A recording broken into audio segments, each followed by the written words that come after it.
Labor in Irish History. James Connolly. Foreign Languages Press. Foreign Languages Press. Collection. Foundations. #6. Contact. flpress@protonmail.com. A.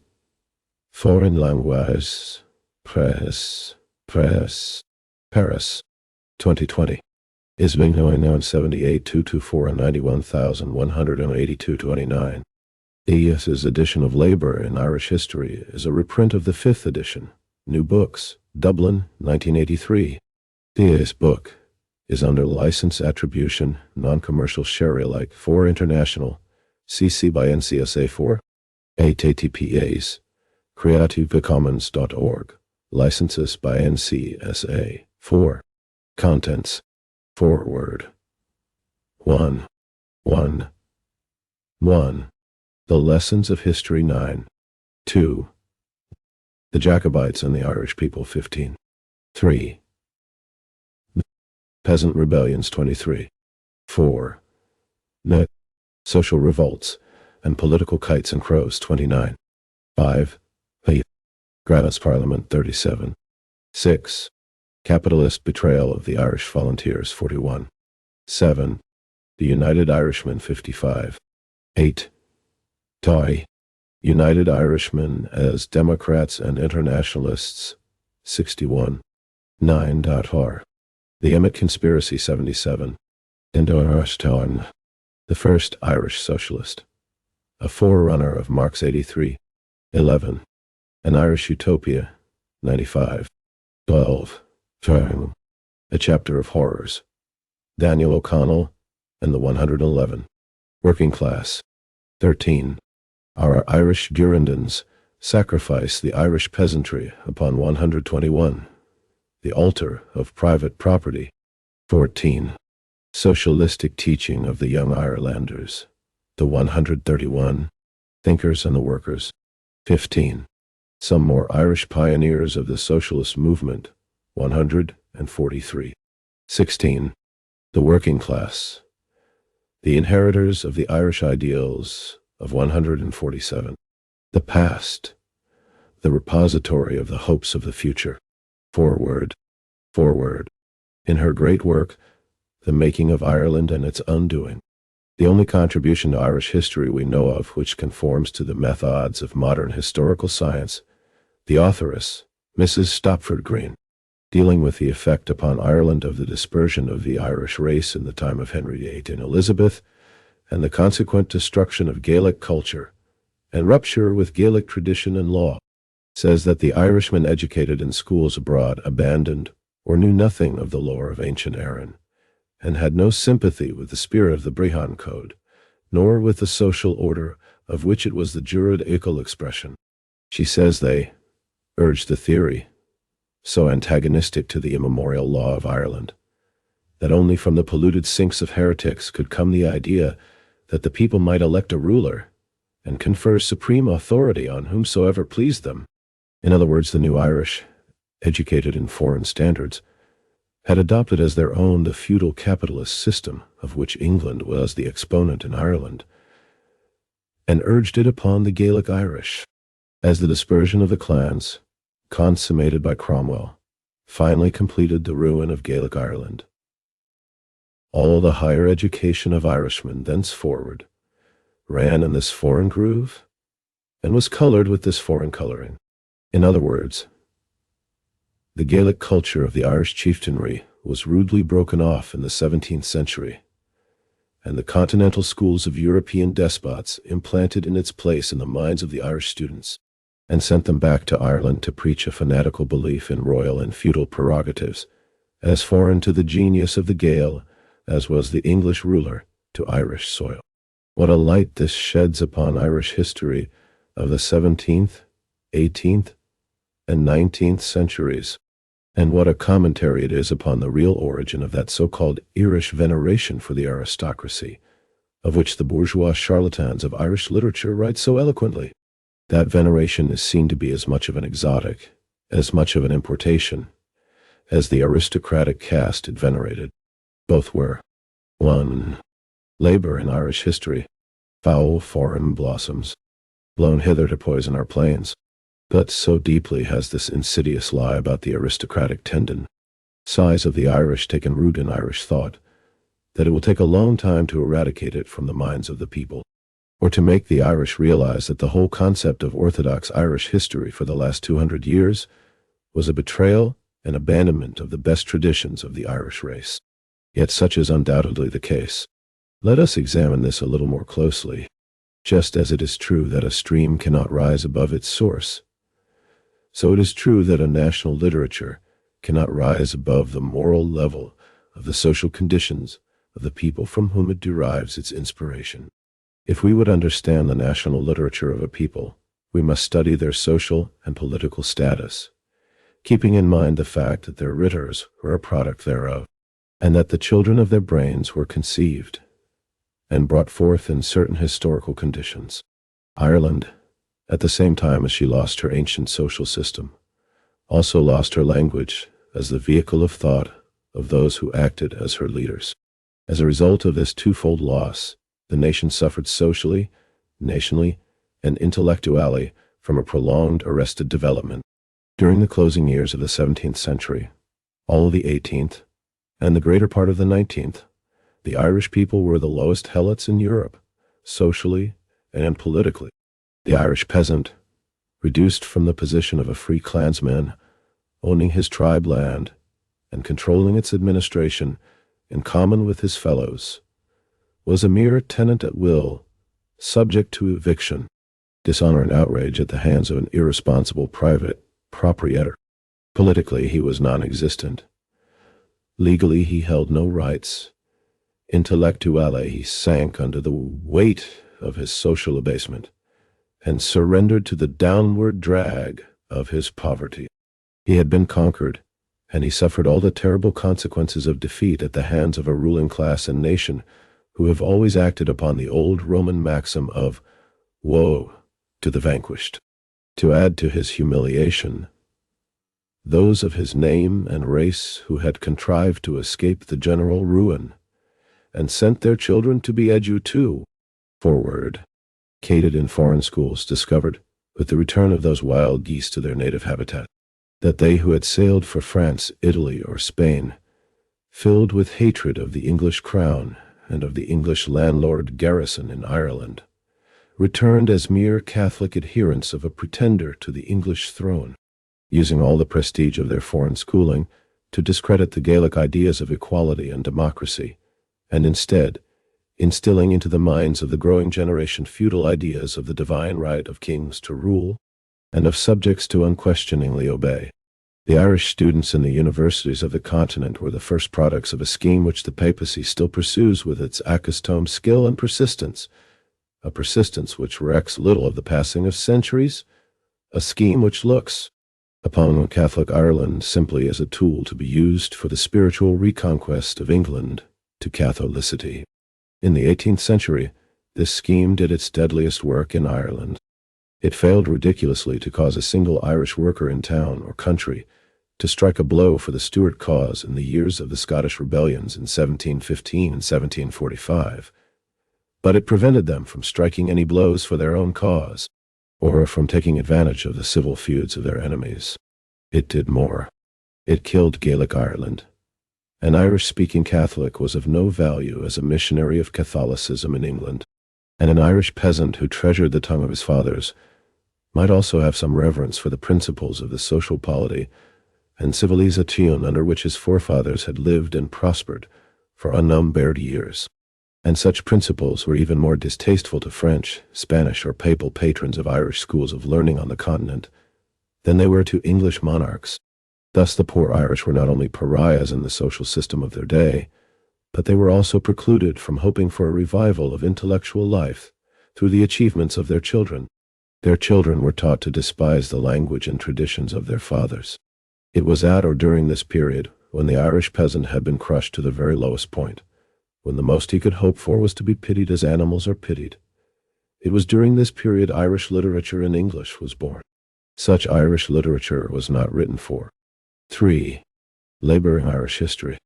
Irishmen, as a real Irish literature would be, it was written by Irishmen about Irishmen, but for English or Anglo-Irish consumption. Hence the Irishman in English literature may be said to have been born with an apology in his mouth.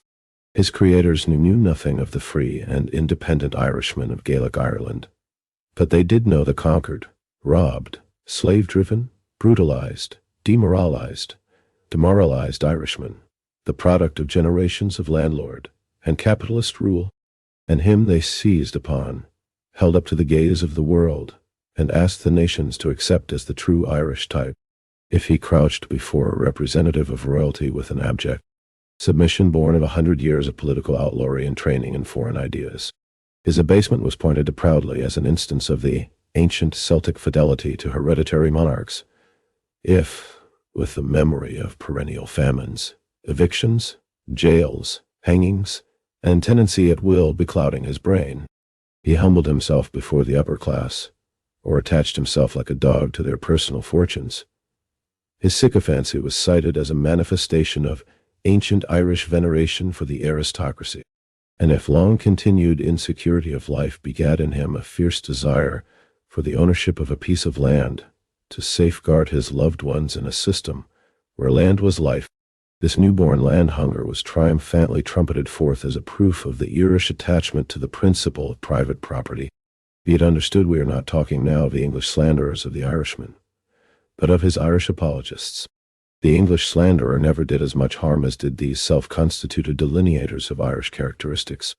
The English slanderer lowered Irish men in the eyes of the world, but his Irish middle-class teachers and writers lowered him in his own eyes by extolling as an Irish virtue every sycophantic vice begotten of generations of slavery.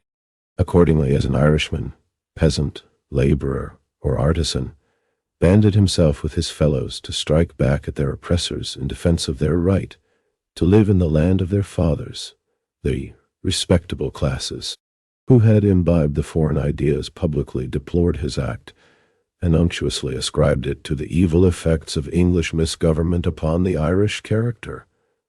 But when an occasional Irishman, abandoning all the traditions of his forward race, climbed up upon the backs of his fellows to wealth or position, his career was held up as a sample of what Irishmen could do under congenial or favorable circumstances. The 17th, 18th, and 19th centuries were indeed the Via Dolorosa of the Irish race. In them the Irish Gael sank out of sight, and in his place the middle-class politicians, capitalists, and ecclesiastics labored to produce a hybrid Irishman, assimilating a foreign social system, a foreign speech, and a foreign character. In the effort to assimilate the first two, the Irish were unhappily too successful. So successful that today the majority of the Irish do not know that their fathers ever knew another system of ownership, and the Irish Irelanders are painfully grappling with their mother tongue with the hesitating accent of a foreigner. Fortunately, the Irish character has proven too difficult to press into respectable foreign molds, and the recoil of that character from the deadly embrace of capitalist English conventionalism, as it has already led to a revaluation of the speech of the Gael, will in all probability also lead to a restudy and appreciation of the social system under which the Gael reached the highest point of civilization and culture in Europe, in the reconversion of Ireland to the Gaelic principle of Comhair, mon ownership by a people of their sources of food and maintenance. The worst obstacles to overcome will be the opposition of the men and women who have imbibed their ideas of Irish character and history from Anglo-Irish literature.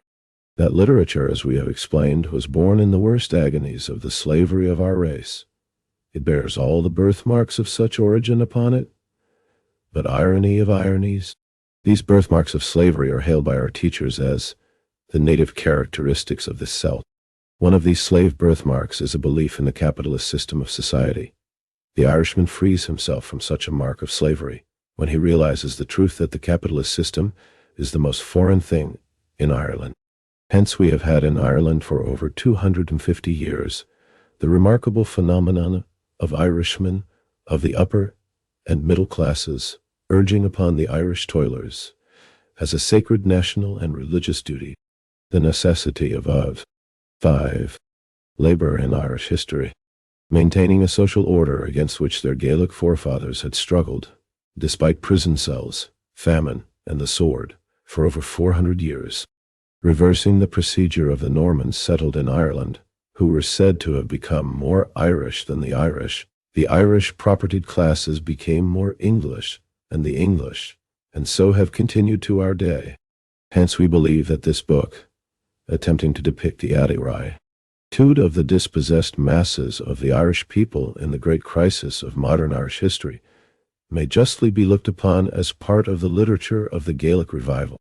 As the Gaelic language, scorned by the possessing classes, sought and found its last fortress in the hearts and homes of the lower orders, to reissue from thence in our own time to what the writer believes to be a greater and more enduring place in civilization than of old.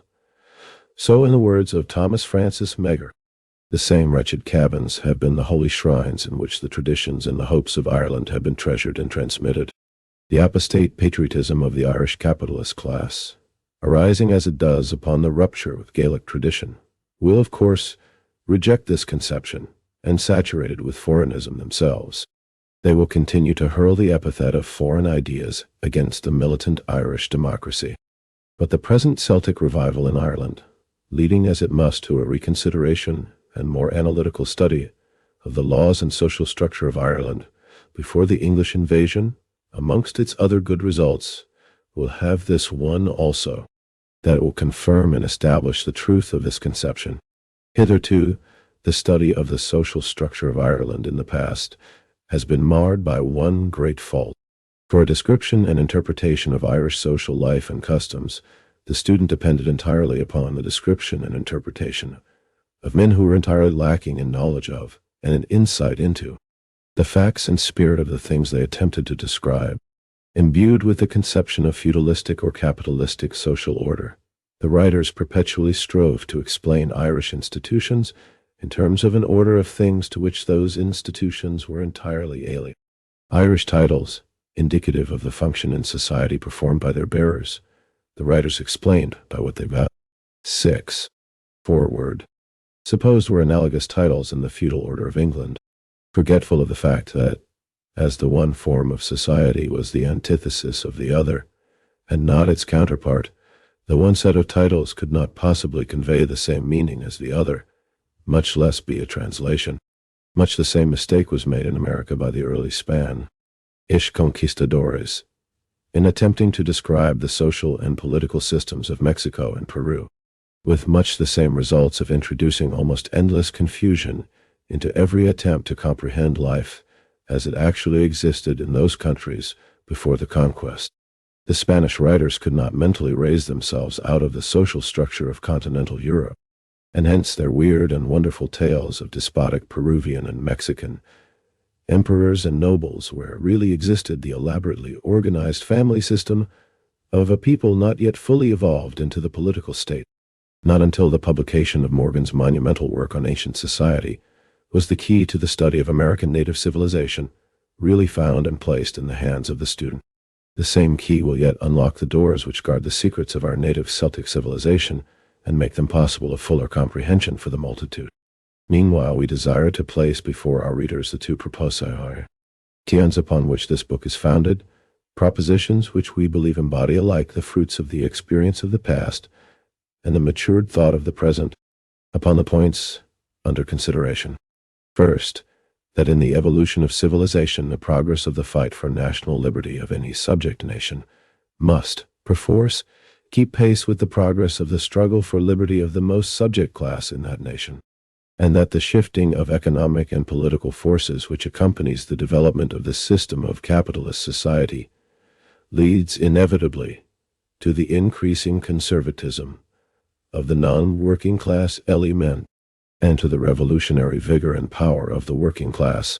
Second, that the result of the long drawn-out struggle of Ireland has been so far that the old chieftainry has disappeared, or through its degenerate descendants has made terms with iniquity, and become part and parcel of the supporters of the established order, the middle class.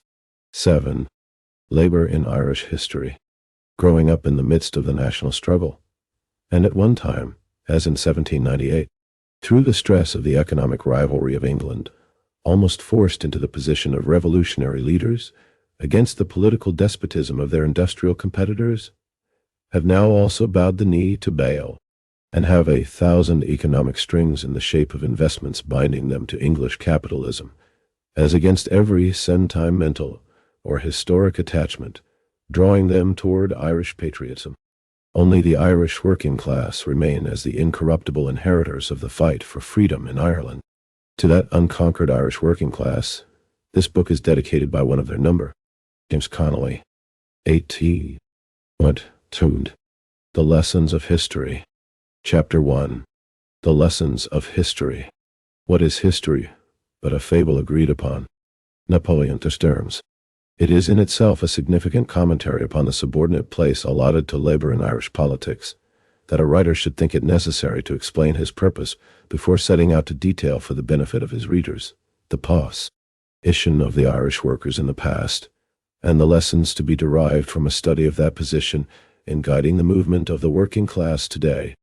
Were history what it ought to be, an accurate literary reflex of the times with which it professes to deal, the pages of history would be almost entirely engrossed with a recital of the wrongs and struggles of the laboring people, constituting, as they have ever done, the vast mass of mankind. But history in general treats the working class as the manipulator of politics treats the working man.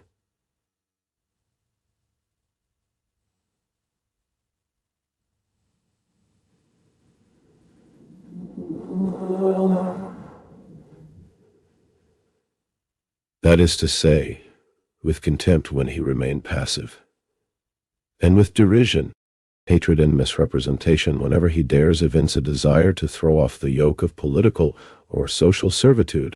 Ireland is no exception to the rule.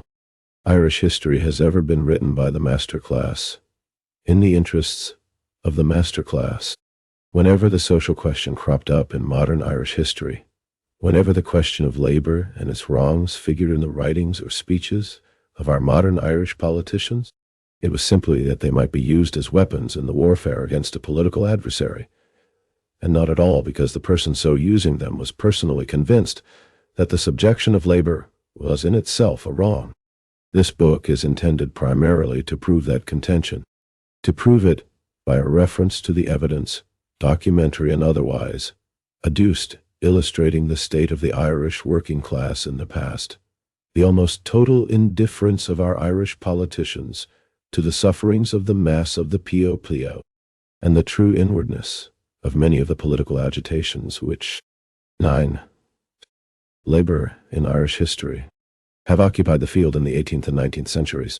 Special attention is given to the period preceding the Union and evidence brought forward relative to the state of Ireland before and during the continuance of Grattan's Parliament, to the condition of the working people in the town and country, and the attitude towards labor taken up by politicians of all sides, whether patriot or ministerialist. In other words, we propose to do what in us lies to repair the deliberate neglect of the social question by our historian, and to prepare the way in order that other and abler pens than our own may demonstrate to the reading public the manner in which economic conditions have controlled and dominated our Irish history. But as a preliminary to this essay on our part, it becomes necessary to recapitulate some of the salient facts of history we have elsewhere insisted upon as essential to a thorough grasp of the Irish question. Politically, Ireland has been under the control of England for the past 700 years, during the greater part of which time the country has been the scene of constant wars against her rule upon the part of the native Irish. Until the year 1649, these wars were complicated by the fact that they were directed against both the political and social order recognized by the English invader.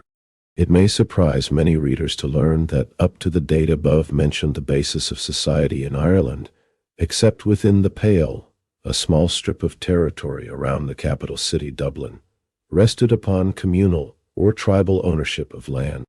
The Irish chief, Although recognized in the courts of France, Spain, and Rome as the peer of the reigning princes of Europe, in reality held his position upon the sufferance of his people, and as an administrator of the tribal affairs of his people, while the land or territory of the clan was entirely removed from his private jurisdiction. In the parts of Ireland where for 400 years after the first conquest, so-called, the English governors could not penetrate except at the head of a powerful army, the social order which prevailed in England, feudalism, was unknown. And as this comprised the greater portion of the country, it gradually came to be understood that the war against the foreign oppressor was also a war against private property in land, but with a forcible break-up of the 1. 2. The lessons of history. Clan system in 1649. The social aspect of the Irish struggle sank out of sight, its place being usurped by the mere political expressions of the fight for freedom. Such an event was, of course, inevitable in any case. Communal ownership of land would undoubtedly have given way to the privately owned system of capitalist landlordism, even if Ireland had remained an independent country, but coming as it did in obedience to the pressure of armed force from without, instead of by the operation of economic forces within. The change has been bitterly and justly resented by the vast mass of the Irish people, many of whom still mix with their dreams of liberty longings for a return to the ancient system of land tenure, now organically impossible. The dispersion of the clans, of course, put an end to the leadership of the chiefs, and in consequence, the Irish aristocrat being all of foreign or trader origin, Irish patriotic movements fell entirely into the hands of the middle class, and became, for the most part, simply idealized expressions of middle-class interest. Hence, the spokesmen of the middle class, in the press and on the platform, have consistently sought the emasculation of the Irish national movement, the distortion of Irish history, and, above all, the denial of all relation between the social rights of the Irish toilers and the political rights of the Irish nation. It was hoped and intended by this means to create what is termed a real national movement, i.e., a movement in which each class would recognize the rights of other classes and, laying aside their contentions, would unite in a national struggle against the common enemy, England. Needless to say, the only class deceived by such phrases was the working class. When questions of class interests are eliminated from public controversy, a victory is thereby gained for the possessing, conservative class, whose only hope of security lies in such elimination. Like a fraudulent trustee, the bourgeois dreads nothing so much as an impartial and rigid inquiry into the validity of his title deeds. Hence the bourgeois press and politicians incessantly strive to inflame the working class mind to fever heat upon questions outside the range of their own class interests.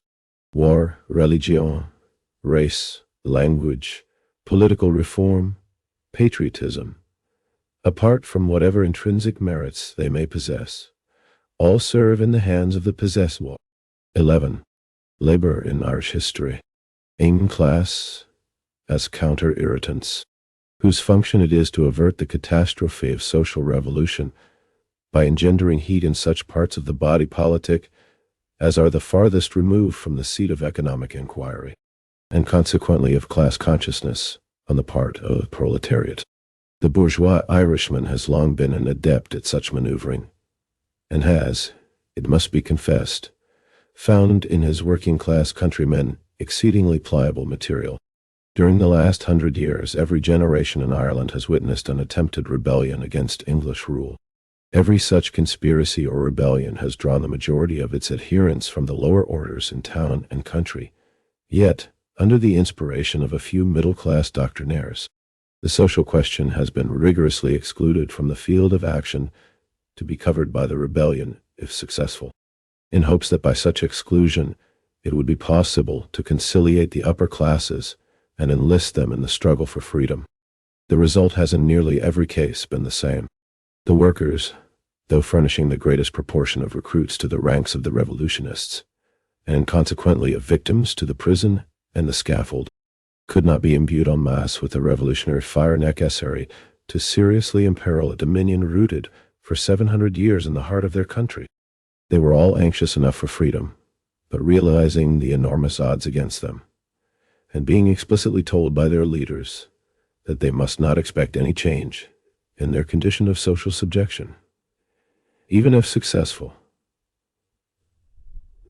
They as a body shrank from the contest, and left only the purest minded and most chivalrous of their class to face the odds and glut the vengeance of the tyrant. A warning to those in all countries who neglect the vital truth that successful revolutions are not the product of our brains, but of right material conditions. The upper class also turned a contemptuously deaf ear to the charming of the bourgeois patriot. They, the upper class, naturally clung to their property, landed and otherwise. Under the protecting power of England, they felt themselves secure in the possession thereof, but were by no means assured as to the fate which might befall it in a successful revolutionary uprising. The landlord class therefore remained resolutely loyal to England, and while the middle-class poets and romanticists, 12.1. The lessons of history were enthusing on the hope of a union of class and creeds.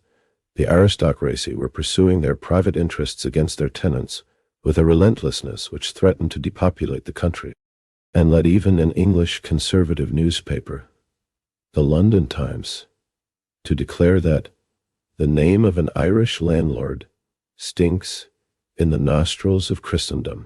It is well to remember, as a warning against similar foolishness in future, that the generation of Irish landlords which had listened to the eloquent pleadings of Thomas Davis was the same as that which in the famine years exercised its rights with a rod of iron and renounced its duties with a front of brass. The lower middle class gave to the national cause in the past many unselfish patriots, but on the whole, while willing and ready enough to please their humble fellow countrymen, and to compound with their own conscience by shouting louder than all others their untiring devotion to the cause of freedom, they, as a class, unceasingly strove to divert the public mind upon the lines of constitutional agitation for such reforms as might remove irritating and unnecessary officialism, while leaving untouched the basis of national and economic subjection. This policy enabled them to masquerade as patriots before the unthinking multitude, and at the same time lent greater force to their words, when as patriot leaders they cried down any serious revolutionary movement that might demand from them greater proofs of sincerity than could be furnished by the strength of their lungs, or greater sacrifices than would be suitable to their exchequer. 48 and 67. The Young Ireland and the Fenian movements furnish the classic illustrations of this policy on the part of the Irish middle class. Such, then, is our view of Irish politics and Irish history. Subsequent chapters will place before our readers the facts upon which such a view is based. 13. The Jacobites and the Irish people. Chapter 2. The Jacobites and the Irish people. If there was a time when it behoved men in public stations to be explicit, if ever there was a time when those scourges of the human race called politicians should lay aside their duplicity and finesse, it is the present moment. Be assured that the people of this country will no longer bear that their welfare should be the sport of a few family factions. Be assured they are convinced their true interest consists in putting down men of self-creation, who have no object in view but that of aggrandizing themselves and their families at the expense of the public, and in setting up men who shall represent the nation, who shall be accountable to the nation, and who shall do the business of the nation. Arthur O'Connor in an Irish House of Commons, May 4th, 1795. Modern Irish history, properly understood, may be said to start with the close of the Williamite Wars in the year 1691. Although the political life of Ireland during the next 200 years draws its coloring from, and can only be understood in the light of that conflict between King James of England and William, Prince of Orange, our Irish politics, even to this day and generation, have been and are largely determined by the light in which the different sections of the Irish people regarded the prolonged conflict which closed with the surrender of Sarsfield.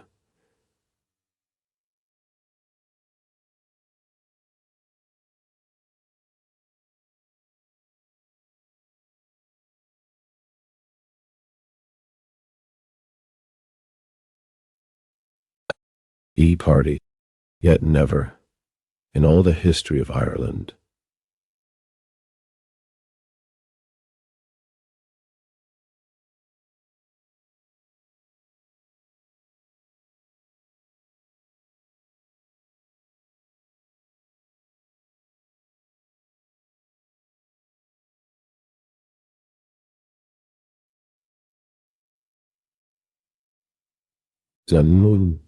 it is unfortunately beyond all question that the Irish Catholics of that time did fight for King James like lions.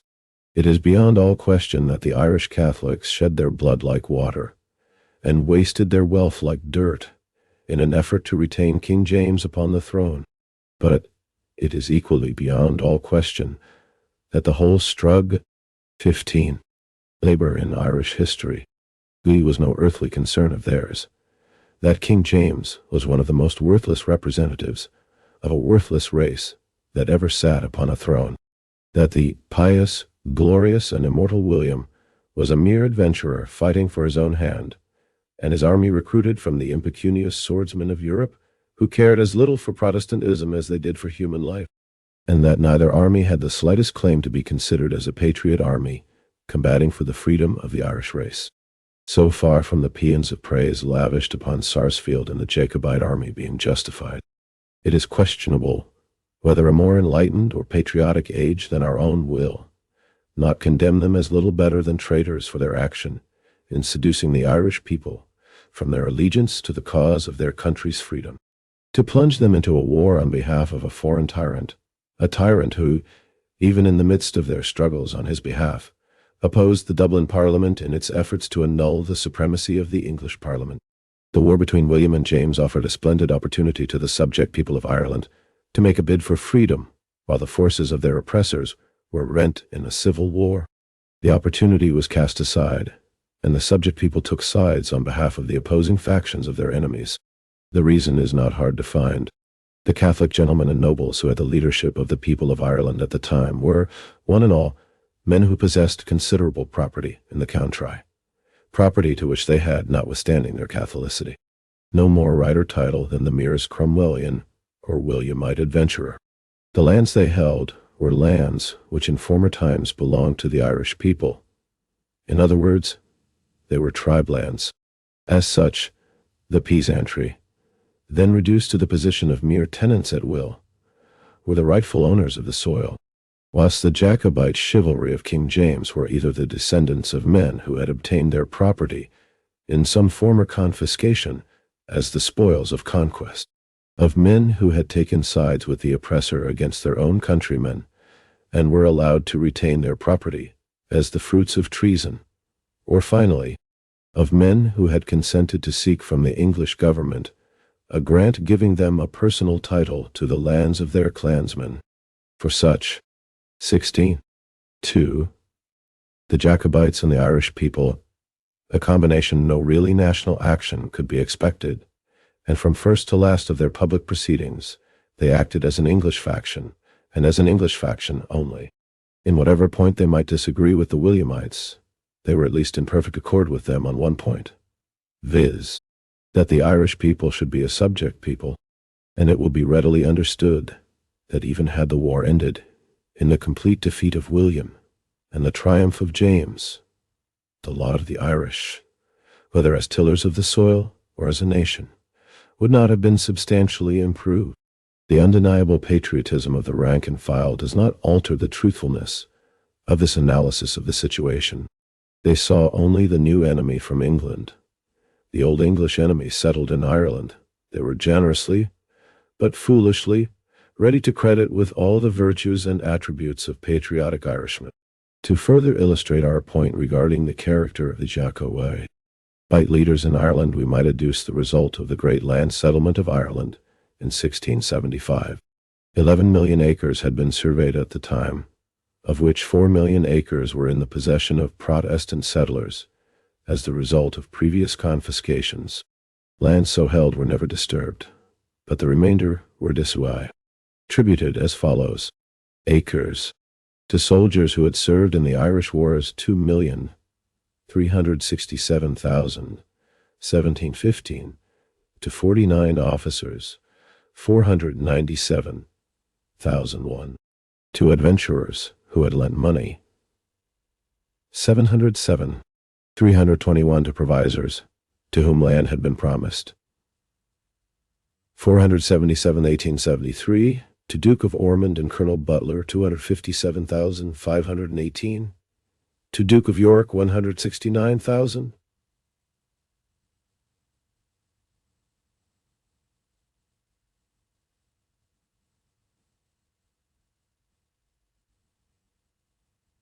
To Protestant bishops, 31. 526. The lands left to the Catholics were distributed among the Catholic gentlemen as follows. 17. Labor in Irish history. Acres. To those who were declared innocent, that is to say, those who fought for freedom, but had sided with 1,176. 750. The government. To provisors, land promised, 497,001. Nominees in possession, 68,260. Restitutions, 55,396.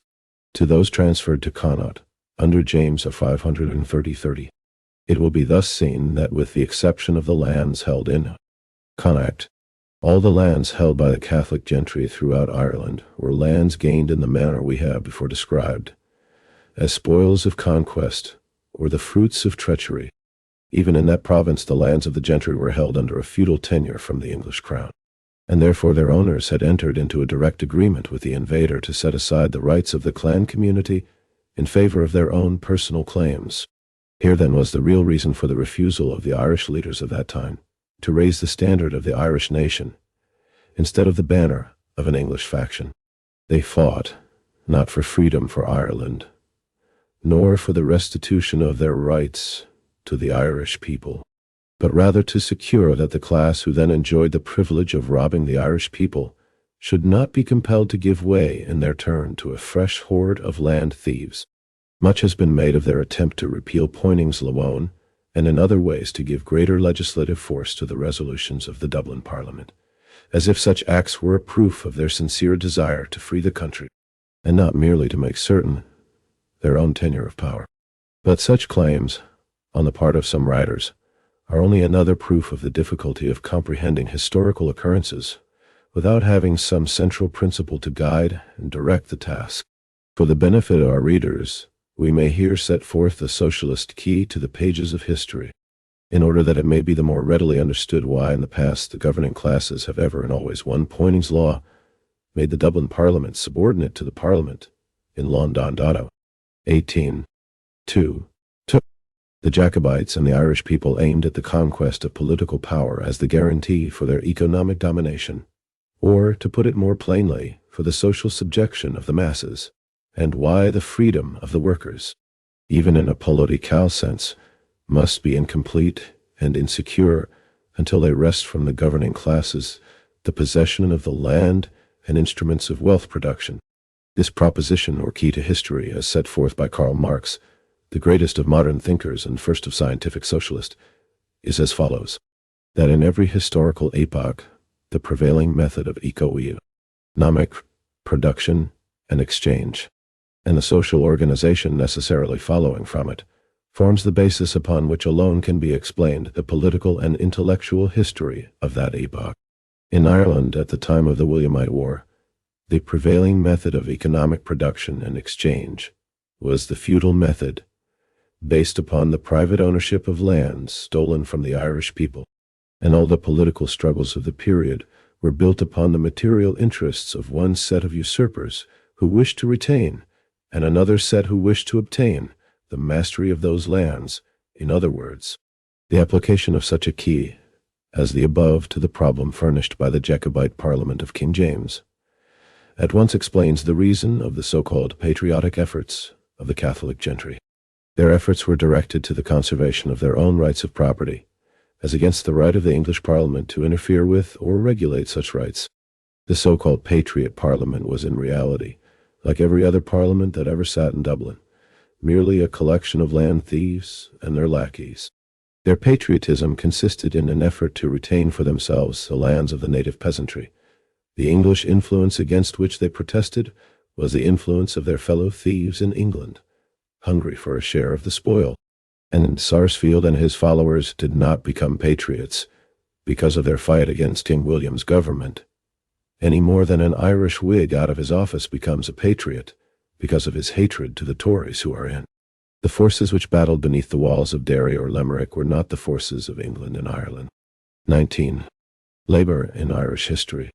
But the forces of two English political parties fighting for the possession of the powers of government, and the leaders of the Irish wild geese on the battlefield of Europe were not shedding their blood because of their fidelity to Ireland, as our historians pretend to believe, but because they had attached themselves to the defeated side in English politics. This fact was fully illustrated by the action of the old Franco-Irish at the time of the French Revolution.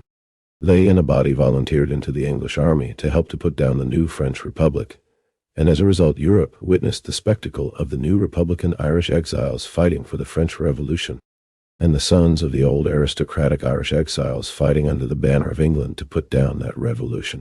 It is time we learn to appreciate and value the truth upon such matters, and to brush from our eyes the cobwebs woven across them by our ignorant or unscrupulous history-writing politicians. On the other hand, it is just as necessary to remember that King William, when he had finally subdued his enemies in Ireland, showed by his actions that he and his followers were animated throughout by the same class feeling and considerations as their opponents. When the war was over, William confiscated 1.5 million acres and distributed them among the aristocratic plunderers who followed him, as follows. He gave Lord Bentinck 135,300 acres, Lord Albemarle 103,603, Lord Coningsby 59,667, Lord Romney 49,517, Lord Galway 36,142.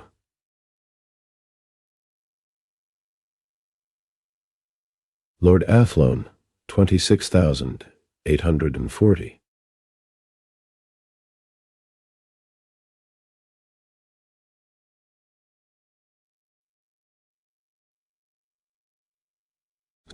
$49,512.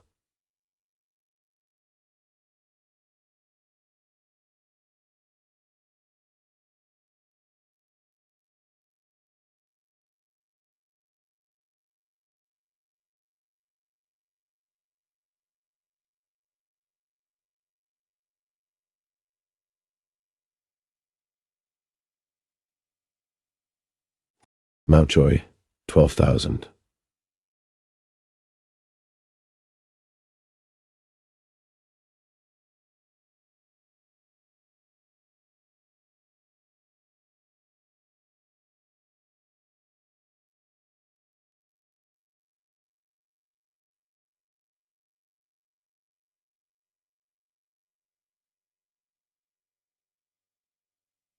Sir, done 5,886 acres.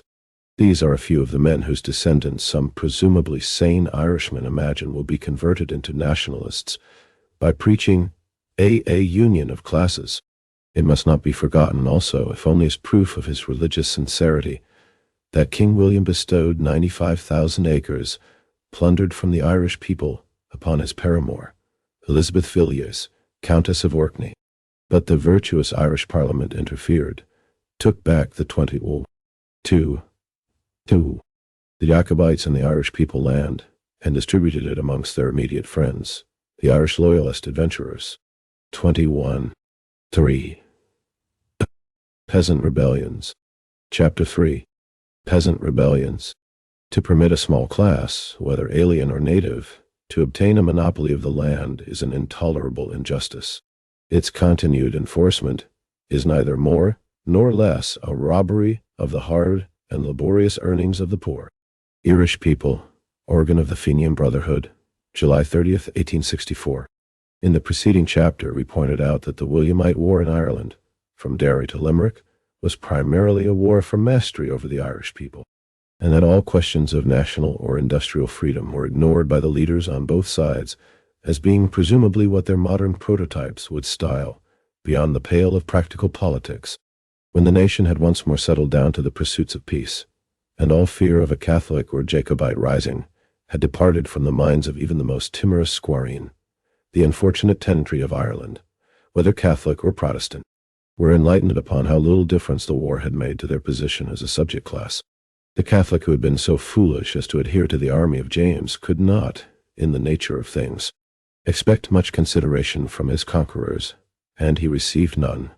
But he had the consolation of seeing that the rank and file of his Protestant enemies were treated little, if at all, better than himself. When the hungry horde of adventurers who had brought companies to the service of William had glutted themselves with the plunder for which they had crossed the Channel, they showed no more disposition to remember the claims of the common soldier, by the aid of whose sword they had climbed to power, than do our present rulers when they consign to the workhouse the shattered frames of the poor fools who, with murder and pillage, have won for their masters empire in India or Africa. 23. Labor in Irish history. Before long, the Protestant and Catholic tenants were suffering one common oppression. The question of political supremacy having been finally decided, the yoke of economic slavery was now laid unsparingly upon the backs of the laboring people. All religious sects suffered equally from this cause. The penal laws then in operation against the Catholics did indeed make the life of the propertied Catholics more insecure than would otherwise have been the case. But to the vast mass of the population, the misery and hardship entailed by the working out of economic laws were fraught with infinitely more suffering than it was at any time within the power of the penal laws to inflict. As a matter of fact, the effect of the latter code in impoverishing wealthy Catholics has been much overrated. The class interests, which at all times unite the propertied section of the community, operated, to a large extent, to render impossible the application of the power of persecution to its full legal limits. Rich Catholics were quietly tolerated, and generally received from the rich Protestants an amount of respect and forbearance which the latter would not at any time extend to their Protestant tenantry or workpeople. So far was this true that, like the Jew, some Catholics became notorious as moneylenders, and in the year 1763, a bill was introduced into the Irish House of Commons to give greater facilities to Protestants wishing to borrow money from Catholics. The bill proposed to enable Catholics to become mortgages of the landed estates, in order that Protestants wishing to borrow money could give a mortgage upon their lands as security to the Catholic leader. The bill was defeated, but its introduction serves to show how little the penal laws had operated to prevent the accumulation of wealth by the Catholic propertied classes. But the social system thus firmly rooted in the soil of Ireland, and accepted as righteous by the ruling class irrespective of religion, was a greater enemy to the prosperity and happiness of the people than any legislation religious bigotry could devise.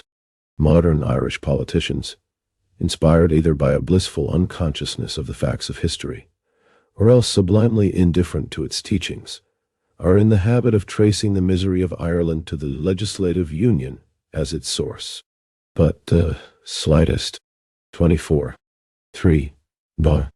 Peasant rebellions.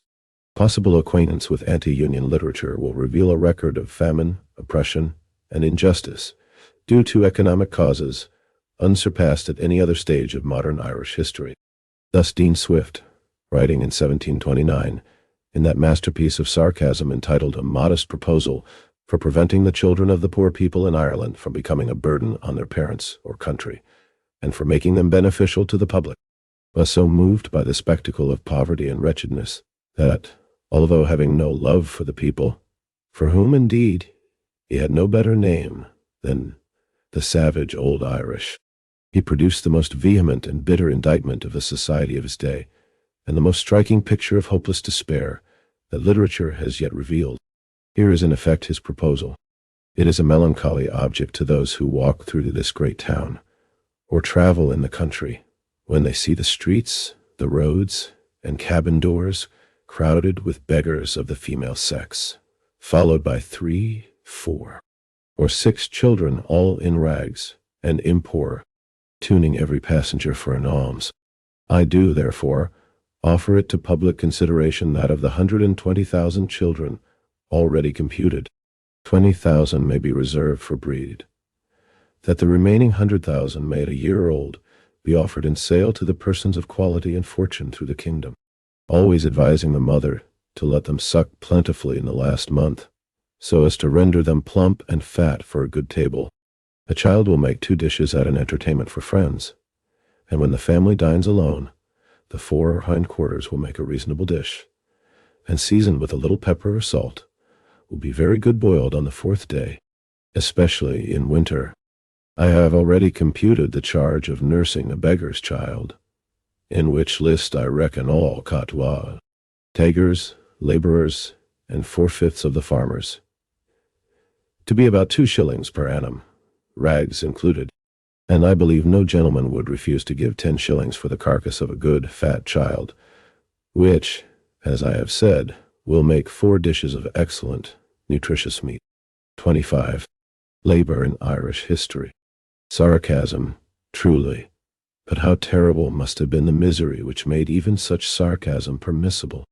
Great as it undoubtedly was, it was surpassed 12 years later in the famine of 1740, when no less a number than 400,000 are estimated to have perished of hunger or of the diseases which follow in the wake of hunger. This may seem an exaggeration, but the statement is amply borne out by contemporary evidence. Thus Bishop Berkeley of the Anglican Church, writing to Mr. Thomas Prior of Dublin in 1741, mentions that, the other day, I heard one from the county of Limerick say that whole villages were entirely dispeopled. About 2 months since I heard Sir Richard Cox say that 500 were dead in the parish, though in a country, I believe, not very populous, and in a pamphlet entitled The Groans of Ireland, published in 1741, asserts the universal scarcity was followed by fluxes and malignant fevers, which swept off multitudes of all sorts, so that whole villages were laid waste.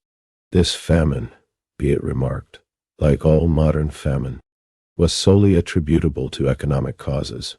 The poor of all religions and politics were equally sufferers. The rich of all religions and politics were equally exempt. It is also noteworthy, as illustrating the manner in which the hireling scribes of the propertied classes have written history, while a voluminous literature has arisen round the penal laws, a subject of merely posthumous interest, a matter of such overwhelming importance, both historically and practically, as the predisposing causes of Irish famine can, as yet, claim no notice except scanty and unavoidable references in national history. The country had not recovered from the direful effects of this famine, when a further economic development once more plunged the inhabitants into blackest despair, disease having attacked and destroyed great quantities of cattle in England. The aristocratic rulers of that country, fearful lest the ensuing high price of meat should lead to a demand for higher wages on the part of the working class in England, removed the embargo of Irish cattle, meat, butter, and cheese at the English ports, thus partly establishing free trade in those articles between the 2 countries. The immediate result was that all such provisions brought 26. 3. Peasant rebellions. Such a price in England that tillage farming in Ireland became unprofitable by comparison, and every effort was accordingly made to transform arable lands into sheepwalks or grazing lands. The landlord class commenced evicting their tenants, breaking up small farms, and even seizing upon village common lands and pasture grounds all over the country, with the most disastrous results to the laboring people and cottiers generally, where 100 families had reaped as sustenance from their small farms, or by hiring out their labor to the owners of large farms. A dozen shepherds now occupied their places. Immediately there sprung up throughout Ireland numbers of secret societies, in which the dispossessed people strove by lawless acts and violent methods to restrain the greed of their masters, and to enforce their own right to life. They met in large bodies, generally at midnight, and proceed to tear down enclosures, to huff cattle, to dig up and so render useless the pasture lands, to burn the houses of the shepherds, and in short, to terrorize their social rulers into abandoning the policy of grazing in favor of tillage, and to give more employment to the laborers and more security to the courtier. These secret organizations assumed different names and frequently adopted different methods, and it is now impossible to tell whether they possessed any coherent organization or not. Throughout the South, they were called white boys, from the practice of wearing white shirts over their clothes when on their nocturnal expeditions. About the year 1762, they posted their notices on conspicuous places in the country districts, notably Cork, Waterford, Limerick, and Tipperary, threatening vengeance against such persons as had incurred their displeasure as graziers, evicting landlords, etc. These proclamations were signed by an imaginary female, sometimes called the Saiv Autav.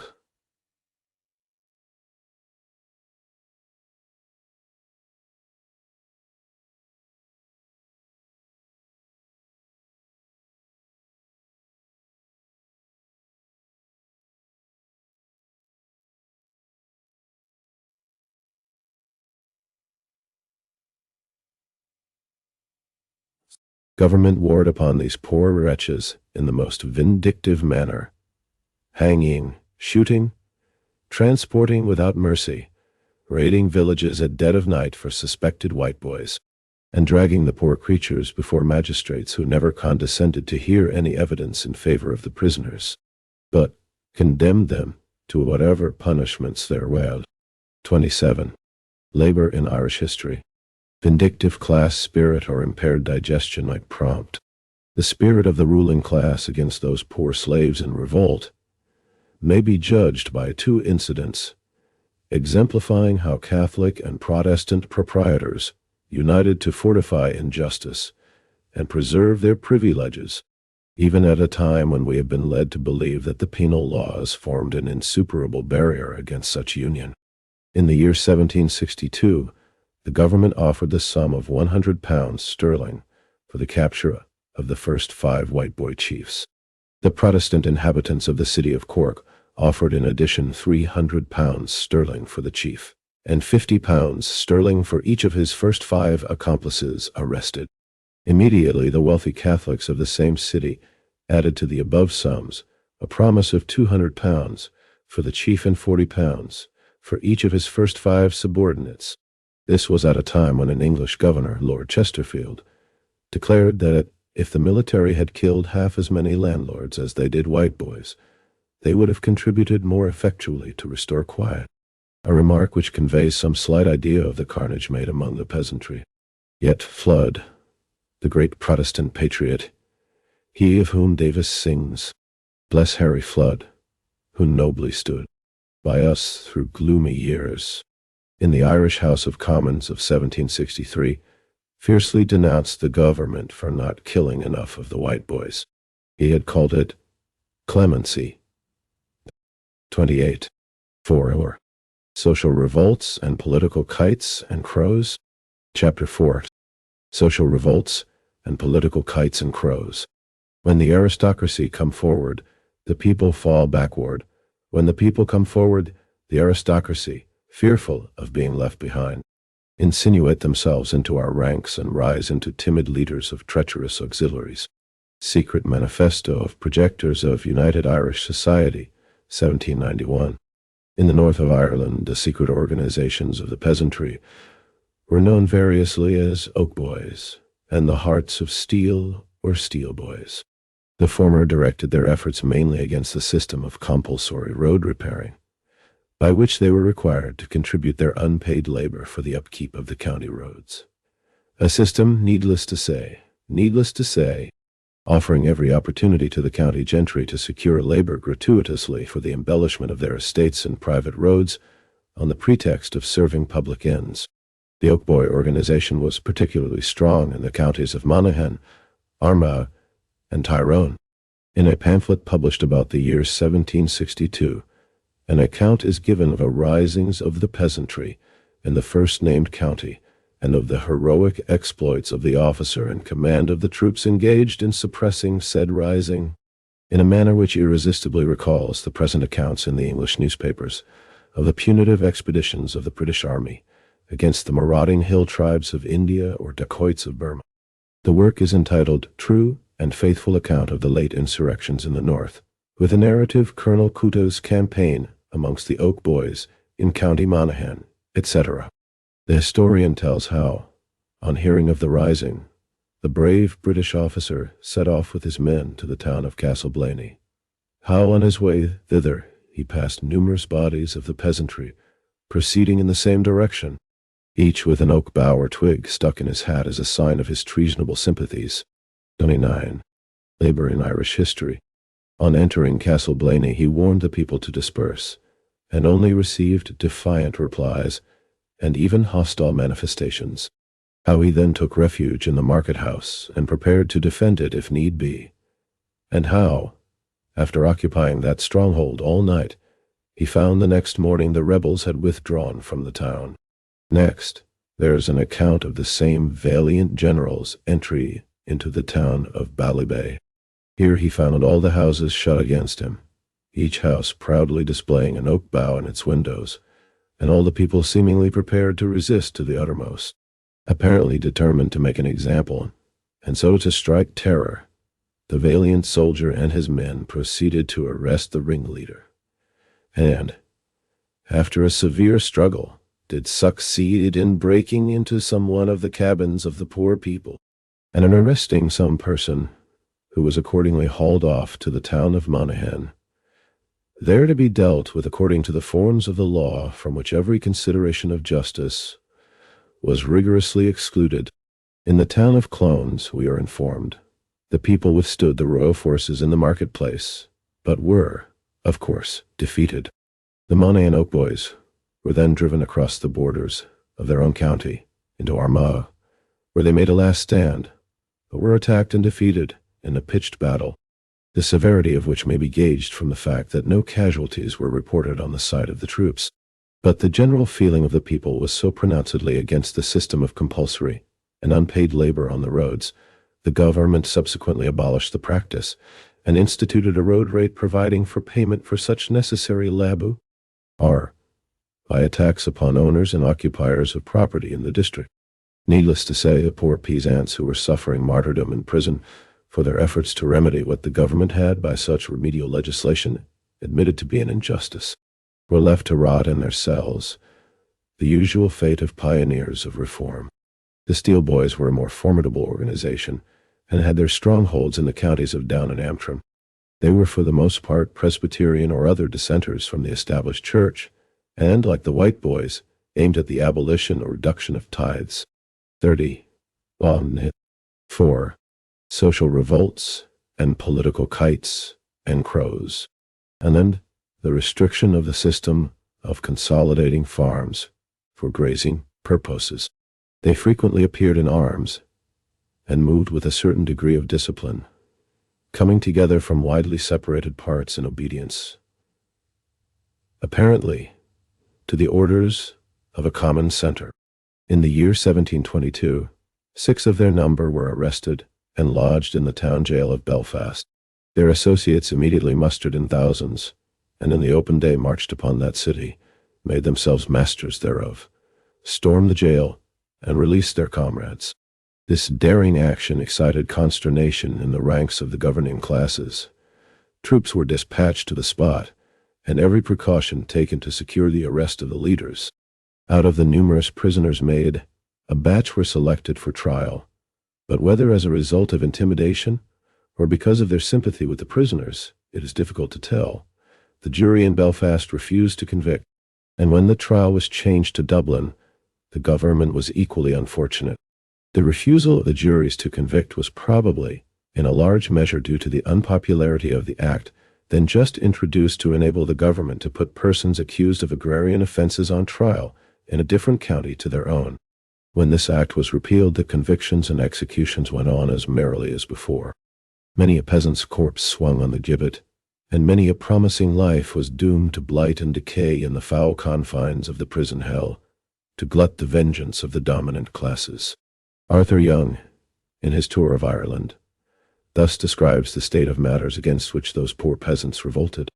A landlord in Ireland can scarcely invent an order which a servant, laborer, or cottier dares to refuse to execute. Disrespect, or anything tending toward sauciness, he may punish with his cane or his horsewhip with the most perfect security. A poor man would have his bones broken if he offered to lift a hand in his own defense. Landlords of consequence have assured me that many of their cottiers would think themselves honored by having their wives and daughters sent for to the bed of their master. A mark of slavery which proves the oppression under which people must labor.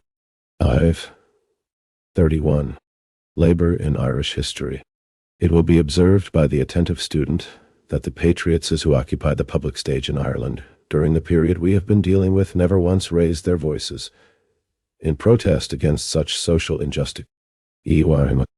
Like their imitators today, they regarded the misery of the Irish people as a convenient handle for political agitation, and, like their imitators today, they were ever ready to outvie even the government in their denunciation of all those who, more earnest than themselves, sought to find a radical cure for such misery.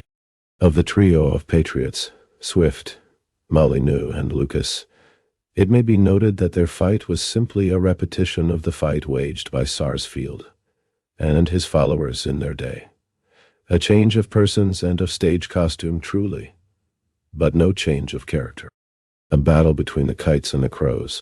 They found themselves members of a privileged class, living upon the plunder of the Irish people, but early perceived, to their dismay, that they could not maintain their position as a privileged class without the aid of the English army. And in return for supplying that army, the English ruling class were determined to have the lion's share of the plunder.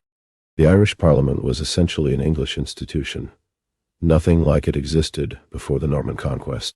In that respect, it was on the same footing as landlordism, capitalism, and their natural-born child, pauperism. England sent a swarm of adventurers to conquer Ireland. Having partly succeeded, these adventurers established a parliament to settle disputes among themselves, to contrive measures for robbing the natives, and to prevent their fellow tyrants who had stayed in England from claiming the spoil. But in course of time, the section of land thieves resident in England did claim a right to supervise the doings of the adventurers in Ireland, and consequently to control their parliament. Hence arose Poyning's Law, and the subordination of Dublin Parliament to London Parliament. Finding this subordinate position of the Parliament enabled the English ruling class to strip the Irish workers of the fruits of their toil. The more far-seeing of the privileged class in Ireland became alarmed, lest the stripping process should go too far, and leave nothing for them to fatten upon. 32. 4. Social revolts and political kites and crows. At once they became patriots, anxious that Ireland, which in their phraseology meant the ruling class in Ireland, should be free from the control of the Parliament of England. Their pamphlets, speeches, and all public pronouncements were devoted to telling the world how much nicer, equitable, and altogether more delectable it would be for the Irish people to be robbed in the interests of a native-born aristocracy than to witness the painful spectacle of that aristocracy being compelled to divide the plunder with its English rival. Perhaps Swift, Molyneux, or Lucas did not confess even to themselves that such was the basis of their political creed. The human race has at all times shown a proneness to gloss over its basest actions with a multitude of specious pretenses, and to cover even its iniquities with the glamour of a false sentimentality. But we are not dealing with appearances but realities, and, in justice to ourselves, we must expose the flimsy sophistry which strives to impart to a sordid, self-seeking struggle the appearance of a patriotic movement. In opposition to the movements of the people, the patriot politicians and government alike were an undivided mass. In their fight against the tithes, the Munster peasantry in 1786 issued a remarkable document, which we here reprint as an illustration of the thought of the people of the provinces of that time. This document was copied into many papers at the time, and was also reprinted as a pamphlet in October of that year. Letter addressed to the Munster peasantry. To obviate the bad impression made by the calumnies of our enemies, we beg leave to submit to you our claim for the protection of a humane gentry, and humbly solicit yours, if said claim shall appear to you founded in justice and good policy, in every age, country, and religion. The priesthood are allowed to have been artful, usurping, and tenacious of their ill-acquired prerogatives, often have their jarring interests and opinions deluged with Christian blood, this long devoted isle. Some 30 years ago our unhappy fathers, galled beyond human sufferance, like a captive lion vainly struggling in the toils, strove violently to snap their bonds asunder, but instead, 33.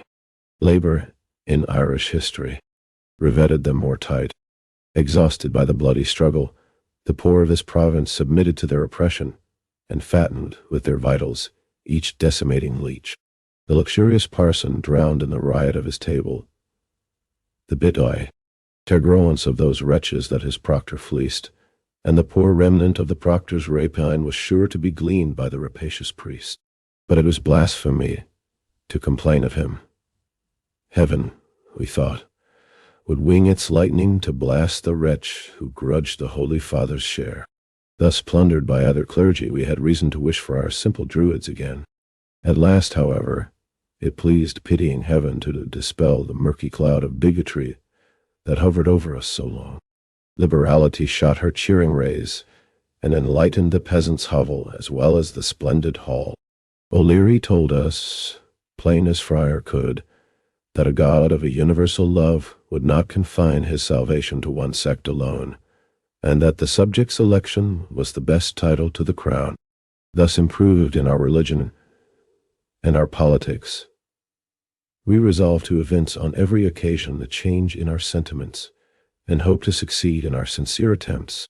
We examined the doubly causes of our grievances, and debated long how to get them removed, until at length our resolves terminated in this general peaceful remonstrance. Humanity, justice, and policy enforce our request. Whilst the tithe farmer enjoys the fruit of our labors, agriculture must decrease.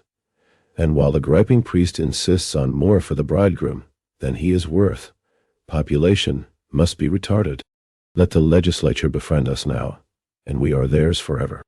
Our sincerity and the warmth of our attachment, when once pro-fest, was never questioned, and we are bold to say no such imputation will ever fall on the Munster peasantry.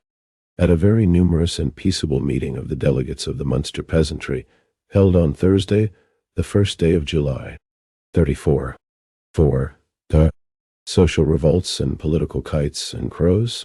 1786, the following resolutions were unanimously agreed to, viz.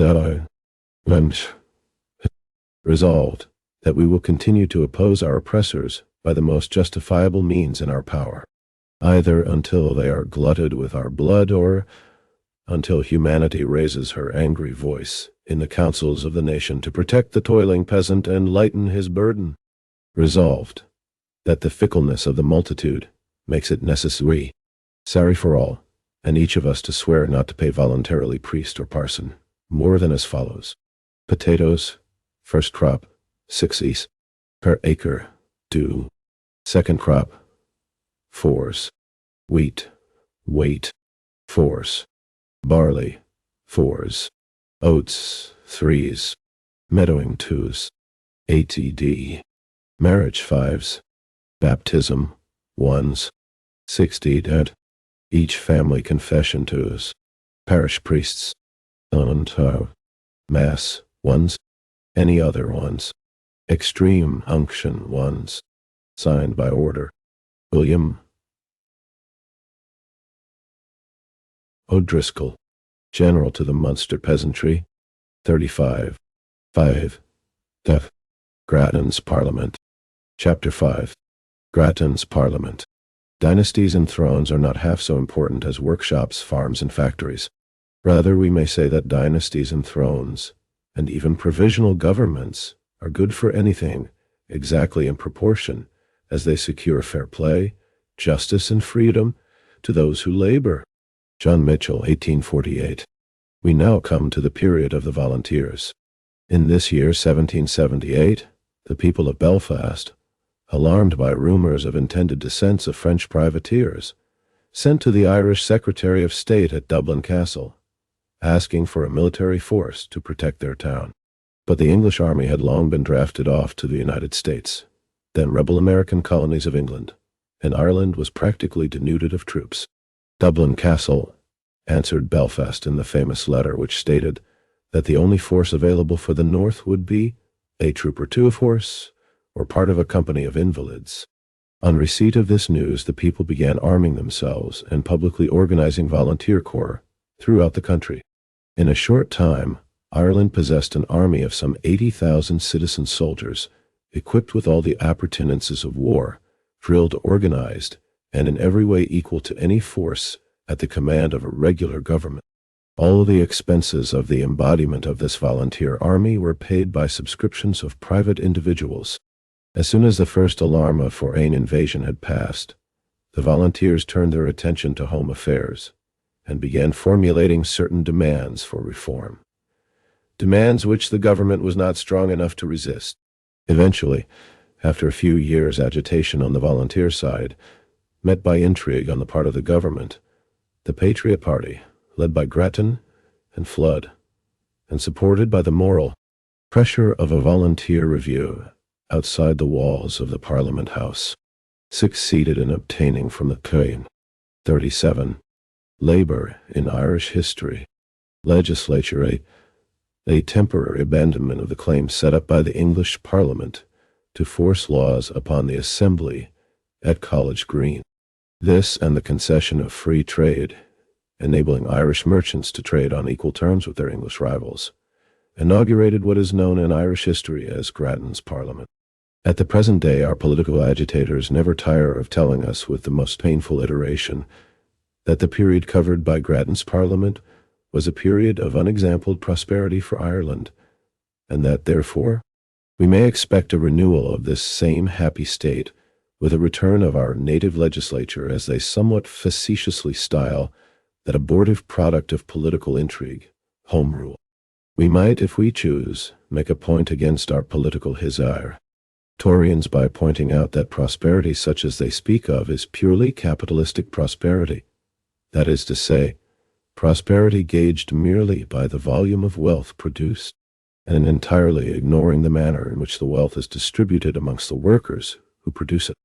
Thus, in a previous chapter, we quoted a manifesto issued by the Munster peasantry in 1786, in which, 4 years after Grattan's Parliament had been established, they called upon the legislature to help them, and resolved, if such help was not forthcoming, and it was not forthcoming, to resist our oppressors until they are glutted with our blood, an expression which would seem to indicate that the prosperity of Grattan's Parliament had not penetrated far into Munster. In the year 1794, a pamphlet published at 7 Capel Street, Dublin, stated that the average wage of a day labourer in the County Meath reached only 60 per day in summer and 40 per day in winter, and in the pages of the Dublin Journal, a ministerial organ, and the Dublin Evening Post, a supporter of Grattan's party, for the month of April 1796. There is to be found an advertisement of a charity sermon to be preached in the parish chapel, Meath Street, Dublin, in which advertisement there occurs the statement that in 3 streets of the parish of St. Catherine's, no less than 2, 0 souls had been found in a starving condition. Evidently, prosperity had not much meaning to the people of St. Catherine's, but this is not the ground we mean at present to take up. We will. 38. 5.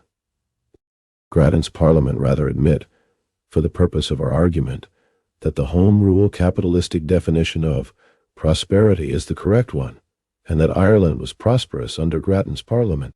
But we must emphatically deny that such prosperity was in any but an infinitesimal degree produced by Parliament.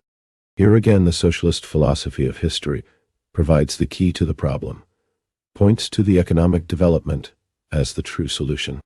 The sudden advance of trade in the period in question was almost solely due to the introduction of mechanical power and the consequent cheapening of manufactured goods. It was the era of the Industrial Revolution, when the domestic industries we had inherited from the Middle Ages were finally replaced by the factory system of modern times. The warping frame, invented by Arkwright in 1769, the spinning jenny, patented by Hargreaves in 1770, Crampton's mechanical mule, introduced in 1779, and the application in 1778 of the steam engine to blast furnaces, all combined to cheapen the cost of production and so to lower the price of goods in the various industries affected.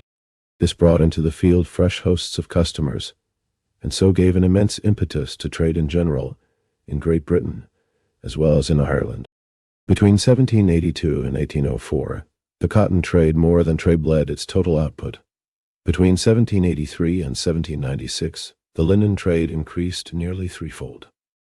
In the 8 years between 1788 and 1796, the iron trade doubled in volume. The latter trade did not long survive this burst of prosperity. The invention of smelting by coal instead of wood in 1750, and the application of steam to blast furnaces, already spoken of, placed the Irish manufacturer at an enormous disadvantage in dealing with his English rival. But in the halcyon days of brisk trade, between 1780 and 1800, this was not very acutely felt. But when trade once more assumed its normal aspect of keen competition, Irish manufacturers, without a native coal supply, and almost entirely dependent on imported English coal, found it impossible to compete with their trade rivals in the sister country who, with abundant supplies of coal at their own door, found it very easy, before the days of railways, to undersell and ruin the unfortunate Irish.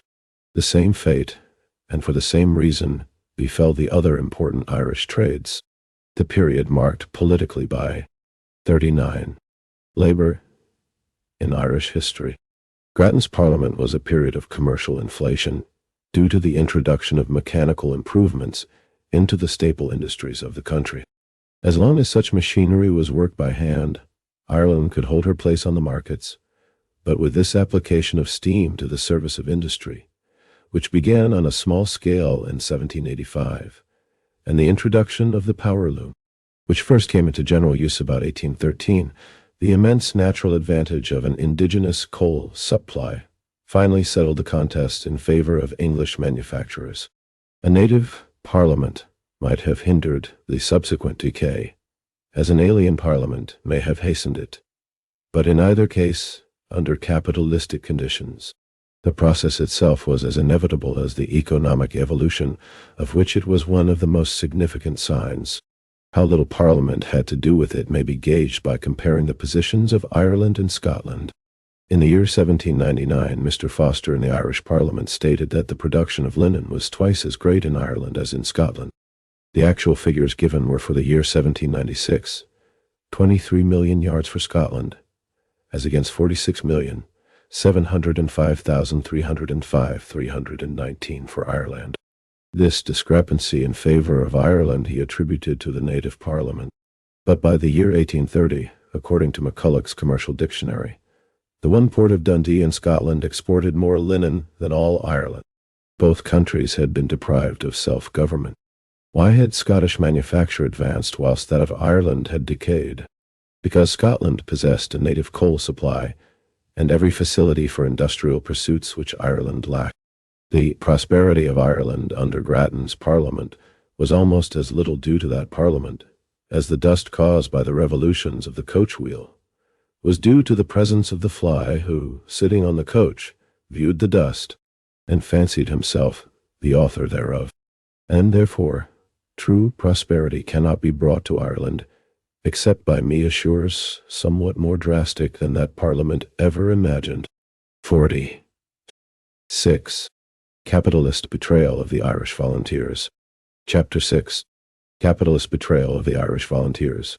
Remember still, through good and ill, how vain were prayers and tears.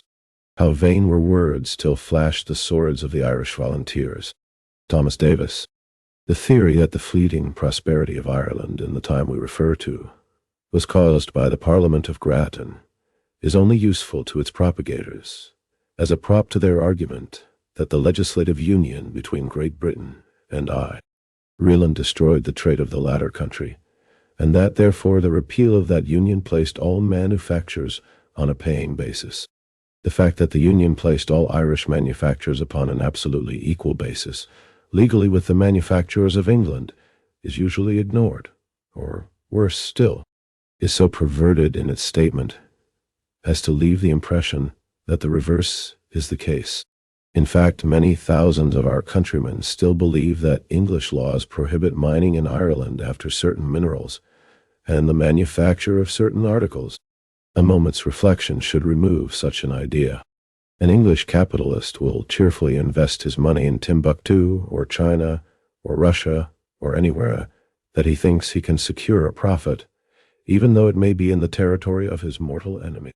He does not invest his money in order to give employment to his workers, but to make a profit, and hence it would be foolish to expect that he would allow his parliament to make laws prohibiting him from opening mines or factories in Ireland to make a profit out of the Irish workers. And there are not, and have not been since the Union, any such laws.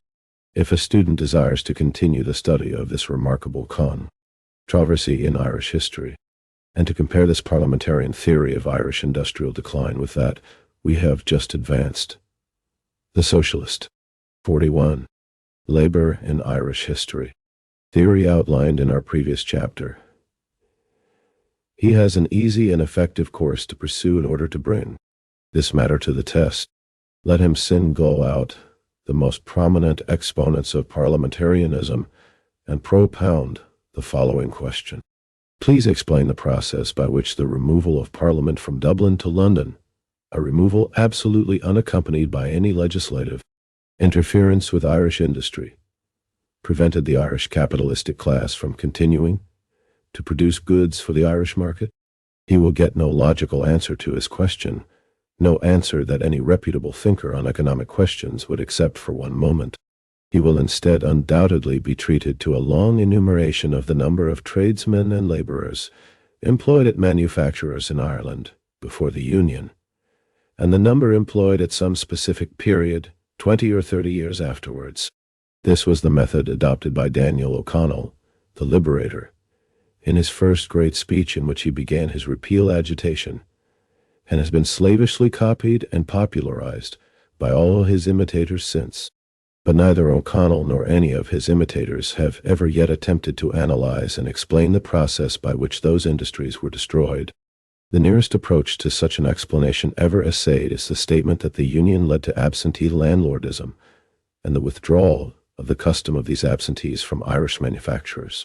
Such an explanation is simply no explanation at all. It is worse than childish. Who would seriously contend that the loss of a few thousand aristocratic clients killed, for instance, the leather industry, once so flourishing in Ireland and now scarcely existent? The district in the city of Dublin, which lies between Thomas Street and the South Circular Road, was once a busy hive of men engaging in the tanning of leather and all its allied trades. Now that trade has almost entirely disappeared from this district. Were the members of Irish Parliament and the Irish landlords the only wearers of shoes in Ireland? The only persons for whose use leather was tanned and manufactured? If not, how did their emigration to England make it impossible for the Irish manufacturer to produce shoes or harness for the millions of people still left in the country after the Union? The same remark applies. 42. 6. All. Capitalist betrayal of the Irish volunteers. To the weavers, once so flourishing a body in the same district, to the woolen trade, to the fishing trade, and so down along the line. The people of Ireland still wanted all these necessaries of life after the Union just as much as before. Yet the superficial historian tells us that the Irish manufacturer was unable to cater to their demand, and went out of business accordingly. Well, we Irish are credited with being gifted with a strong sense of humor, but one is almost inclined to doubt it in the face of gravity with which the parliamentary theory has been accepted by the masses of the Irish people. It surely is an amusing theory when we consider that it implies that the Irish manufacturers were so heartbroken, grieving over losing the trade of a few thousand rack-renting landlords, that they could not continue to make a profit by supplying the wants of the millions of Irish people at their doors. The English and the Scotch, the French and the Belgian manufacturers, miners, merchants, and fishermen, could and did wax fat, prosperous by supplying the wants of the Irish commonalty. But the Irish manufacturer could not. He had to shut up shop and go to the poorhouse because my Lord Rackrent of Castle Rackrent and his immediate personal following had moved to London. If our parliamentarian historians had not been the most superficial of all recorders of history, if their shallowness had not been so phenomenal that there is no equal to it to be found, except in the bigotry and stupidity of their loyalist rivals, they might easily have formulated from the same set of facts another theory equally useful to their cause, and more in consonance with the truth. That other theory may be stated thus: that the Act of Union was made possible because Irish manufacture was weak, and, consequently, Ireland had not an energetic capitalist class with sufficient public spirit and influence to prevent the Union. Industrial decline having set in, the Irish capitalist class was not able to combat the influence of the corruption fund of the English government, or to create and lead a party strong enough to arrest the demoralization of Irish public life. This, we are certain, is the proper statement of the case. Not that the loss of the Parliament destroyed Irish 43 labor and Irish history manufacture, but that the decline of Irish manufacture, due to causes already outlined, made possible the destruction of the Irish Parliament.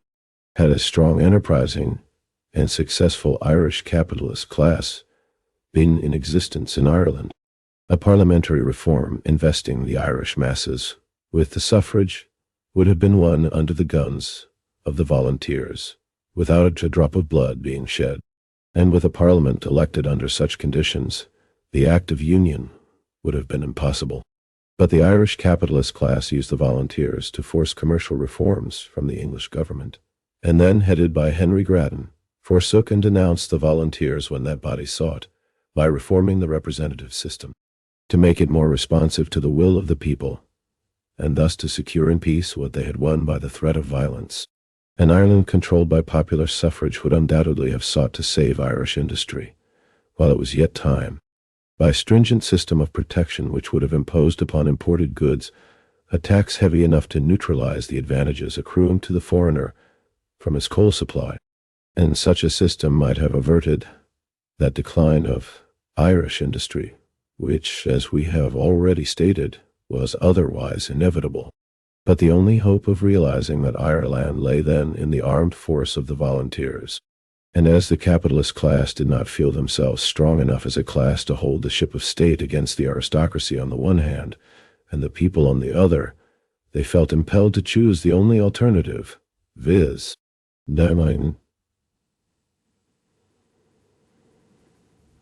Now, to elect to throw in their lot with one or other of the contending parties. They chose to put their trust in the aristocracy, abandoned the populace, and as a result were deserted by the class whom they had trusted, and went down into bankruptcy and slavery with the class they had betrayed. A brief glance at the record of the volunteer movement will illustrate the far-reaching treachery with which the capitalist class of Ireland emulated their aristocratic compatriots who sold for place or gold their country and their God, but, unlike them, contrived to avoid the odium their acts deserved.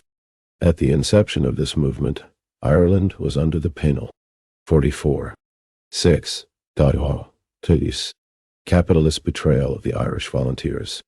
Laws that are against the Roman Catholic, statutes unequaled in ferocity, were still upon the statute books. Those laws, although ostensibly designed to convert Catholics to the Protestant faith, were in reality chiefly aimed at the conversion of Catholic-owned property into Protestant-owned property. The son of a Catholic property holder could dispossess his own father and take possession of his property simply by making affidavit that he, the son, had accepted the Protestant religion. Thenceforth, the father would be by law a pensioner upon the son's bounty. The wife of a Catholic could deprive her husband of all control over his property by simply becoming a Protestant. A Catholic could not own a horse worth more than £5 sterling. If he did, any Protestant could take his horse from him in the light of day and give him £5 sterling in full payment of all rights in the horse. On the head of a Catholic schoolmaster or a Catholic priest, the same price was put as on the head of a wolf. Catholics were eligible to no public office and were debarred from most of the professions. In fact, the Catholic religion was an illegal institution. Yet it grew and flourished, and incidentally, it may be observed, it secured a hold upon the affections and in the hearts of the Irish people as rapidly as it lost the same hold in France and Italy, where the Catholic religion was a dominant state institution, a fact worth noting by those Catholics who are clamoring for the endowment of Catholic institutions out of public funds.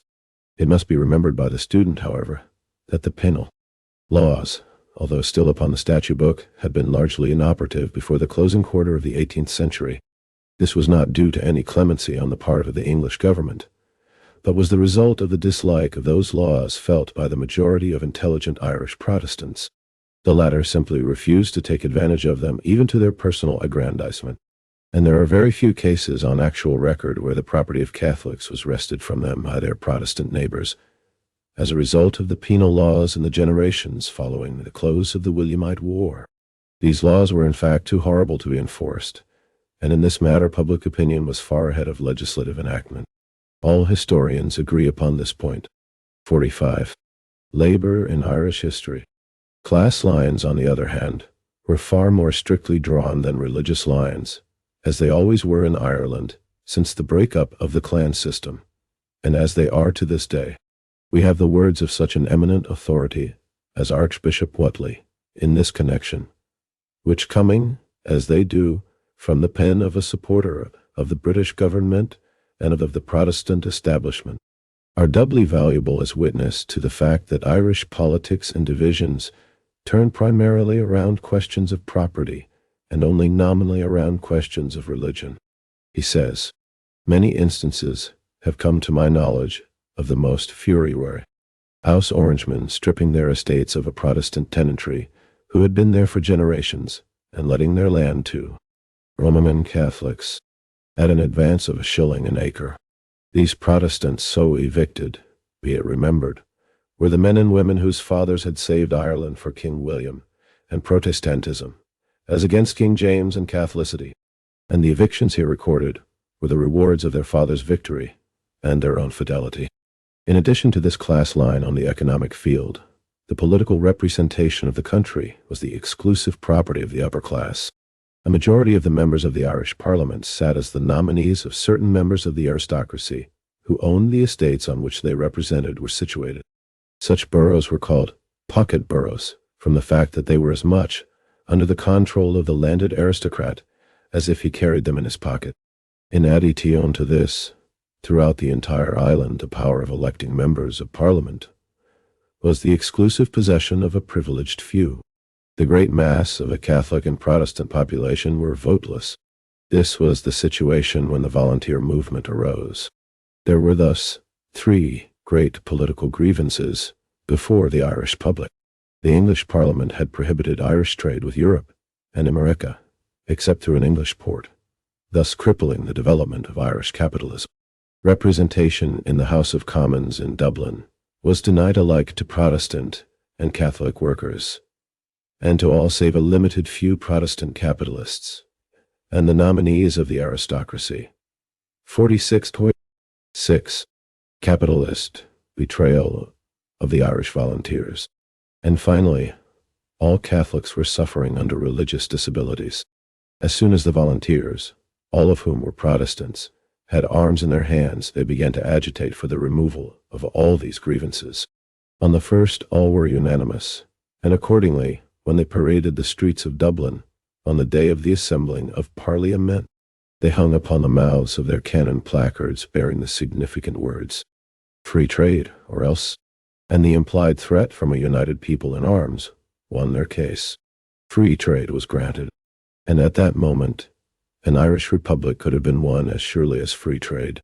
But When the rank and file of the volunteers proceeded to outline their demands for the removal of their remaining political grievances, to demand popular representation in Parliament, all their leaders deserted. They had elected aristocrats, glib-tongued lawyers, and professional patriots to be their officers, and all higher ranks betrayed them in their hour of need. After the granting of free trade, a volunteer convention was summoned to meet in Dublin to consider the question of popular representation in Parliament. Lord Charlemont, the commander-in-chief of the body, repudiated the convention. His example was followed by all the lesser fry of the aristocratic officers. And finally, when it did meet, Henry Grattan, whose political and personal fortunes the volunteers had made, denounced them in Parliament as an armed rabble. The convention, after some fruitless debate, adjourned in confusion, and on a subsequent attempt to convene another convention, the meeting was prohibited by government proclamation, and the signers of the call for the assembly were arrested and heavily fined.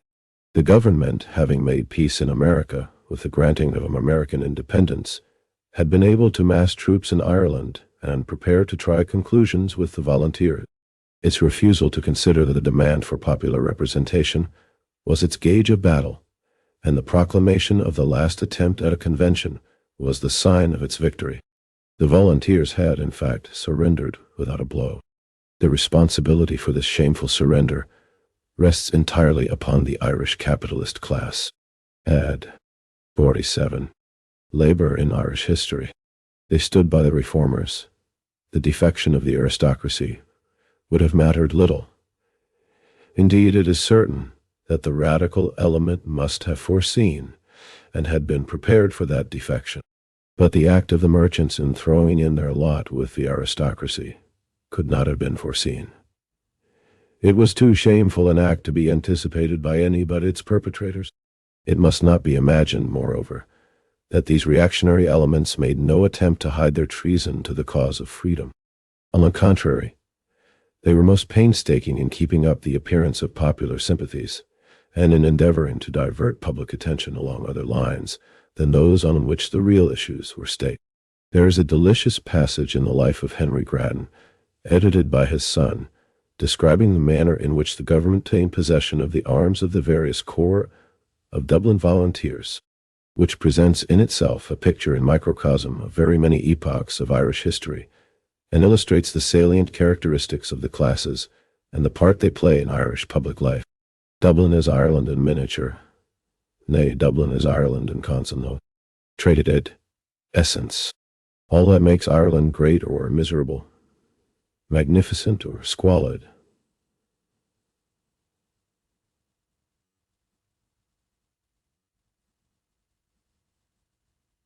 Ideally revolutionary or hopelessly reactionary, grandly unselfish or vilely treacherous, is stronger and more pronounced in Dublin than thus the part played by Dublin in any national crisis is sure to be simply a metropolitan setting for the role played by the same passions throughout the Irish provinces. Hence the value of the following unconscious contribution to the study of Irish history from the pen of the son of Henry Grattan. In Dublin there were 3 divisions of volunteers, correspond aimed to the 3 popular divisions of the patriotic forces. There was the Liberty Corps, recruited exclusively from the working class, the Merchants Corps, composed of the capitalist class, and the Lawyers Corps, the members of the legal fraternity. Henry Grattan, Jr., telling of the action of the government after the passage of the Arms and Gunpowder Bill, requiring the volunteers to give up their arms to the authorities for safekeeping, says the government seized the artillery of the Liberty Corps, made a private arrangement by which it got possession of that. 48. 6. Capitalist betrayal of the Irish volunteers. Belonging to the Merchant Corps, they induced the lawyers to give up theirs, first making a public procession before they were surrendered. In other words, and plainer language, the government had to use force to seize the arms of the workingmen. But the capitalists gave up theirs secretly as the result of a private bargain, the terms of which we are not made acquainted with. and the lawyers took theirs through the streets of Dublin in a public parade to maintain the prestige of the legal fraternity in the eyes of the credulous Dublin workers. And then, whilst their throats were still husky from publicly cheering the guns of the volunteers, privately handed those guns over to the enemies of the people. The working men fought, the capitalists sold out, and the lawyers bluffed. Then, as ever in Ireland, the fate of the country depended upon the issue of the struggle between the forces of aristocracy and the forces of democracy. The working class in town and the peasantry in the country were enthusiastic over the success of the revolutionary forces in America and France, and were burning with a desire to emulate their deeds in Ireland. But the Irish capitalist class dreaded the people more than they feared the British government, and in the crisis of their country's fate their influence and counsels were withdrawn from the popular side. Whilst this battle was being fought out with such fatal results to the cause of freedom, there was going on elsewhere in Ireland a more spectacular battle over a mock issue. And as is the one of things in Ireland, this sham battle engrosses the greatest amount of attention in Irish history. We have already alluded to the Henry Flood who made himself conspicuous in the Irish Parliament by out-Heroding Herod in his denunciation of the government for failing to hang enough peasants to satisfy him. Mr. Henry Grattan we have also introduced to our readers. These two men were the parliamentary leaders of the Patriot Party in the House of Commons. The rival Harrys, as the Dublin crowd sarcastically described them, when the threat of the volunteers compelled the English authorities to formally renounce all its rights to make laws binding the Irish Parliament. These two patriots quarreled, and we are 49. Labor in Irish history, seriously informed by the grave historians and learned historians, the subject of their quarrel divided all Ireland. In telling of what that subject was, we hope our readers will not accuse us of fooling. We are not, although the temptation is almost irresistible. We are soberly stating the historical facts. The grave and learned historians tell us that Grattan and Flood quarreled because Flood insisted that England should be required to promise that it would never again interfere to make laws governing the Irish Parliament, and Grattan insisted that it would be an insult to the honor of England to require any such promise. As we have said, the grave and learned historians declare that Ireland took sides in this quarrel. Even such a hater of England as John Mitchell in his History of Ireland seemingly believes this to be the case. Yet we absolutely refuse to give any credence to the story. We are firmly convinced that while Grattan and Flood were splitting the air with declamations upon this subject, if an inquirer had gone down into any Irish harvest field and asked the first reaper, he met his opinion of the matter. The said reaper would have touched the heart of the question without losing a single swing of his hook. He would have said truly, and sure, what does it matter what England promises?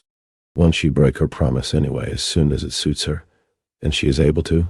It is difficult to believe that either Grattan or Flood could have seriously thought that any promise would bind England, a country which even then was notorious all over the world for broken faith and dishonored treaties. Today the recital of facts of this famous controversy looks like a poor attempt at humor, but in view of the tragic setting of the controversy, we must say that it bears the same relation to humor that a joke would in a torture chamber. Grattan and Flood in this case were but two skillful actors indulging in oratorical horseplay at the deathbed of the murdered hopes of a people. Were any other argument, outside of the absurdity of the legal hair-splitting on both sides, needed to prove how little such a sham battle really interested the great mass of the people, the record of the two leaders would suffice. Mr. Flood was not only known to be an enemy of the oppressed 56, capitalist betrayal of the Irish volunteers, peasantry, and a hater of the Catholics, that is to say, of the great mass of the inhabitants of Ireland. But he had also spoken and voted in the Irish Parliament in favor of a motion to pay the expenses of an army of 10,000 British soldiers to be sent to put down the revolution in America. And Mr. Grattan, on his part, had accepted a donation of £50,000 from the government for his patriotic services, and afterwards, in excess of gratitude for this timely aid, repaid the government by betraying and denouncing the volunteers. On the other great questions of the day, they were each occupying an equivocal position, playing fast and loose. For instance, Mr.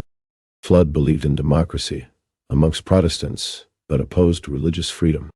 Mr. Grattan believed in religious freedom amongst property owners, but opposed all extension of the suffrage to the working class. Mr. Flood would have given the suffrage to all Protestants, rich or poor, and denied it to all Catholics, rich or poor. Mr. Grattan would have given the vote to every man who owned property, irrespective of religion, and he opposed its extension to any propertyless man. In the Irish House of Commons, he bitterly denounced the United Irishmen, of whom we will treat later, for proposing universal suffrage, which he declared would ruin the country and destroy all order. It will be seen that Mr. Grattan was the ideal capitalist statesman. His spirit was the spirit of the bourgeoisie incarnate. He cared more for the interests of property than for human rights or for the supremacy of any religion. His early bent in that direction is seen in a letter he sent to his friend, a Mr. Broome, dated November 3, 1767, and reproduced by his son in his edition of the Life and Speeches of his father. The letter shows the eminently respectable, anti-revolutionary, religious Mr. Henry Grattan to have been at heart a free thinker, free lover, and Epicurean philosopher, who had early understood the wisdom of not allowing these opinions to be known to the common multitude whom he aspired to govern. We extract 51.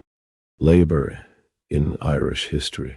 You and I, in this as in most other things, perfectly agree. We think marriage is an artificial, not a natural, institution, and imagine women too frail bark for so long, and tempestuous a voyage as that of life. I have become an Epicurean philosopher. Consider this world as our n plus ultra, and happiness as our great object in it. Such a subject is too extensive and too dangerous for a letter. In our privacy, we shall dwell upon it more copiously. This, be it noted, is perhaps not the Grattan of the poet Moore's Rhapsody, but it is the real Grattan. Small wonder that the Dublin mob stoned this Grattan on his return from England, on one occasion, after attending Parliament in London. His rhetoric and heroics did not deceive them, even if they did bewitch the historians. His dramatic rising from a sick bed to appear before the purchased traders, who sold their votes to carry the Union, in order to appeal to them, not to fulfill their bargain, makes indeed a fine tableau for romantic historians to dwell upon. But it was a poor compensation to the common people for the volunteers insulted and betrayed, and the cause of popular suffrage opposed and misrepresented.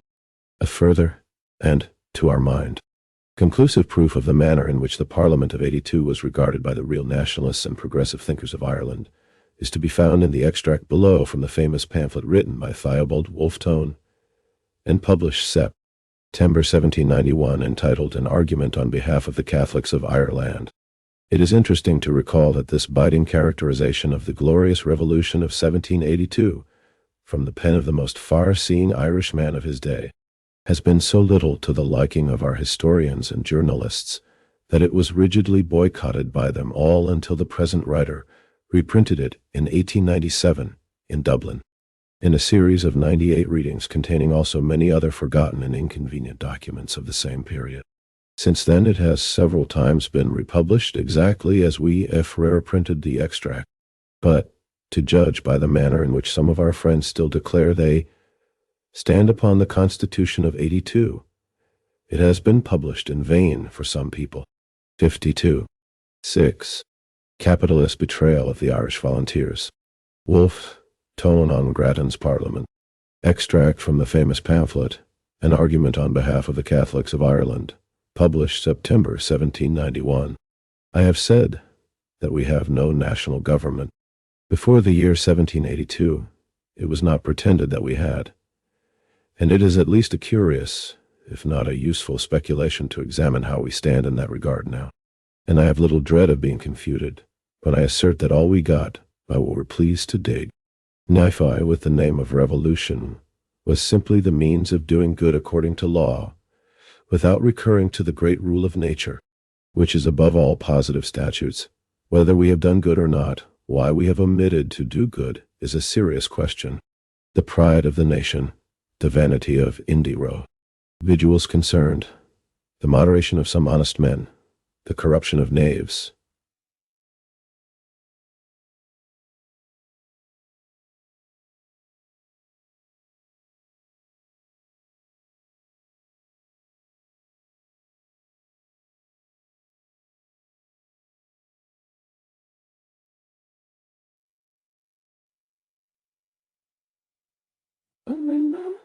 Imperfect business that ever threw ridicule on a lofty epithet, by assuming it unworthily. It is not pleasant to any Irishman to make such a concession, but it cannot be helped if truth will have it so. It is much better to delude ourselves, or be gulled by our enemies with praises which we do not deserve, or imaginary blessings which we do not enjoy. I leave to the admirers of that era to vent flowing declama tions on its theoretical advantages and its visionary glories. It is a fine subject, and peculiarly flattering to my countrymen, many of whom were actors, and almost all spectators of it. Be mine the unpleasing task, to strip it of its plumage and its tinsel, and show the naked figure. The operation will be severe, but if properly attended to may give us a strong and striking lesson of caution and of wisdom. The revolution of 1782 was a revolution which enabled Irish men to sell at a much higher price their honor, their integrity, and the interests of their country. It was a revolution which, while at one stroke it doubled the value of every borough. 53. Labor in Irish history. Guerre in a kingdom left 3/4 of our countrymen slaves as it found them, and the government of Ireland in the base and wicked and contemptible hands who had spent their lives in degrading and plundering her. Nay, some of whom had given their last vote decidedly, though hopelessly, against this, our famous revolution. Who of the veteran enemies of the country lost his place or his pension? Who was called forth to station or office from the ranks of opposition? Not one.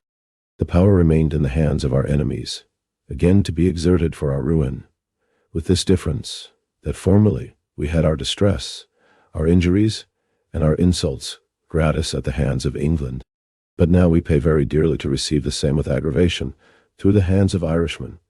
Yet this we boast of, and call a revolution. And so we close this chapter on the volunteers, a chapter of great opportunities lost, of popular confidence betrayed. A few extracts from some verses written at the time in Dublin serve as an epitome of the times, even if they do seem a little bitter. Who aroused the people? The rival Harrys rose, and pulled each other's nose, and said they aroused the people. What did the volunteers? They mustered and paraded, until their laurels faded. This did the volunteers. How died the volunteers?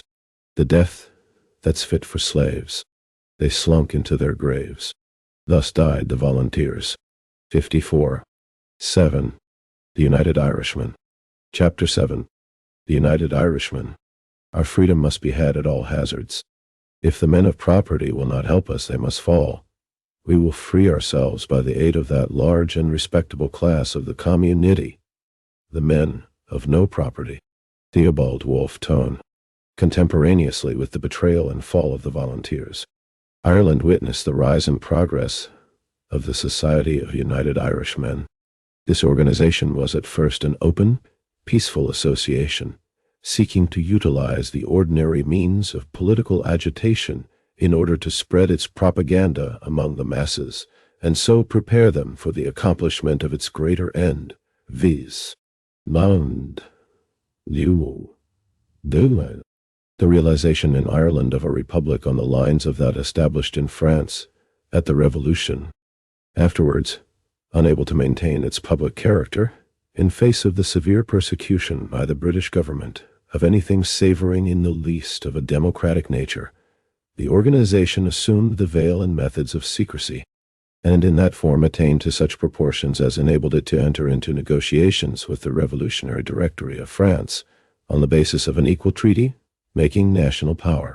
As the result of this secret treaty between revolutionary France and revolutionary Ireland against the common enemy, aristocratic England, various fleets and armies were dispatched from the continent to assist the Irish Republicans. But all of those expeditions were disastrous in their outcome. The first, under the command of Grouchy and Hoche, was dispersed by a storm, some of the ships being compelled to return to France for repairs. And when the remainder, including the greater part of the army, reached Bantry Bay on the Irish coast, the French commander exhibited to the full all that hesitation, indecision, and lack of initiative, which he afterwards was to show with equally fatal results to Napoleon on the eve of the Battle of Waterloo. Finally, despite the desperate protests of the Irish, 55. Labor in Irish history. Revolutionists on board, he weighed anchor and returned to France without striking a blow or landing a corporal's guard. Had he been a man equal to the occasion and landed his expedition, Ireland would almost undoubtedly have been separated from England and become mistress of her own national destinies. Another expedition, fitted out by the Dutch Republic in alliance with France, was detained by contrary winds in the harbor until the British fleet had time to come upon the scene. And then the Dutch commander chivalrously but foolishly accepted the British challenge to fight, and, contending under unequal and adverse conditions, was defeated. An unauthorized but gallant attempt was made under another French officer, General Humbert, and this actually landed in Ireland, proclaimed the Irish Republic at Killala, in Connacht, armed large numbers of the United Irishmen amongst the inhabitants, and in conjunction with these latter fought and utterly routed a much superior British force at Castlebar, and penetrated far into the country before it was surrounded and compelled to surrender to a force more than 10 times its own in number. The numbers of the French expedition in this case were insufficient for the purposes of making a stand long enough to permit of the people reaching it and being armed and organized efficiently, and hence its failure. But had Humbert possessed the number commanded by Grouchy, or Grouchy possessed the dash and daring of Humbert, the Irish Republic would have been born, for weal or woe, in 1798. It is a somewhat hackneyed observation, but so true that it compels repetition, that the elements did more for England than her armies.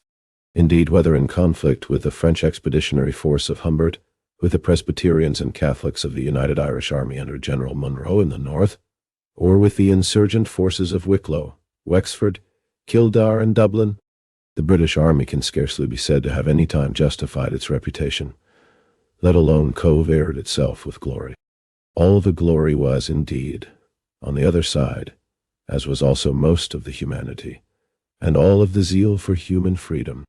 The people were wretchedly armed, totally undrilled, and compelled. 56. 7. The United Irishmen to act without any systematic plan of campaign, because of the sudden arrest and imprisonment of their leaders. Yet they fought and defeated the British troops on a score of battlefields, despite the fact that the latter were thoroughly disciplined, splendidly armed, and directed like a huge machine from one common center. To suppress the insurrection in the counties of Wicklow and Wexford alone required all the efforts of 30,000 soldiers. Had the plans of the United Irishmen for a concerted uprising all over the island on a given date not failed, the task of coping with the Republican forces would have been too great for the government to achieve. As it was, the lack of means of communication prevalent in those days made it possible for the insurrection in any one district to be almost fought and lost before news of its course had penetrated into other parts of the country. While the forces of republicanism and despotism were thus contending for supremacy upon the land, the victory was being in reality decided for the latter by its superiority upon the sea.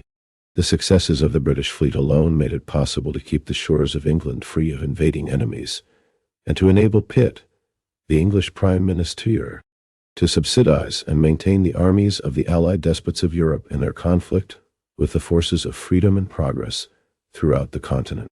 In the face of this undoubted fact, it is somewhat humiliating to be compelled to record that the overwhelming majority of those serving upon that fleet were Irishmen. But, unlike those serving in the British Army, The sailors and marines of the Navy were there against their own will. During the coercive proceedings of the British government in Ireland, in their attempt to compel the revolutionary movement to explode prematurely, the authorities suspended the Habeas Corpus Act, the guarantee of ordinary legal procedure, and instituted martial law and free quarters for the military. Under the latter system, the soldiery were forced as boarders upon the civilian population, each family being compelled to provide food and lodging for a certain number. For all attempts at resistance, or all protests arising out of the licentious conduct of the brutal soldiery, or all incautious expressions overheard by them during their unwelcome residence in the houses of the people. Though 57.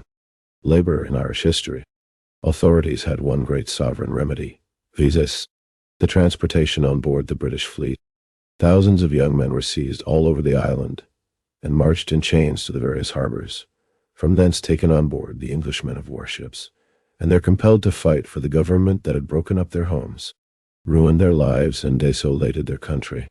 Whenever any district was suspected of treasonable sympathies, it was first put under martial law.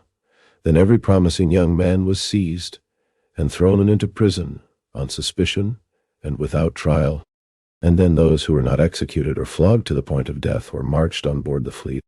All over Ireland, but especially in Ulster and Leinster, during the closing years of the 18th and the opening of the 19th century, the newspapers and private letters of the time are full of records of such proceedings, telling of the vast numbers everywhere sent on board the fleet as a result of the wholesale dragooning of the people. Great numbers of these were United Irishmen, sworn to an effort to overthrow the despotism under which the people of Ireland suffered, and as a result of their presence on board, every British ship soon became a nest of conspirators. The Jack Tars of Old England were conspiring to destroy the British Empire, and anyone at all acquainted with the facts relative to their treatment by their superiors and the authorities cannot wonder at their acts. The subject is not loved by the jingo historians of the English governing classes, and is consequently usually complacently lied about. But, as a cold matter of fact, they wooden walls of England, so beloved of the poets of that country, were in reality veritable floating hells to the poor sailors and marines. Flogging for the most trivial offenses was inflicted upon the unsupported word of the most petty officer. The quarters in which the men were compelled to sleep and eat below decks were of the vilest and most unsanitary condition. The food was of the filthiest, and every man had to pay tribute to a greedy quartermaster in order to escape actual starvation, and the whole official life of the ship, from the captain down to the youngest midshipman, was based upon the wealth and rank and rank. 58. 7. The United Irishmen breathed hatred and contempt for anything belonging to the lower classes.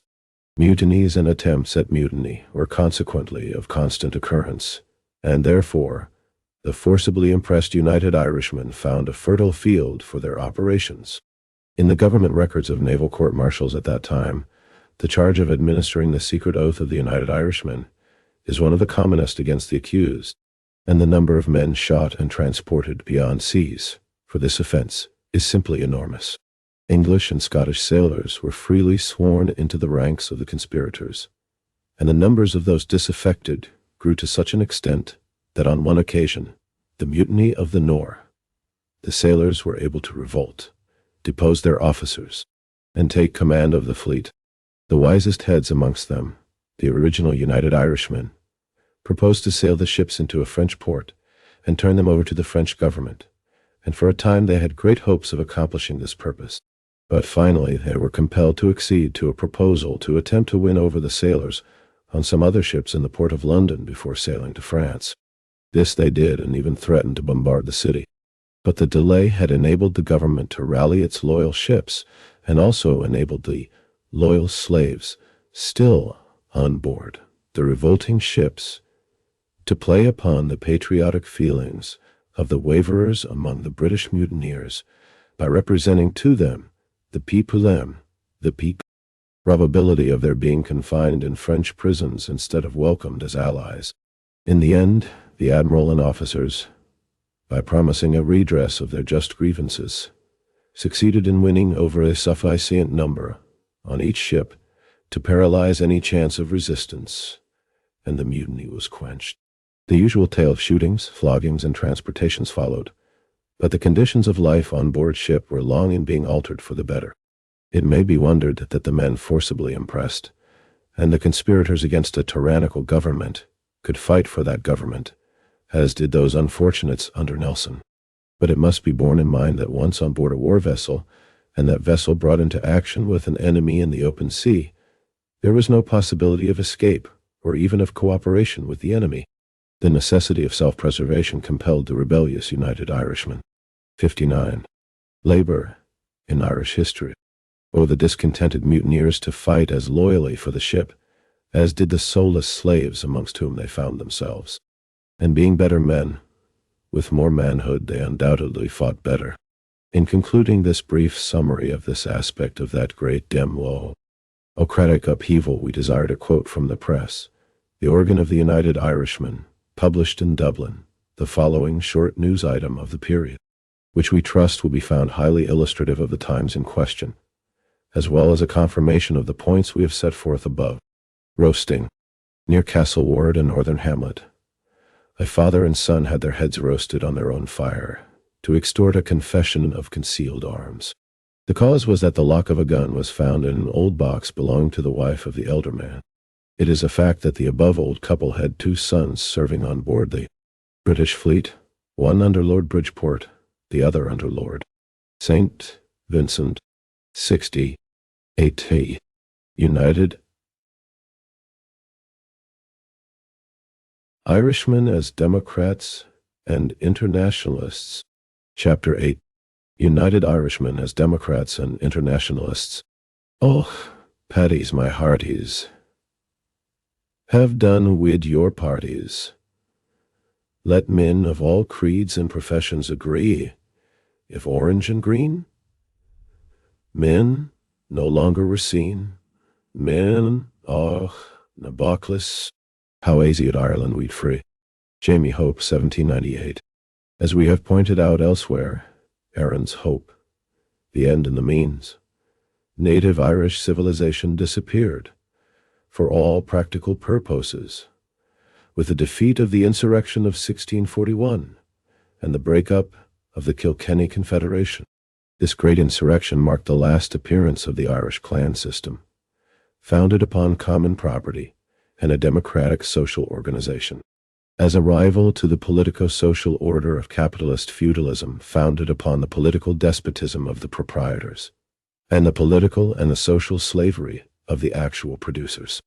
In the course of this insurrection, the Anglo-Irish noblemen, who held Irish tribe lands as their private property under the English feudal system, did indeed throw in their lot with the native Irish tribesmen. But the union was never a cordial one, and their presence in the councils of the insurgents was at all times a fruitful source of dissension, treachery, and incapacity.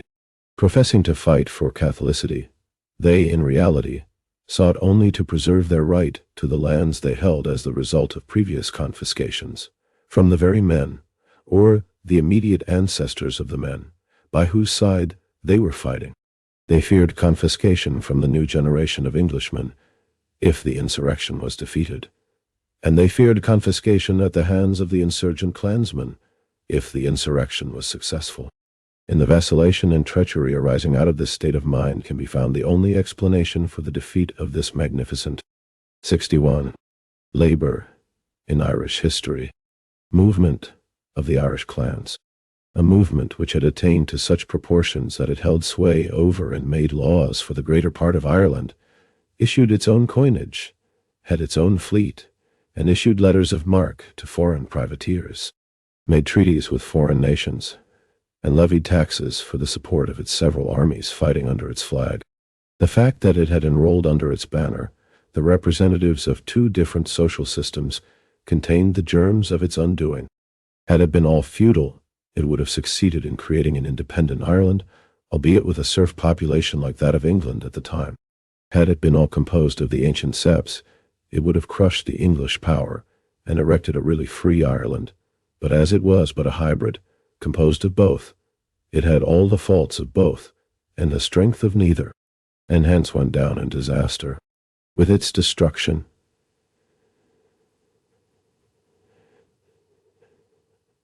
And the following massacres, expropriations and dispersion of the native Irish, the Irish clans disappear finally from history. Out of these circumstances, certain conditions arose, well worthy of the study of every student who would understand modern Irish history. One condition which thus arose was that the disappearance of the clan as a rallying point for rebellions and possible base of freedom made it impossible thereafter to localize an insurrectionary effort, or to give it a smaller or more circumscribed aim than that of the Irish nation. When, before the iron hand of Cromwell, the Irish clans went down into the tomb of a common subjection, the only possible reappearance of the Irish idea henceforth lay through the gateway of a national resurrection. And from that day forward, the idea of common property was destined to recede into the background as an avowed principle of action, whilst the energies of the nation were engaged in a slow and painful process of assimilating the social system of the conqueror, of absorbing the principles of that political society based upon ownership, which had replaced the Irish clan society based upon a common kingship. Another condition ensuing upon the total disappearance of the Irish social order was the growth and accentuation of class distinctions. 62.8. United Irishmen as Democrats and Internationalists amongst the conquerors. The indubitable fact that from that day forward the ownership of what industries remained in Ireland was left in the hands of the Protestant element is not to be explained as sophistical anti-Irish historians have striven to explain it, by asserting that it arose from the greater enterprise of Protestants as against Catholics. In reality, it was due to the state of social and political outlawry in which the Catholics were henceforth placed by the law of the land. According to the English Constitution as interpreted for the benefit of Ireland, the Irish Catholics were not presumed to exist, and hence the practical impossibility of industrial enterprise being in their hands or initiated by them. Thus, as the landed property of the Catholic passed into the ownership of the Protestant adventurers, so also the manufacturing business of the nation fell out of the stricken grasp of the hunted and proscribed Papists into the clutches of their successful and remorseless enemies. Amongst these latter there were two elements, the fanatical Protestant, and the mere adventurer trading on the religious enthusiasm of the former. The latter used the fanaticism of the former in order to disarm, subjugate, and rob the common Catholic enemy, and having done so, established themselves as a ruling landed and commercial class, leaving the Protestant soldier to his fate as tenant or artisan. Already by the outbreak of the Williamite War in the generation succeeding Cromwell, the industries of the north of Ireland had so far developed that the prentice boys of Derry were the dominating factor in determining the attitude of that city towards the contending English kings.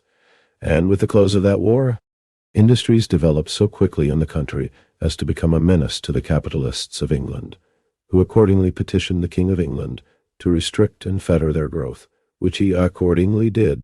With the passing of this restrictive legislation against Irish industries, Irish capitalism became discontented and disloyal without, as a whole, the power or courage to be revolutionary. It was a restaging of the ever-recurring drama of English invasion and Anglo-Irish disaffection, with the usual economic background. We have pointed out in a previous chapter how each generation of English adventurers, settling upon the soil as owners, resented the coming of the next generation. 63. Labor in Irish history, and that their so-called Irish patriotism was simply inspired by the fear that they should be dispossessed in their turn, as they had dispossessed others. What applies to the land-owning patriots as applies also to the manufacturers. The Protestant capitalists, with the help of the English, Dutch, and other adventurers, dispossessed the native Catholics and became prosperous. As their commerce grew, it became a serious rival to that of England, and accordingly the English capitalists compelled legislation against it, and immediately the erstwhile English garrison in Ireland became an Irish patriot party. From time to time, many weird and fanciful theories have been evolved to account for the transformation of English settlers of one generation into Irish patriots in the next. We have been told it was the air, or the language, or the religion, or the hospitality, or the lovableness of Ireland, and all of the time the naked economic fact, the material rea sun, was plain, as the alleged reason was mythical or spurious. But there are none so blind as those who will not see. Yet the fact remains that, since English confiscations of Irish land ceased, no Irish landlord body has become patriotic or rebellious. And since English repressive legislation against Irish manufacturers ceased, Irish capitalists have remained valuable assets in the scheme of English rule in Ireland. So it would appear that since the economic reason ceased to operate, the air and the language and the religion and the hospitality and the lovableness of Ireland have lost all their seductive capacity, all their power to make an Irish patriot out of an English settler of the propertied classes. With the development of this patriotic policy amongst the Irish manufacturing class, there had also developed a more intense and aggressive policy amongst the humbler class of Protestants in town and country. In fact, in Ireland at that time, there were not only two nations divided into Catholics and non-Catholics, but each of those two nations in turn was divided into other two rich and the poor. The development of industry had drawn large numbers of the Protestant poor from agricultural pursuits into industrial occupations, and the suppression of those latter in the interest of English manufacturers left them both landless and workless. This condition reduced the laborers, 64.8, by United Irishmen, as Democrats and internationalists, in town and country to the position of serfs. Fierce competition for farms and for jobs enabled the master class to bend both Protestant and Catholic to its will, and the result was seen in the revolts we have noticed earlier in our history.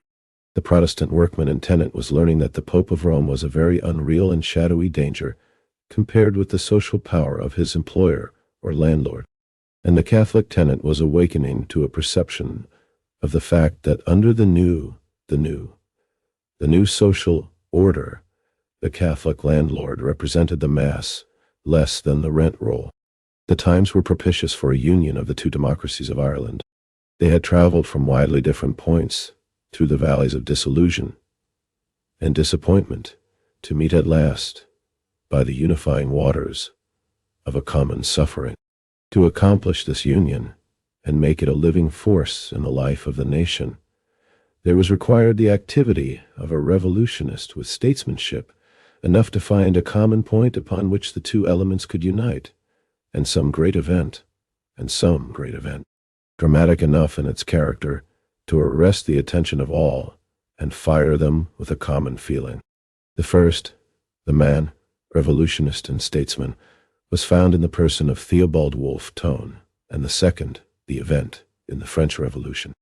Wolfe Tone had, although a Protestant, been secretary for the Catholic Committee for some time, and in that capacity had written the pamphlet quoted in a previous chapter, but eventually had become convinced that the time had come for more comprehensive and drastic measures than the committee could possibly initiate, even were it willing to do so. The French Revolution operated alike upon the minds of the Catholic and Protestant democracies to demonstrate this fact and prepare them for the reception of it. The Protestant workers saw in it a revolution of a great Catholic nation, and hence wavered in the belief so insidiously instilled into them that Catholics were willing slaves of despotism, and the Catholics saw in it a great manifestation of popular power, a revolution of the people against the aristocracy, and therefore ceased to believe that aristocratic leadership was necessary for their salvation. Citing this propitious moment, Tone and his associates proposed, 65, labor in Irish history, the formation of a society of men of every creed for the purpose of securing an equal representation of all the people in Parliament. This was, as Tone's later words and works amply prove, intended solely as a means of unity. Knowing well the nature of the times and political oligarchy in power, he realized that such a demand would be resisted with all the power of government. But he wisely calculated that such resistance to a popular demand would tend to make closer and more enduring the union of the democracy, irrespective of religion, and that Tone had no illusions about the value of the aristocracy is proven in scores of passages in his autobiography. We quote one, proving alike this point, and also the determining effect of the French Revolution upon the popular mind in Ireland. As the revolution advanced, and as events expanded themselves, the public spirit of Ireland rose with a rapid acceleration. The fears and animosities of the aristocracy rose in the same, or a still higher proportion. In a little time the French Revolution became a test of every man's political creed, and the nation was fairly divided into great parties, the aristocrats and democrats borrowed from France, who have ever since been measuring each other's strength and carrying on a kind of smothered war, which the course of events, it is highly probable, may soon call into energy and action. It will be thus seen that Tone built up his hopes upon a successful prosecution of a class war, although those who pretend to imitate him today raise up their hands in holy horror at the mere mention of the phrase. The political wisdom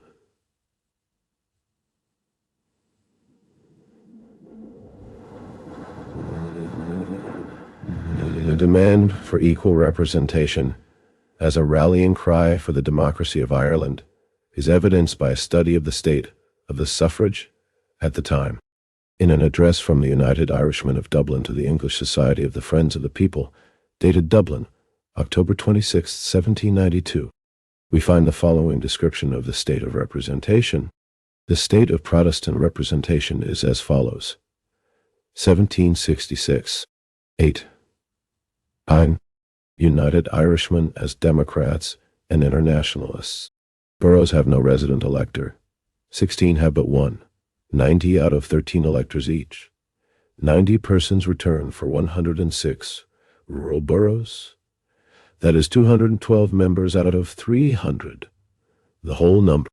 54 members are returned by 5 noblemen and 4 bishops. And borough influence has given landlords such power in the counties as to make them boroughs also. Yet the majesty of the people is still quoted with affected veneration. And if the crown be ostensibly placed in a part of the Protestant portion, it is placed there in mockery, for it is encircled with thorns. With regard to the Catholics, the following is the simple and sorrowful fact. 3 millions, every one of whom has an interbrow est in the state, and collectively give it its value, are taxed with without being represented, and bound by laws to which they have not given consent. The above address, which is signed by Thomas Wright as Secretary, contains one sentence which certain socialists and others in Ireland and England might well study to advantage, and is also useful as illustrating the thought of the time. It is as follows. As to any union between the two islands, believe us when we assert that our union rests upon our mutual independence. We shall love each other if we be left to ourselves. It is the union of mind which ought to bind these nations together. This, then, was the situation in which the Society of United Irishmen was born. That society was initiated and conducted by men who realized the importance of all those principles of action upon which latter-day Irish revolutionists have turned their backs. Consequently, it was as effective in uniting the democracy of Ireland as the patriots of our day have been in keeping it separated into warring religious factions. It understood that the aristocracy was necessarily hostile to the principle and practice of freedom. It understood that the Irish fight for liberty was but a part of the worldwide upward march of the human race, and hence it allied itself with the revolutionists of Great Britain. 67.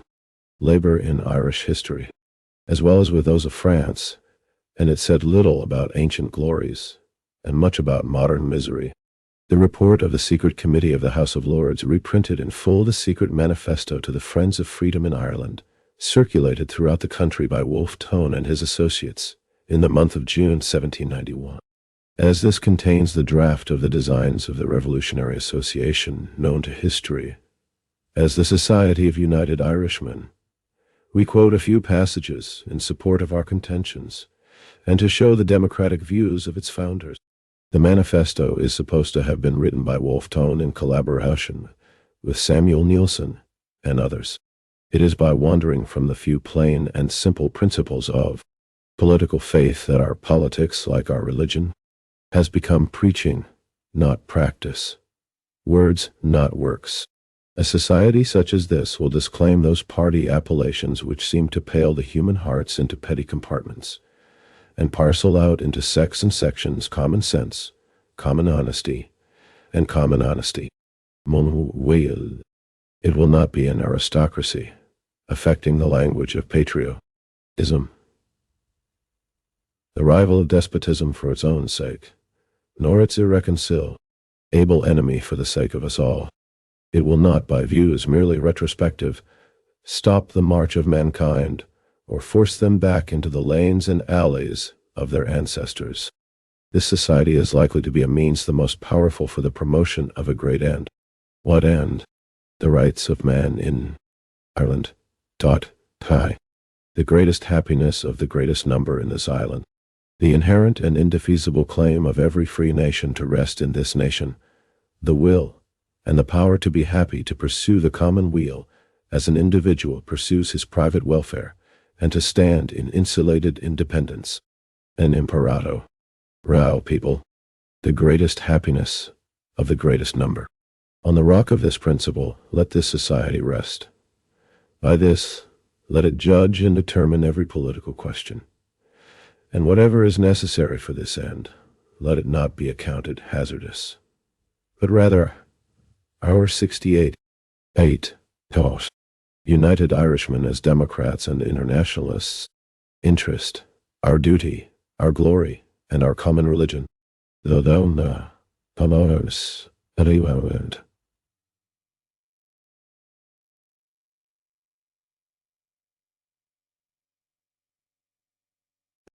Rights of man are the rights of God, and to vindicate the one is to maintain the other.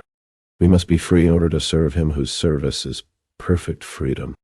The external business of this society will be, first, publication, in order to propagate their second principles and effectuate their ends. Second, communications with the different towns to be assiduously kept up, and every exertion used to accomplish a national convention of the people of Ireland, who may profit by past errors and by many unexpected circumstances which have happened since this last meeting. Third, communications with similar societies abroad, as the Jacobin Club of Paris, the Revolutionary Society in England, the Committee for Reform in Scotland. Let the nations go abreast. Let the interchange of sentiments among mankind concerning the rights of man be as immediate as possible. When the aristocracy come forward, the people fall backward. When the people come forward, the aristocracy, fearful of being left behind, insinuate themselves into our ranks and rise into timid leaders or treacherous auxiliaries. They mean to make us their instruments. Let us rather make them our instruments. One of the two must happen. The people must serve the party, or the party must emerge in the mightiness of the people, and Hercules will then lean upon his club. On the 14th of July, the day which shall ever commemorate the French Revolution, let this society pour out their first libation to European liberty, eventually the liberty of the world, and, their eyes raised to heaven in his presence who breathed into them an ever-living soul, let them swear to maintain the rights and prerogatives of their nature as men, and the right and prerogative of Ireland as an independent people. Dieu est mon droit. God and my right is the motto of kings. Dieu et la liberté. God and liberty. Exclaimed Voltaire when he beheld Franklin, his fellow citizen of the world. Dieu et nos. 69. Labor in Irish history. Droits, God and our rights. Let every Irishman cry aloud to each other. The cry of mercy, of justice, and of victory. It would be hard to find in modern socialist literature anything more broadly international in its scope and aims, more definitely of a class character in its methods, or more avowedly democratic in its nature than this manifesto. Yet, although it reveals the inspiration and methods of a revolutionist, acknowledged to be the most successful organizer of revolt in Ireland since the days of Rory O'Moore, all his present-day professed followers constantly trample upon and repudiate every one of these principles, and reject them as a possible guide to their political activity. The Irish socialist alone is in line with the thought of this revolutionary apostle of the United Irishmen. The above-quoted manifesto was circulated in June 1791, and in July of the same year, the townspeople and volunteer societies of Belfast met to celebrate the anniversary of the fall of the Bastille, a celebration recommended by the framer of the manifesto as a means of educating and uniting the real people of Ireland, the producers. From the Dublin Chronicle of the time, we quote the following passages from the declaration of the volunteers and inhabitants at large of the town and neighborhood of Belfast on the subject of the French Revolution. As Belfast was then the hotbed of revolutionary ideas in Ireland, and became the seat of the first Society of United Irishmen, and as all other branches of the society were founded upon this original, it will repay us to study the sentiments here expressed, unanimously agreed to at an assembly held by public notice on the 14th of July, 1791, Colonel Sherman president. Neither on marble nor brass can the rights and duties of men be so durably registered as on their memories and on their hearts. We therefore meet this day to commemorate the French Revolution, that the remembrance of this great event might sink deeply into our hearts, warmed not merely with the fellow feeling of townsmen, but with a sympathy which binds us to the 78 United Irishmen as democrats and internationalists, human race in a brotherhood of interest, of duty and affection. Here then we take our stand, and if we be asked what the French Revolution is to us, we answer, much, much as men. It is good for human nature that the grass grows where the Bastille stood. We do rejoice at an event that means the breaking up of civil and religious bondage, when we behold this misshapen pile of abuses, cemented merely by customs, and raised upon the ignorance of a prostrate people, tottering to its base to the very level of equal liberty and commonwealth. We do really rejoice in this resurrection of human nature, and we congratulate our brother man coming forth from the vaults of ingenious torture, and from the cave of death. We do congratulate the Christian world that there is in it one great nation which has renounced all ideas of conquest, and has published the first glorious manifesto of humanity, of union, and of peace. In return we pray to God that peace may rest in their land, and that it may never be in power of royalty, nobility, or a priesthood to disturb the harmony of a good people, consulting about those laws which must ensure their own happiness and that of unborn millions. Go on then, great and gallant people, to practice the sublime philosophy of your legislation, to force applause from nations least disposed,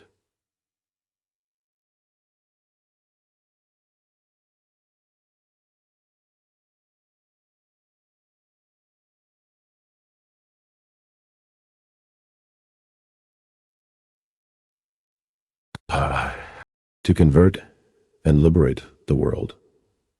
A world whose eyes are fixed on you, whose heart is with you, who talks of you with all her tongues.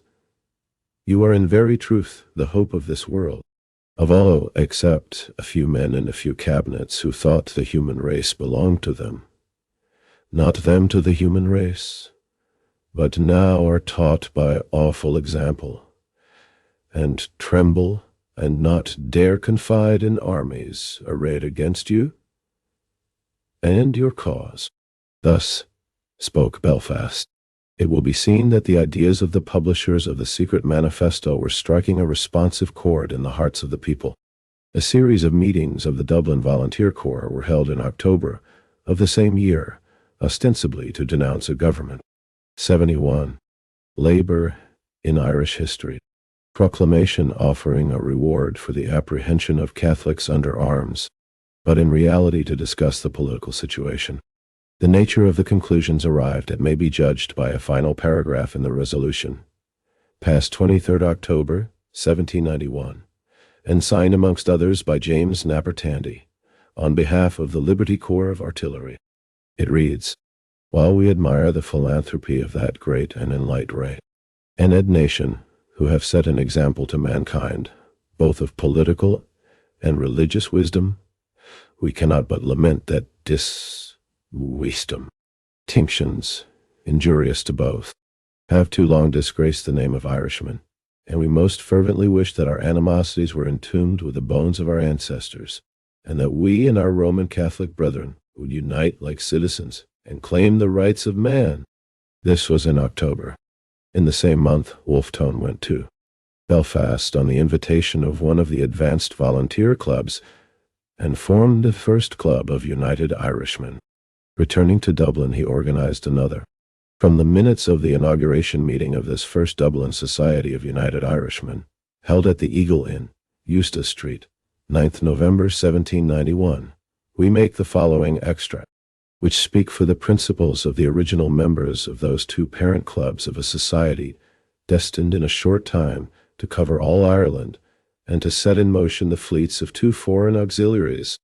For the attainment, then, of this great and important object, the removal of absurd and ruinous distinctions, and for promoting a complete coalition of the people, a club has been formed composed of all religious persuasions who have adopted for their name the Society of United Irishmen of Dublin, and have taken as their declaration that of a similar society in Belfast, which is as follows: "In the present great era of reform, when unjust governments are falling in every quarter of Europe, when religious persecution is compelled to abjure her tyranny over conscience, when the rights of man are ascertained in theory, and that the 72 United Irishmen as Democrats and Internationalists are substantiated by practice, when antiquity can no longer defend absurd and oppressive forms against the common sense and common interests of mankind,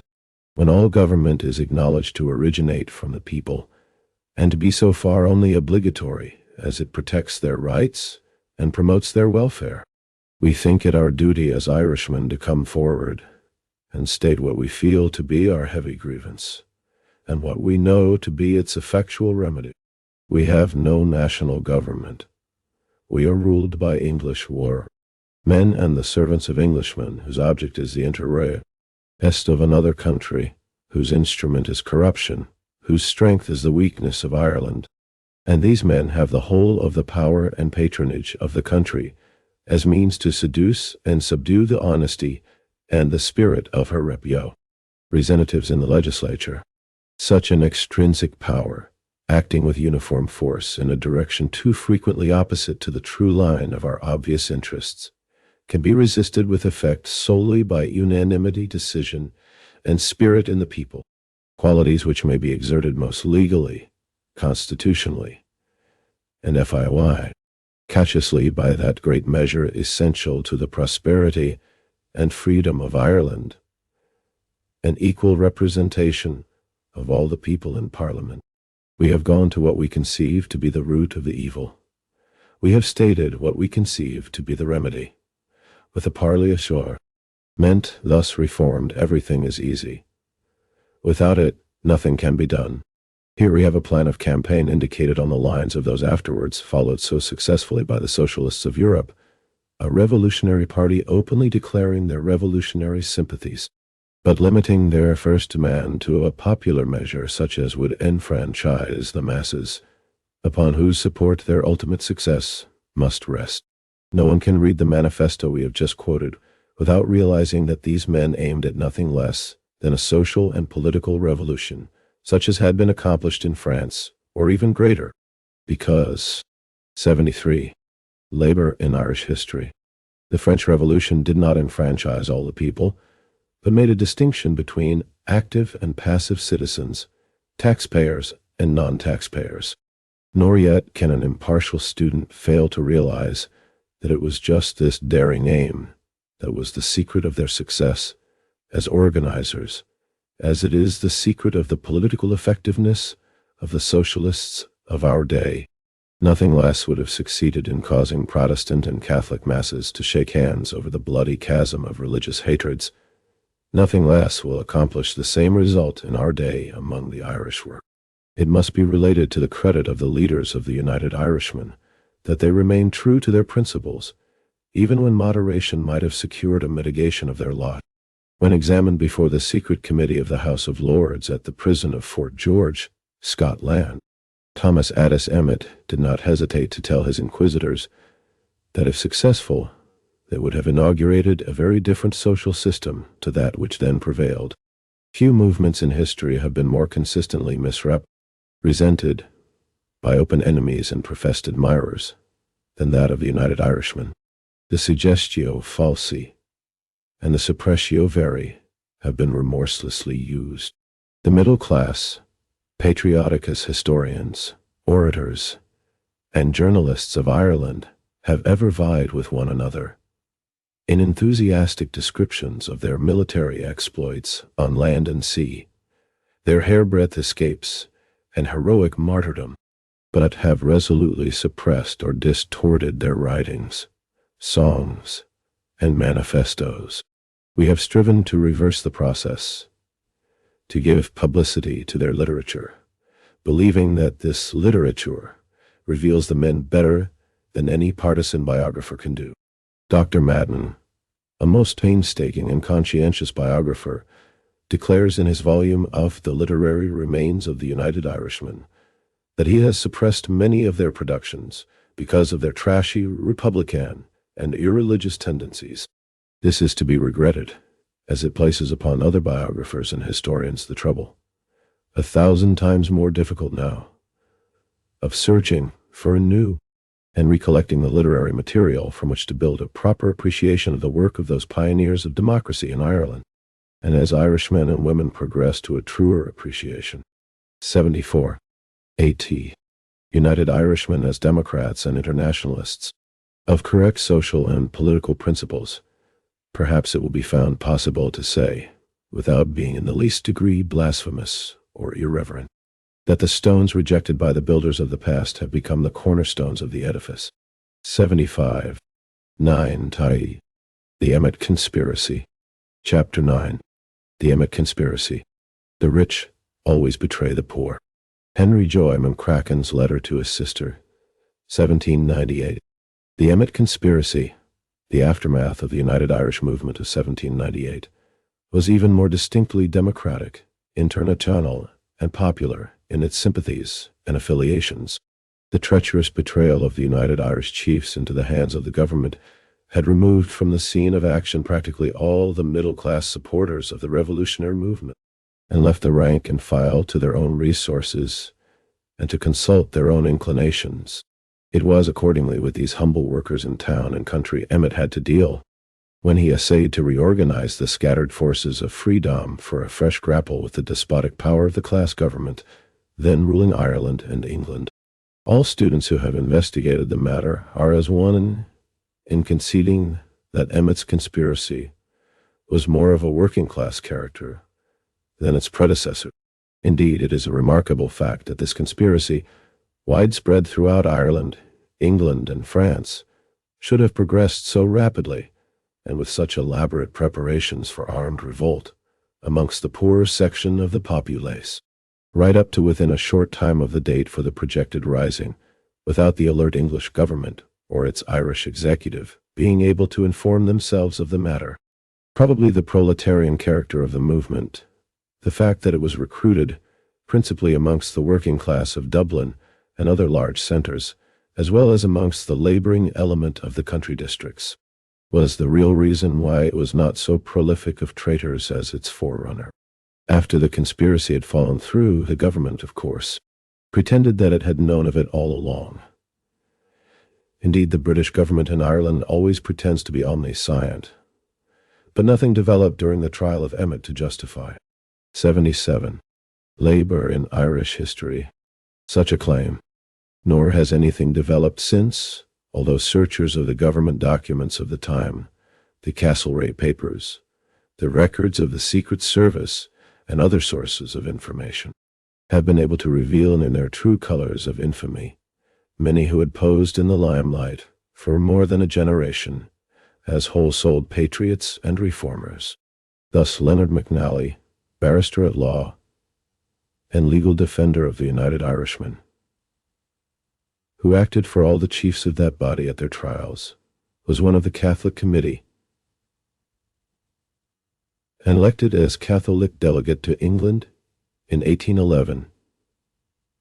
In 1811, looked up to and revered as a fearless advocate of Catholic rights and champion of persecuted nationalists, was discovered to have been all the time in the pay of the government, acting the loathsome part of an informer, and systematically betraying to the government the inmost secrets of the men whose cause he was pretending to champion in the courtroom. But this secret was kept for half a century. Francis Magan, another worthy, received a secret pension of £200 per year from the government for the betrayal of the hiding place of Lord Edward Fitzgerald, and lived and died revered as an honest, unoffending citizen. A body of the Royal Meath Militia stationed at Mallow, County Cork, had conspired to seize the artillery stationed there, and with that valuable arm joined the insurgents in a body. One of their number mentioned the plot in his confessions to the Reverend Thomas Barry, parish priest of Mallow, and was by him ordered to reveal it to the military authorities. The leader of the plotters, Sergeant Beatty, seeing by the precautions suddenly taken that the plot was discovered, fought his way out of the barracks with 19 men, but was subsequently captured and hanged in Dublin. Father Barry, how ironical the title sounds, received £100 per year pension from the government, and drew this blood money in secret for a lifetime before his crime was discovered. It is recorded that the great Daniel O'Connell at one time turned pale when shown a receipt for this blood money signed by Father Barry. And yet it is known now that O'Connell himself, as a member of the Lawyers' Yeomanry Corps of Dublin, was turned out on duty to serve against the rebels on the night of Emmet's insurrection, and in Daunt's recollections he relates that O'Connell pointed out to 78 9 Tartal, the Emmet conspiracy him a house in James Street, which he, O'Connell, had searched for croppies, patriots. The present writer has seen in Derrynane, O'Connell's ancestral home in County Kerry, a brass-mounted blunderbuss, which we were assured by a member of the family was procured at a house in James Street, Dublin, by O'Connell from the owner, a follower of Emmet, a remark that recalled to our mind that search for croppies of which Daunt speaks, and gave rise to a conjecture that possibly the blunderbuss in question owed its presence in Derrynane to that memorable raid. But although latter-day investigators have brought to light many such treasons against liberty as those recorded, and have revealed depths of corruption in quarters long unsuspected, nothing has yet been demonstrated to dim the glory or sully the name of the men and women of the working class, who carried the dangerous secret of Emmet's conspiracy and guarded it so well and faithfully to the end. It must be remembered in this connection that at that period the open organization of laborers for any purpose was against the law, that consequently the trade unions which then flourished amongst the working class were all illegal organizations, whose members were in constant danger of arrest and transportation for the crime of organizing, and that, therefore, a proposal to subvert the oppressive governing class and establish a republic founded upon the votes of all citizens, as Emmet planned, was one likely to appeal alike to the material requirements and imagination of the Irish toilers. And, as they were already trained to secrecy and organization, they naturally made splendid material for the revolutionary movement. It is significant that the only serious fight on the night of the ill-fated insurrection took place in the Coombe district of the Liberties of Dublin, a quarter inhabited exclusively by weavers, tanners, and shoemakers, the best organized trades in the city, and that a force of Wicklow men brought into Dublin by Michael Dwyer, the insurgent chieftain, were sheltered on the quays amongst the dock laborers, and eventually managed to return home without any traitor betraying their whereabouts to the numerous government spies overrunning the city. 79. Labor in Irish history. The ripeness of the laboring element in the country at large for any movement that held out hopes of social emancipation may be gauged by the fact that a partial rebellion had already taken place in 1802 in Limerick, Waterford, and Tipperary, where, according to Haverty's History of Ireland, the alleged grounds for rebellion were the dearness of the potatoes and the right of the old tenants to retain possession of their farms. Such were the domestic materials upon which the conspiracy of Emmet rested. Working-class elements fired with the hope of political and social emancipation. Abroad, he sought alliance with the French Republic, the incarnation of the political, social, and religious unrest and revolution of the age. And in Great Britain, he formed alliance with the Sassenach reformers who were conspiring to overthrow the English monarchy. On November 13, 1802, one Colonel Despard, with 19 others, was arrested in London charged with the crime of high treason. They were tried on the charge of conspiracy to murder the king.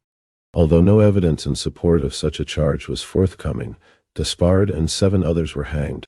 According to the Castlereagh papers, Emmet and Despard were preparing for a simultaneous uprising. A certain William Dowdall, of Dublin, described as one of the most determined of the Society of United Irishmen, being the confidential agent who acted for both. Mr. W.J.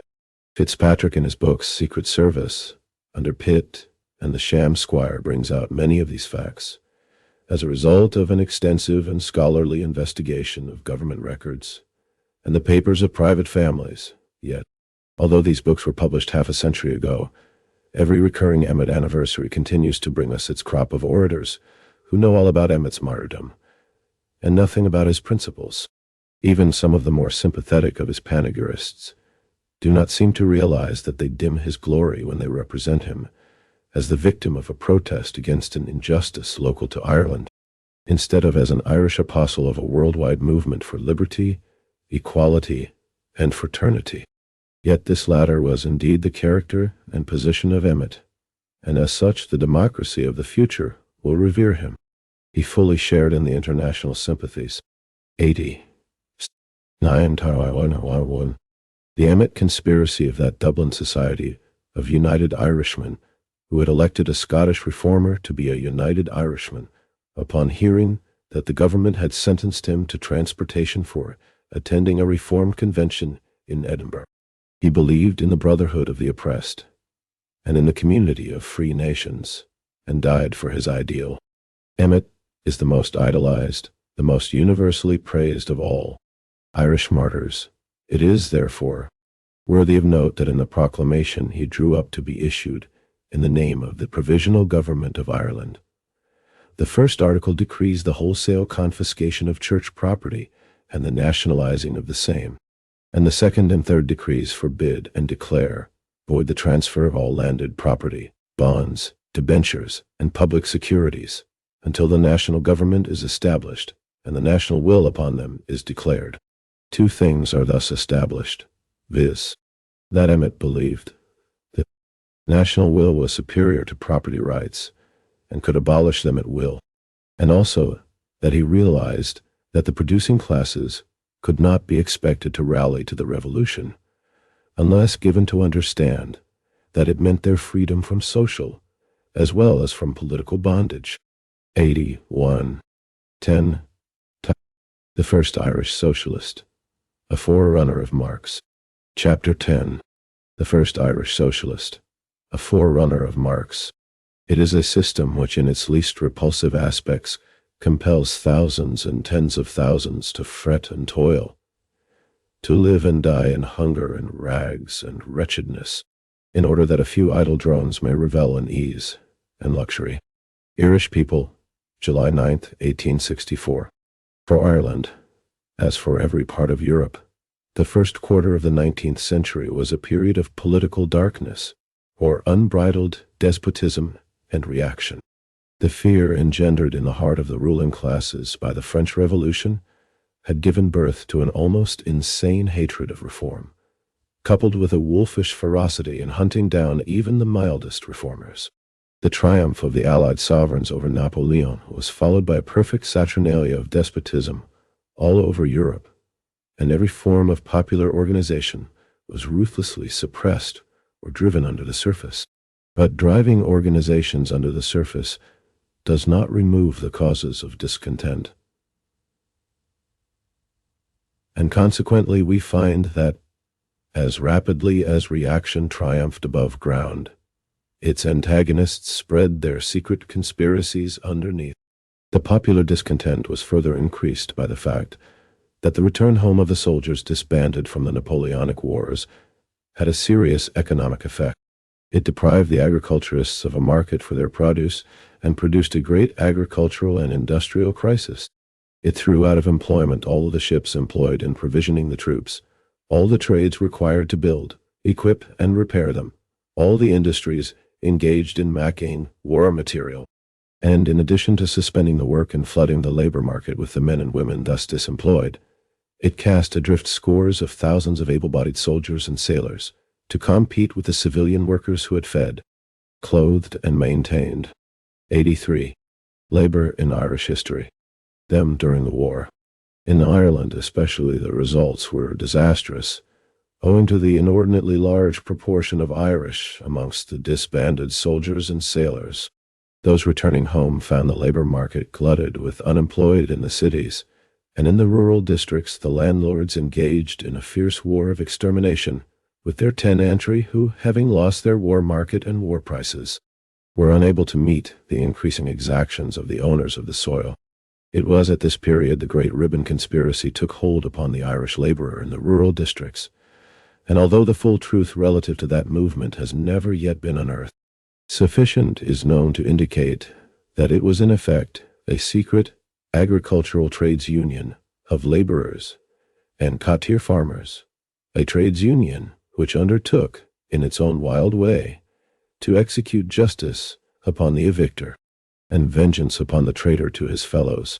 Also at this time, Irish trade unionism, although secret and illegal, attained to its maximum of strength and compact organization. In 1824, the Chief Constable of Dublin, testifying before a committee of the House of Commons, declared that the trades of Dublin were perfectly organized, and many of the employers were already beginning to complain of the tyranny of the Irish trades unions. Under such circumstances, it is not to be wondered at that the attention which in the 18th century had been given to political reforms and the philosophy thereof gave way in the 19th to solicitude for social amelioration. In England, France, and Germany, a crop of social philosophers sprang up, each with his scheme of a perfect social order, each with a plan by which the regeneration of society could be accomplished, and poverty and all its attendant evils abolished. For the most part, these the aurists had no complaint to make against the beneficiaries of the social system of the day. Their complaint was against the results of the social system. Indeed, they, in most cases, believed that the governing and possessing classes would themselves voluntarily renounce their privileges and property and initiate the new order once they were convinced of its advantages. With this belief, it was natural that the chief direction taken by their criticism of society should be towards an analysis of the 84. The first Irish socialist, a forerunner of Marx, effects of competition upon buyer and seller, and that the relation of the laborer as producer to the proprietor, as appropriator of the thing produced, should occupy no part of their examination. One result of this one-sided view of social relations necessarily was a complete ignoring of historical development as a factor in hastening the attainment of their ideal. Since the new order was to be introduced by the governing class, it followed that the stronger that class became, the easier would be the transition, and consequently, everything which would tend to weaken the social bond by accentuating class distinction, or impairing the feelings of reverence held by the laborer for his masters, would be a hindrance to progress. Those philosophers formed socialist sects, and it is known that their followers, when they lost the inspiring genius of their leaders, degenerated into reactionaries of the most pronounced type, opposed to every forward move of labor. The Irish are not philosophers as a rule. They proceed too rapidly from thought to action. Hence it is not to be wondered at that the same period which produced the utopian socialists before alluded to in France, England, and Germany produced in Ireland an economist more thoroughly socialist in the modern sense than any of his contemporaries, William Thomson, of Clonkeen, Rosscarbery, County Cork.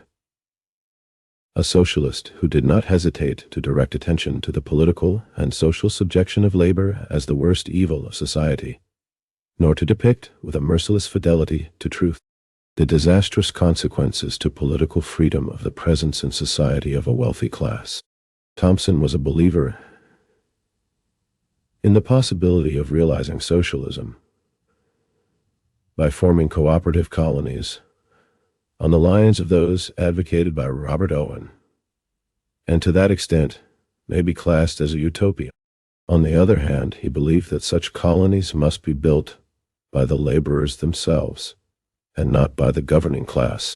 He taught that the wealth of the ruling class was derived from the plunder of labor, and he advocated as a necessary preliminary to socialism the conquest of political representation on the basis of the adult suffrage of both sexes. He did not believe in the state as a basis. 85. Labor in Irish history of socialist society. But he insisted upon the necessity of using political weapons to destroy all class privileges founded in law, and to clear the ground of all obstacles which the governing class might desire to put in the way of the growth of socialist communities, lest it may be thought that we are exaggerating the merits of Thomson's work as an original thinker, a pioneer of socialist thought, superior to any of the utopian socialists of the continent, and long antedating Karl Marx.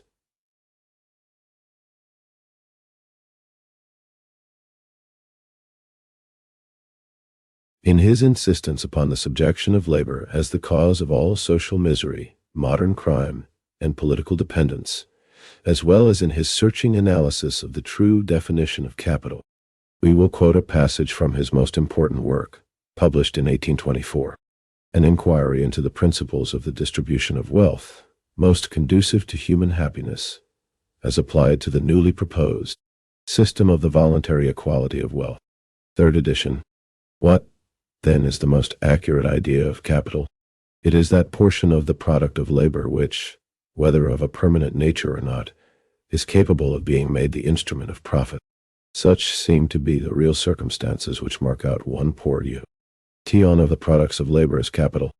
On such distinctions, however, have been founded the insecurity and oppression of the productive laborer, the real parent, under the guidance of knowledge, of all wealth, and the enormous usurpation over the productive forces and their fellow creatures of those who, under the name of capitalists or landlords, acquired the possession of those accumulated products, the yearly or permanent supply of the community.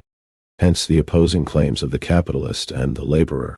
The capitalist getting into his hands, under the reign of insecurity and force, the consumption of many laborers for the coming year, the tools or machinery necessary to make their labor productive, and the dwellings in which they must live, turned them to the best account, and bought labor and its future products with them as cheaply as possible.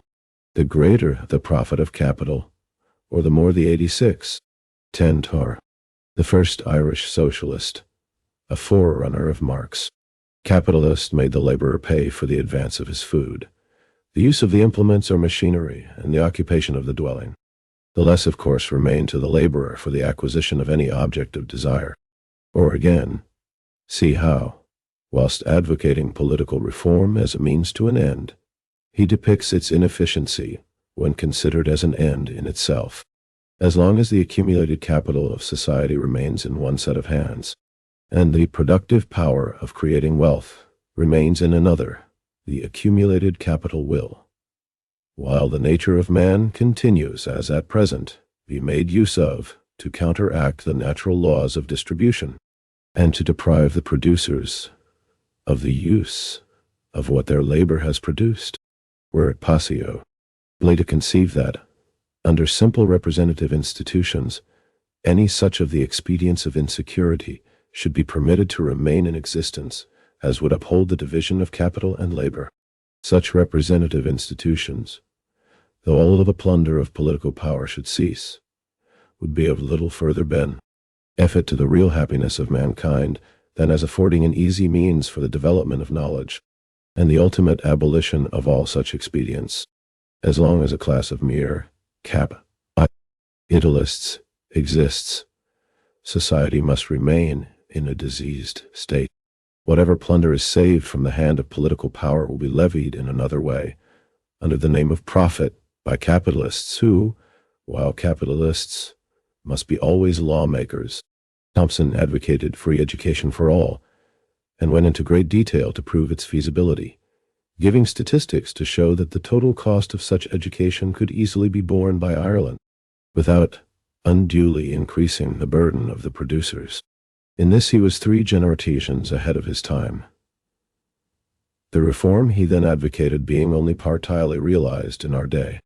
Living in a country in which a small minority imposed a detested religion by force upon a conquered people, with the result that a ferocious fanaticism disgraced both sides, he yet had courage and foresight enough to plead for secular education, and to the cry, 87, labor in Irish history, of the bigots who then as now declared that religion would die unless supported by the state.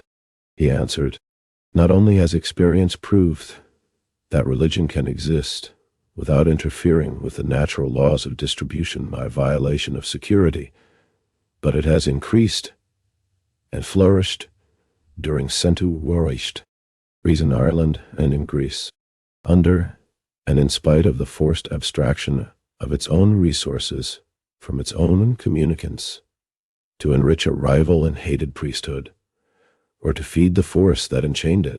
How different was the spirit of the socialism preached by Thompson from the visionary sentimentalism of the utopians of continental Europe, or of Owen in his earlier days in England, with their constant appeals to the humanity of the possessing classes, is further illustrated by the following passage, which, although lengthy, we make no apology for reproducing, because of its biting analysis of the attitude of the rich in the various stages of political society, and the lust for power which accompanies extreme wealth. The passage might have never been written by a socialist of the 20th century. The unoccupied rich are without any active pursuit. An object in life is wanting to them. The means of gratifying the senses, the imagination even, of sating all wants and caprices they possess. The pleasures of power are still to be attained.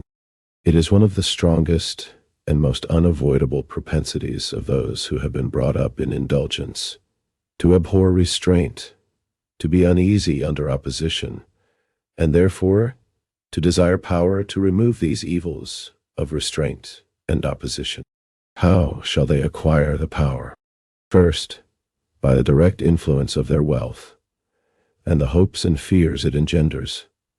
Then, when these means are exhausted, or to make these means more effectual, they endeavor everywhere to seize on, to monopolize the powers of government. Where despotism does exist, they endeavor to get entirely into their own hands, or in conjunction with the head of the state. 88. 10. The first Irish socialist, a forerunner of Marx, or other bodies, they seize as large a portion as they can of the functions of legislation. Where despotism does not exist, or is modified, they share amongst themselves all the subordinate departments of government. They monopolize, either directly or indirectly, the command of the armed force, the offices of judges, priests, and all those executive departments which give the most power, require the least trouble, and render the large trouble. Est. Pecuniary returns. Where despotism exists, the class of the excessively rich make the best terms they can with the despot, to share his power, whether as partners, equals, or mere slaves. If his situation is such as to give them a confidence in their strength, they make terms with the despot, and insist on what they call their rights.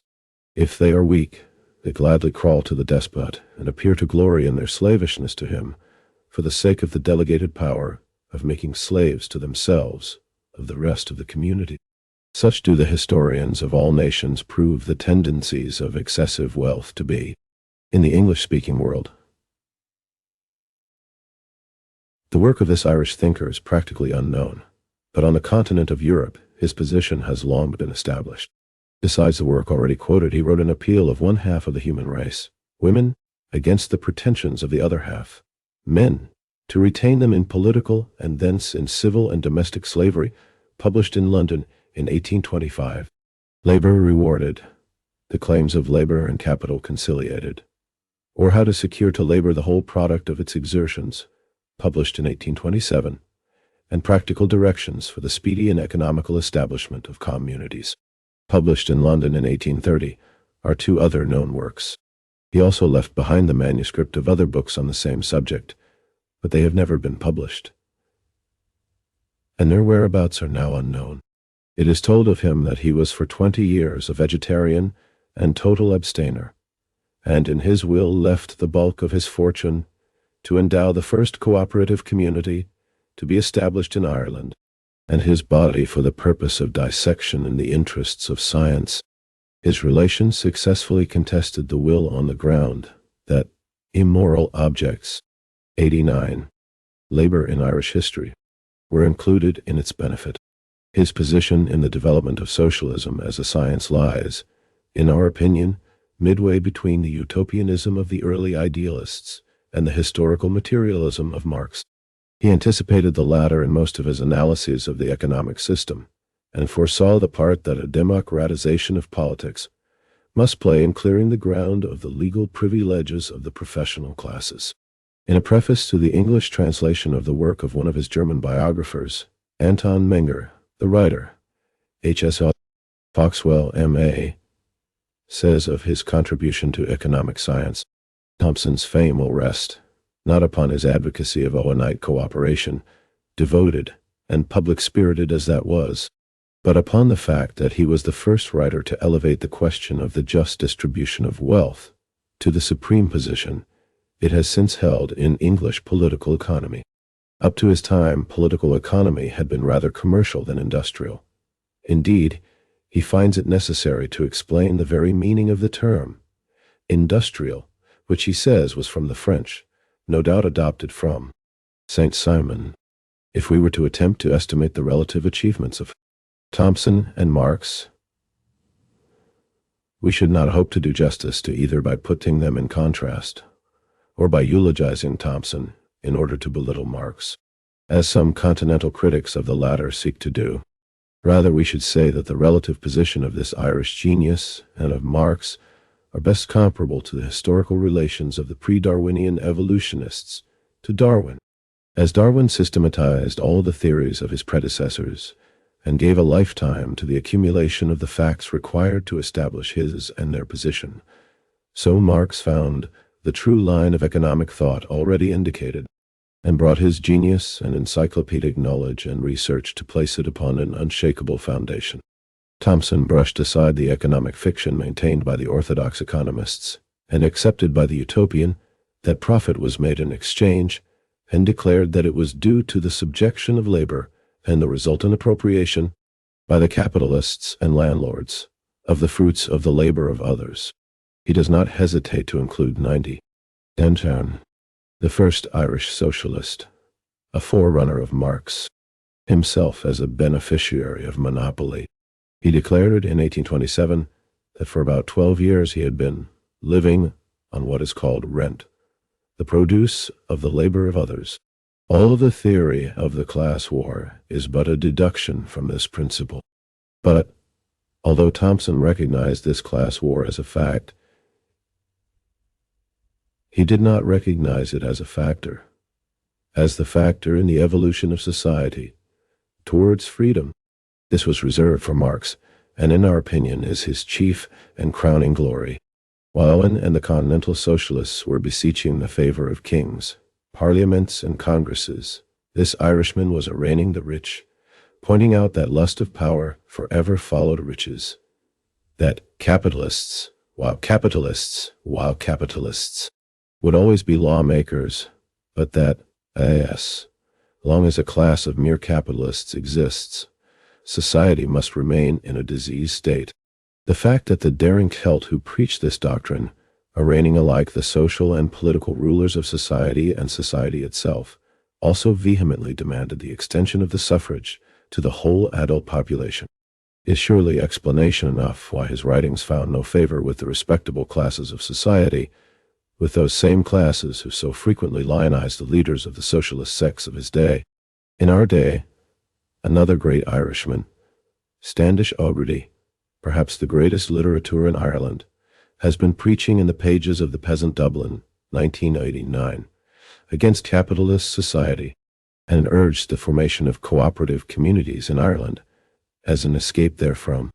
It is curiously significant how little Irishmen know of the intellectual achievements of their race, that O'Grady apparently is entirely unconscious of the work of his great forerunner in that field of endeavor. It is also curiously significant of the conquest of the Irish mind by English traditions that Irish nationalists should often be found fighting fiercely against socialism as a German idea. Although every social conception which we find in the flower in Marx, we can also find in the bud in Thompson, 23 years before the publication of the Communist Manifesto, 43 years before the issue of Das Kapital. We will conclude this chapter by another citation from this Irish pioneer of revolutionary socialism. We say of revolutionary socialism, advisedly, for all the deductions from his teachings lead irresistibly. 91. Labor in Irish history, to the revolutionary action of the working class. As, according to the socialist philosophy, the political demands of the working class movement must at all times depend upon the degree of development of the age and country in which it finds itself. It is apparent that Thompson's theories of action were the highest possible expression of the revolutionary thought of his age. The productive laborers, stripped of all capital, of tools, houses, and materials, to make their labor productive, toil from want, from the necessity of existence, their remuneration being kept at the lowest compatible figure with the existence of industry. House habits. How shall the wretchedly poor be virtuous? Who cares about them? What character have they to lose? What hold has public opinion on their action? What care they for the delicate pleasures of reputation who are tormented by the gnawings of absolute want? How should they respect the property or rights of others who have none of their own to beget a sympathy for those who suffer from their privation? How can they feel for others' woes, for others passing light complaints, who are tormented by their own substantial miseries? The mere mention of the trivial inconveniences of others insults and excites the indignation, instead of calling forth their complacent sympathy. These, cut off from the decencies, the comforts, the necessaries of life. Want begets ferocity. If they turn, they find many in the same situation with themselves, partaking of their feelings of isolation from kindly sympathies with the happy. They become a public to each other, a public of suffering, of discontent and ignorance. They form a public opinion of their own in contempt of the public opinion of the rich, whom, and their laws, they look upon as the result of force alone, from whom are the wretched to learn the principle, while they never see the practice of morality, of respect for the security of others, from their superiors, from the laws, the conduct of their superiors. The operation of those laws have been one practical lesson to 92. And the first Irish socialist, a forerunner of Marx, them of force, of restraint, of taking away without their economy, sent, without any equivalent, the fruits of their labor. Of what avail are morals, or principles, or commands, when opposed, when belied by example? These can never supply motives of virtuous conduct. Motives arise from things, from surrounding circumstances, not from the idleness of words and empty declamations. Words are only useful to convey and impress a knowledge of these things and circumstances. If these things do not exist, Words are mere mockery. With this bit of economic determinist philosophy, teaching that morality is a thing of social growth, the outcome of things and circumstances, we leave this earliest Irish apostle of the social revolution. Fervent Celtic enthusiasts are fond of claiming, and the researchers of our days seem to bear out the claim, that Irish missionaries were the first to rekindle the lamp of learning in Europe and dispel the intellectual darkness following the downfall of the Roman Empire. May we not also take pride in the fact that an Irishman was the first to pierce the worse than Egyptian darkness of capitalist barbarism, and to point out to the toilers the conditions of their enslavement and the essential prerequisites of their emancipation? 93. 11. An Irish Utopia. Chapter 1. An Irish Utopia, were the hand of luck to hold from heaven a scheme of government most perfectly adapted to the nature and capabilities of the Irish nation. It would drop to the ground a mere sounding scroll were there no other means of giving it effect than its intrinsic excellence. All true Irishmen agree in what ought to be done, but how to get it done is the question. Secret Manifesto, Ireland. 1793. In our last chapter we pointed out how the close of the Napoleonic Wars precipitated a commercial crisis in Great Britain and Ireland, and how in the latter country it also served to intensify the bitterness of the relations existing between landlord and tenant. During the continuance of the wars against Napoleon, agricultural prices had steadily risen owing to the demand by the British government for provisions to supply its huge army and navy. With the rise in prices, rents had also risen. But when the close of the war cut off the demand, and prices consequently fell, rents did not fall along with them.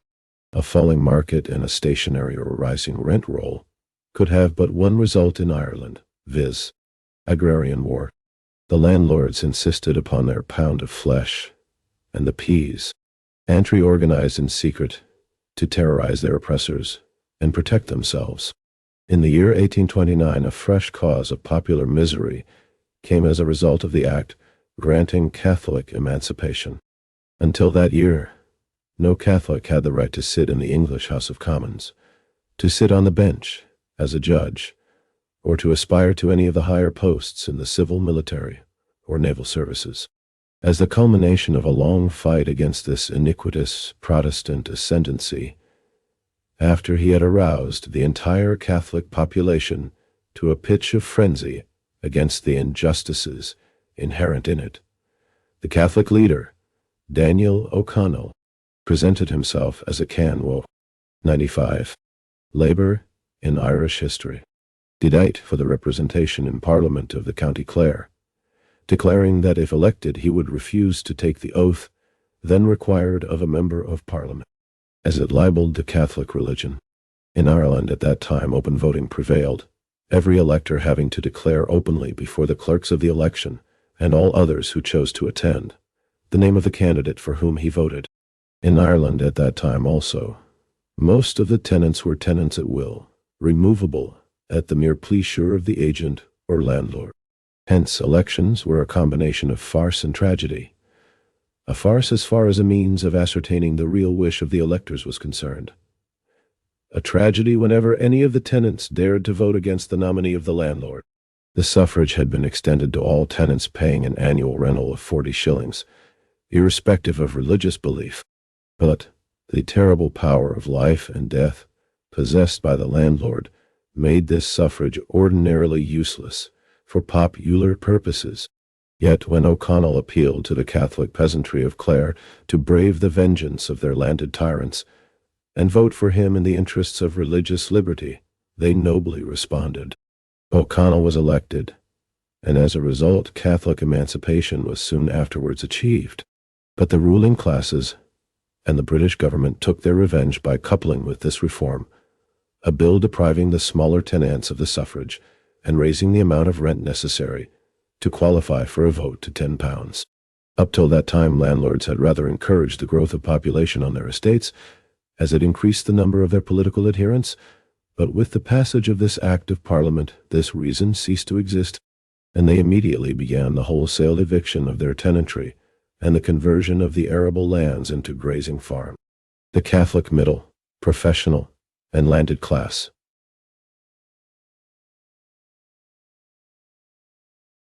By Catholic emancipation, had the way open to them for all the snug berths.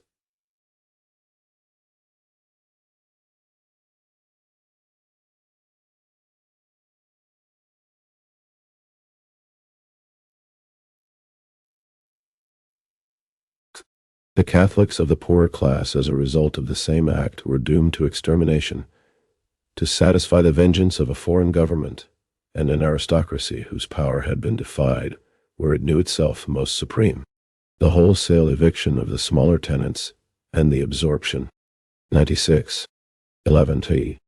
An Irish utopia of their farms into huge grazing ranches, thus closing up every avenue of employment to labor, meant death to the agricultural population, and hence the peasantry struck back by every means in their power. They formed lodges of the secret ribbon society, made midnight raids for arms upon the houses of the gentry, assembled at night in large bodies, and plowed up the grasslands, making them useless for grazing purposes, filled up ditches, terrorized graziers into surrendering their ranches, wounded and killed those who had entered the service of graziers or obnoxious landlords, assassinated agents, and sometimes, in sheer despair, opposed their unarmed bodies to the arms of the military. Civil war of the most sanguinary character was convulsing the country. In May 1831, the Lord Lieutenant of Ireland and a huge military force accompanied by artillery marched through Clare to overawe the people. But as he did not stop evictions, nor provide employment for the laborers whom the establishment of grazing had deprived of their usual employment on the farm, the outrages still continued. Nor were the professional patriots or the newly emancipated Catholic rich any more sympathetic to the unfortunate people. They had opened the way for themselves to place in preferment by using the laborer and cottier farmer as a lever to overthrow the fortress of religious bigotry and ascendancy. And now, when the fight was won, they abandoned these poor co-religionists of theirs to the tender mercies of their economic masters, to the cry of despair welling up from the hearts of the evicted families, crouching in hunger upon the roadside in sight of their ruined homes, to the heartbroken appeal of the laborer permanently disemployed by the destruction of his source of employment, to the wail of famishing women and children. The politicians invariably had but one answer: be law-abiding and wait for the repeal of the Union. We are not exaggerating. One of the most ardent repealers and closest friends of Daniel O'Connell, Mr. Thomas Steele, had the following manifesto posted up in the marketplace of Ennis and in other parts of Clare, addressed to the desperate laborers and farmers. Unless you desist, I denounce you as traitors to the cause of the liberty of Ireland. I leave you to the government and the fire. 97. Labor in Irish history, and bayonets of the military. Your blood be upon your own souls. This language of denunciation was uttered to the heroic men and women who had sacrificed their homes, their security, and the hopes of food for their children to win the emancipation front religious tyranny of the well-fed snobs who thus abandoned them. It is difficult to see how a promised repeal of the Union sometime in the future could have been of any use to the starving men of Clare, especially when they knew that their fathers had been starved, evicted and tyrannized over before just as they were after the Union. At that time, however, it was deemed a highly patriotic act to ascribe all the ills that Irish flesh is heir to the Union. For example, Mr. O'Gorman Mahon, speaking in the House of Commons, London, on February 8, 1831, hinted that the snowstorm then covering Ireland was a result of the legislative union. He said, "Did the honorable members imagine that they could prevent the unfortunate men who were under 5 feet of snow from thinking they could better their condition by a repeal of the Union? It might be said that England had not caused the snow, but the people had the snow on them, and they thought that their connection with England had reduced them to the state in which they now were." Another patriot, destined in after years to don the mantle of Anne, Irish rebel William Smith O'Brien, at this time, 1830, published a pamphlet advocating emigration as the one remedy for Irish misery. On the other hand, a commission appointed by the House of Lords in 1839 to inquire into the causes of the unrest and secret conspiracies amongst the poorer class, examined many witnesses in close touch with the life of the peasantry, and elicited testimony, tending to prove that the evil was much more deeply rooted than any political scheme of government, and that its real roots were in the social conditions. Thus, examined as to the attitude of the laborers towards the Ribbon Association, one witness declared 9811 an Irish utopia. Many look to the association for protection. They think they have no other protection. Question: what are the principal objects they have in view? Answer: to keep themselves upon their lands. I have often heard their conversation when they say, "What good did emancipation do for us? Are we better clothed or fed? Or are children better clothed or fed? Are we not as naked as we were, and eating dry potatoes when we can get them? Let us notice the farmers, to give us better food and better wages, and not give so much to the landlord and more to the workmen. We must not be letting them be turning the poor people off the ground." And a Mr. Paulet's group MP declared in one of his writings upon the necessity for a poor law, the tithe question, the church, the grand jury laws, the more or fewer Catholics appointed to the shrievalty or magistracy.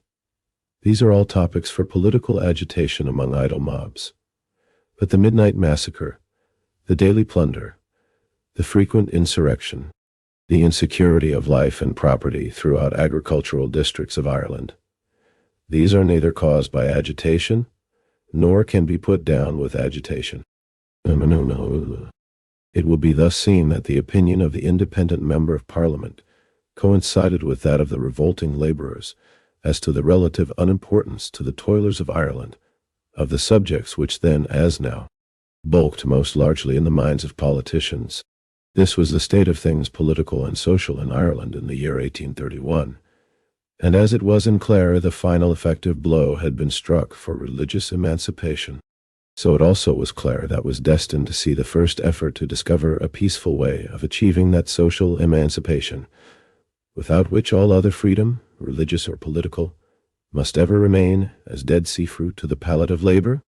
In 1832, the great English socialist, Robert Owen, visited Ireland and held a number of meetings in the Rotunda, Dublin, for the purpose of explaining the principles of socialism to the people of that city. His audiences were mainly composed of the well-to-do inhabitants, as 99. Labor in Irish history was indeed the case universally at that period, when socialism was the fad of the rich instead of the faith of the poor. The Duke of Leinster, the Catholic Archbishop Murray, Lord Meath, Lord Cloncurry, and others occupied the platform, and as a result of the picture drawn by Owen of the misery then existing, and the attendant insecurity of life and property amongst all classes, and his outline of the possibilities which a system of socialist cooperation could produce, an association styling itself the Hibernian Philanthropic Society, was formed to carry out his ideas. A sum of money was subscribed to aid the prospects of the society, a General Brown giving £1,000 sterling, Lord Cloncurry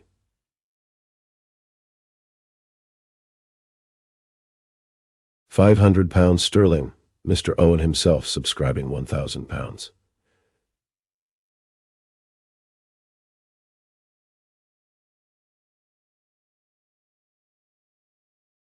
The society was short-lived and ineffectual, but one of the members, Mr. Arthur Vandeleur, an Irish landlord, was so deeply impressed with all he had seen and heard of the possibilities of Owenite socialism that in 1831, when crime and outrage in the country had reached its zenith, and the insecurity of life in his own class had been brought home to him by the assassination of the steward of his estate for unfeeling conduct towards the laborers, he resolved to make an effort to establish a socialist colony upon his property at Rallaheen, County Clare.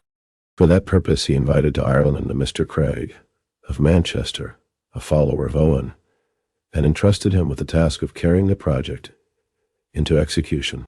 Though Mr. Craig knew no Irish, and the people of Ralaheen, as a rule, knew no English, a state of matters which greatly complicated the work of explanation, an understanding was finally arrived at, and the estate was turned over to an association of the people organized under the title of the Ralaheen Agricultural and Manufacturing Co-operative Association. In the preamble to the laws of the association, its objects were defined as follows: the acquisition of a common capital, the mutual assurance of its members against the evils of poverty, sickness, infirmity, and old age, the attainment of a greater share of the comforts of life than 111. An Irish utopia. The working classes now possess the mental and moral improvement of its adult members, the education of their children. The following paragraph selected from the rules of the association will give a pretty clear idea of its most important features. Basis of the society: that all the stock, implements of husbandry, and other property belong to and are the property of Mr. Vandeleur, until the society accumulates sufficient to pay for them. They then become the joint property of the society. Production: we engage that whatever talents we may individually possess, whether mental or muscular, agricultural, manufacturing, or scientific, shall be directed to the benefit of all, as well by their immediate exercise in all necessary occupations, as by communicating our knowledge to each other, and particularly to the young, that, as far as can be reduced to practice, each individual shall assist in agricultural operations, particularly in harvest, it being fully understood that no individual is to act as steward, but all are to work, that all the youth, male or female, do engage to learn some useful trade, together with agriculture and gardening, between the ages of 9 and 17 years, that the committee meet every evening to arrange the business for the following day, that the hours of labor be from 6 in the morning till 6 in the evening in summer, and from daybreak till dusk in winter, with the intermission of 1 hour for dinner, that each agricultural laboring man shall receive 8 pence, and every woman 5 pence per day for their labor. These were the ordinary wages of the country. The secretary, storekeeper, 101. Labor in Irish history. Smiths, joiners, and a few others received something more, the excess being borne by the proprietor, which it is expected will be paid out at the store in provisions or any other article the society may produce or keep there. Any other articles may be purchased elsewhere. That no member be expected to perform any service or work, but such as is agreeable to his or her feelings, or they are able to perform. But if any member thinks that any other member is not usefully employing his or her time, it is his or her duty to report it to the committee, whose duty it will be to bring that member's conduct before a general meeting, who shall have power, if necessary, to expel that useless member. Distribution and domestic economy. That all the services usually performed by servants be performed by the youth of both sexes under the age of 17 years, either by rotation or choice. That the expenses of the children's food, clothing, washing, lodging, and education be paid out of the common funds of the society, from the time they are weaned till they arrive at the age of 17, when they shall be eligible to become members. That a charge be made for the food and clothing, and c.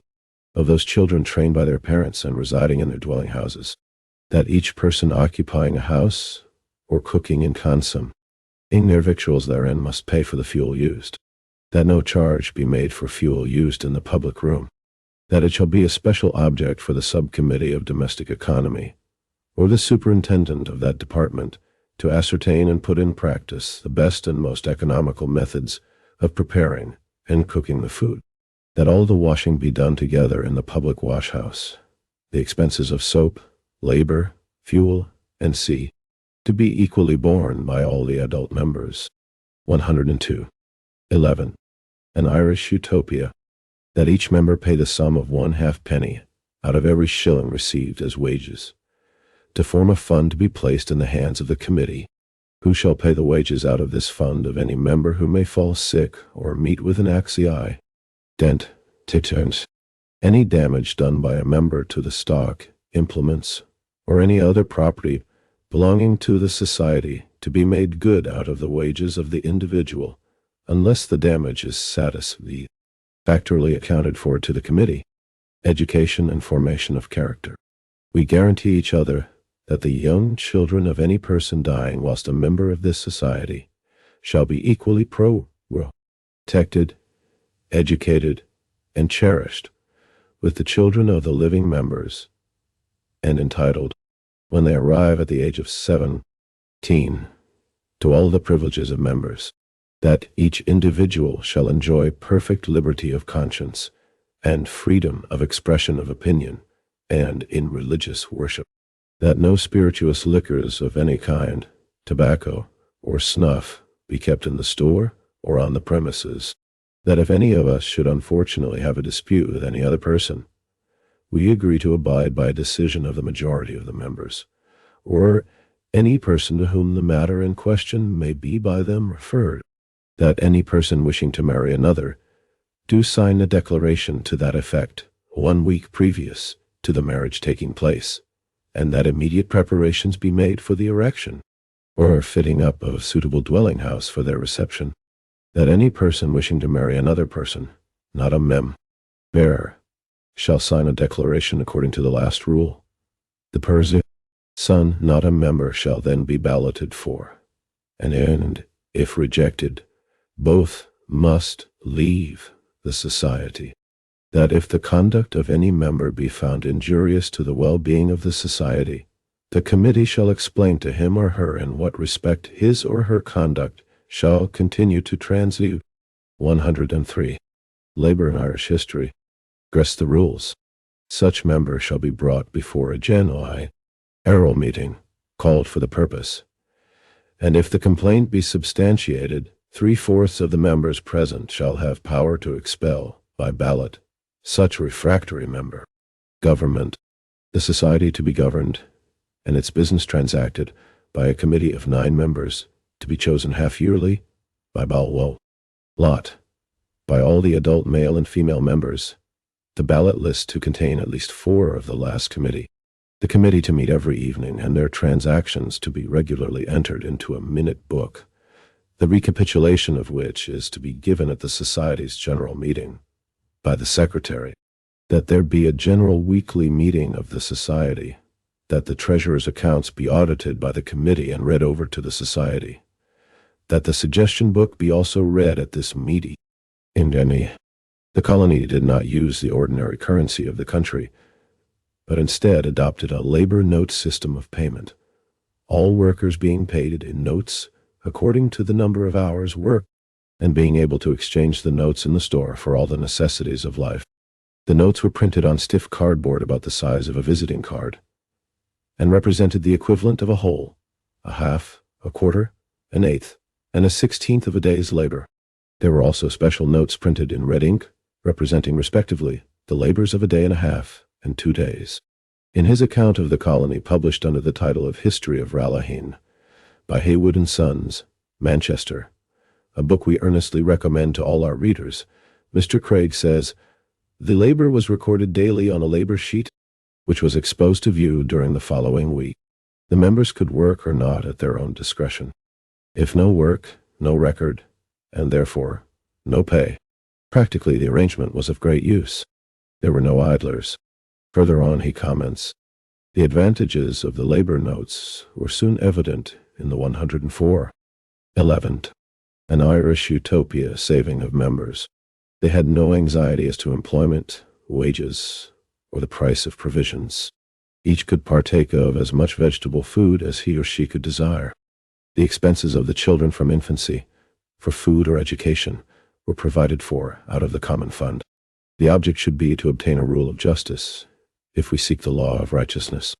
This can only be fully realized in that equality arising out of a community of property, where the labor of one member is valued at the same rate as that of another member, and labor is exchanged for labor.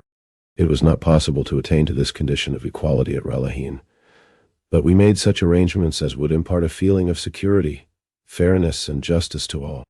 The prices of provisions were fixed and uniform. A laborer was charged 1 shilling a week for as many vegetables and as much fruit as he chose to consume. Milk was a penny per quart, beef and mutton 4 pence, and pork 2 1/2 pence per pound. The married members occupy one. Separate quarters were charged 6 pence per week for rent, and 2 pence for fuel. In dealing with Ireland, no one can afford to ignore the question of the attitude of the clergy. It is therefore interesting to quote the words of an English visitor to Ralaheen, a Mr. Finch, who afterwards wrote a series of 14 letters describing the community and offered to lay a special report before a select committee of the House of Commons upon the subject.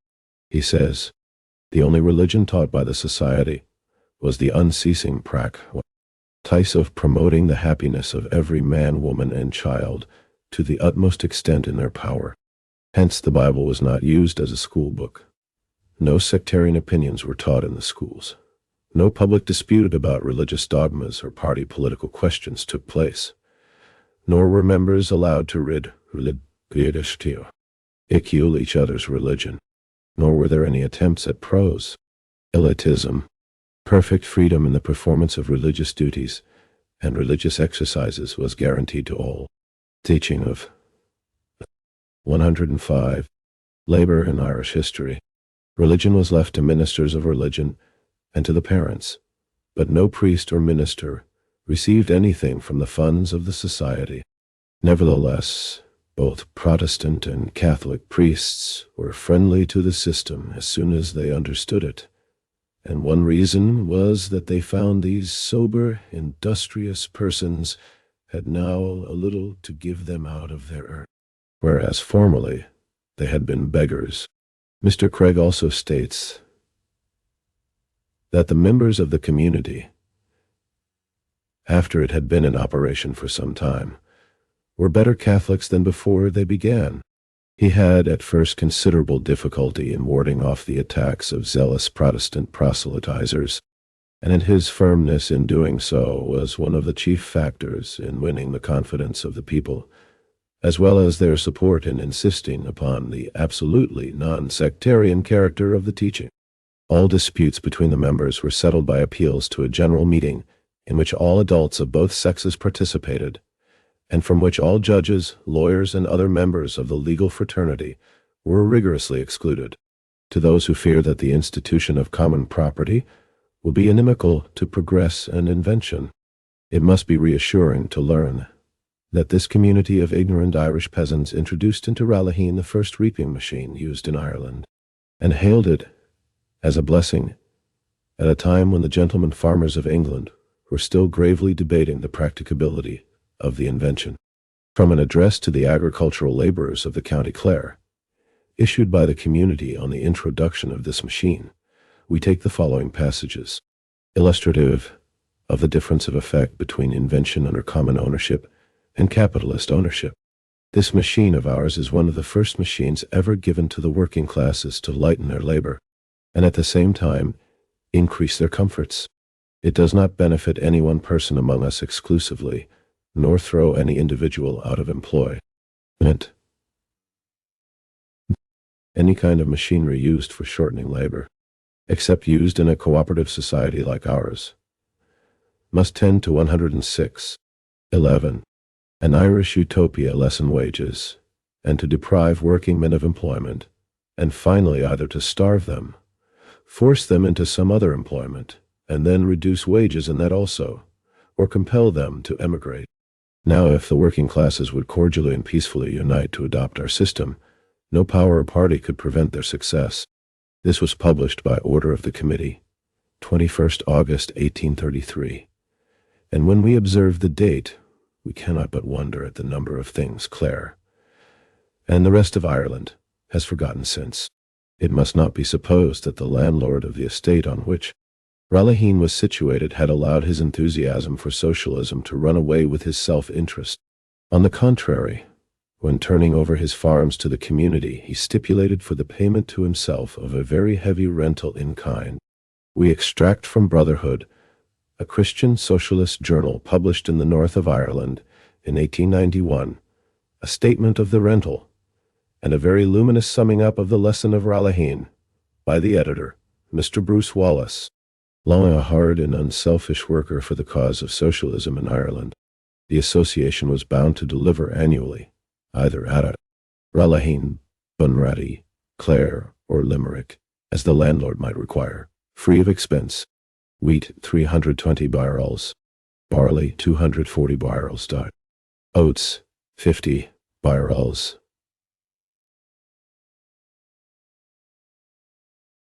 oat, butter 10 cwt, pork 30 cwt, beef 70 cwt, at the prices then prevailing. This amount of produce would be equivalent to about £900 sterling, £700 sterling of rent, for the use of natural forces and opportunities, and £200 sterling of interest upon capital. It was thus a pretty stiff tribute that these poor Irish toilers had, 107, labor in Irish history, to pay for the privilege of making a little bit of their native soil fruitful. This tribute was, of course, so much to be deducted from the means of improving their sunken condition. In any future efforts that may be made to profit by the example of Ralaheen and to apply again the principles of cooperation in farming, there ought to be the utmost care taken to reduce to a minimum the tribute payable to non-workers, and if possible, to get rid of it altogether. If, despite this heavy burden of having to produce a luxurious maintenance for loungers, the condition of the toilers at Ralaheen, as we shall see, was marvel, lousily raised by the introduction of the cooperative principle amongst them, how much more satisfactorily would it have been raised had they been free of that depressing dead weight? Such is the lesson of Ralaheen. Had all the land and buildings belonged to the people, had all other estates in Ireland been conducted on the same principles, and the industries of the country also so organized, had each of them appointed delegates to confer on the business of the country at some common center as Dublin, the framework and basis of a free Ireland would have been realized. And when Ireland does emerge into complete control of her own destinies, she must seek the happiness of her people in the extension on a national basis of the social arrangements of Ralaheen, or else be but another social purgatory for her poor. A purgatory where the pangs of the sufferers will be heightened by remembering the delusive promises of political reformers. In the most crime-ridden county in Ireland, this partial meant, in socialism, abolished crime. Where the fiercest fight for religious domination had been fought, it brought the mildest tolerance. Where drunkenness had fed fuel to the darkest passions, it established sobriety and gentleness. Where poverty and destitution had engendered brutality, midnight marauding, and a contempt for all social bonds, it enthroned security, peace, and reverence for justice, and it did this solely by virtue of the influence of the new social conception attendant upon the institution of common property, bringing a common interest to all. Where such changes came in the bud, what might we not expect from 108? 11. An Irish utopia the flower? If a partial experiment in socialism, with all the drawbacks of an experiment, will achieve such magnificent results, what could we not rightfully look for were all Ireland, all the world, so organized on the basis of common property, and exploitation and mastership forever abolished? The downfall of the association came as a result of the iniquitous land laws of Great Britain, refusing to recognize the right of such a community to hold a lease or to act as tenants. The landlord, Mr. Vandeleur, lost his fortune in a gambling transaction in Dublin and fled in disgrace, unable to pay his debts. The persons who took over the estate under bankruptcy proceedings refused to recognize the community, insisted upon treating its members as common laborers on the estate, seized upon the buildings and grounds, and broke up the association. So Ralaheen ended. But in the rejuvenated Ireland of the future, the achievement of those simple peasants will be dwelt upon with admiration as a great and important landmark in the march of the human race towards its complete social emancipation. Ralaheen was an Irish point of interrogation erected amidst the wildernesses of capitalist thought and feudal practice, challenging both in vain for an answer. Other smaller communities were also established in Ireland during the same period. A Lord Walscourt established a somewhat similar community on his estate in County Galway. The Quarterly Review of November 1819 states that there was then a small community existent 9 miles outside Dublin, which held 30 acres, supported a priest and a school of 300 children, had erected buildings, made and sold jaunting cars, and comprised butchers, carpenters, and wheelwrights.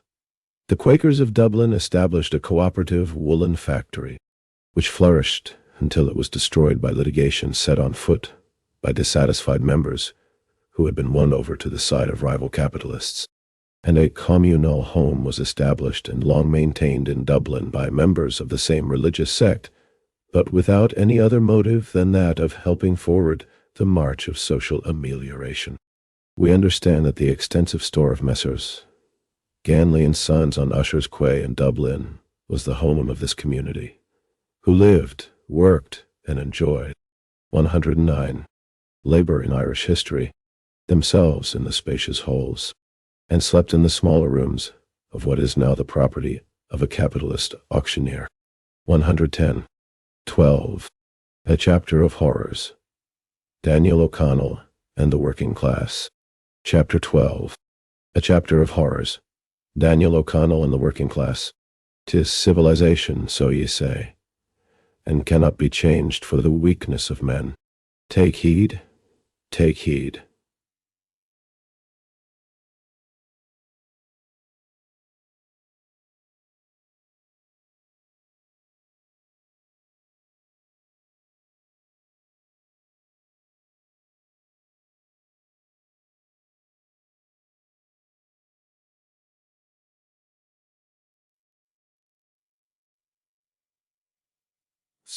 Take heed of your civilization, ye. 'Tis a pyramid built upon quivering hearts. There are times, as Paris in '93, when the commonest men play terrible parts. Take heed of your progress. Its feet are shod with the souls it slew, with its own pollutions. Submission is good, but the order of God may flame the torch of the revolutions. John Boyle O'Reilly. For both Ireland and Great Britain, the period between the winning of Catholic emancipation, 1829, and the year 1850 was marked by great misery and destitution amongst the producing classes, accompanied by abortive attempts at revolution in both countries, and the concession of some few unimportant political and social reforms.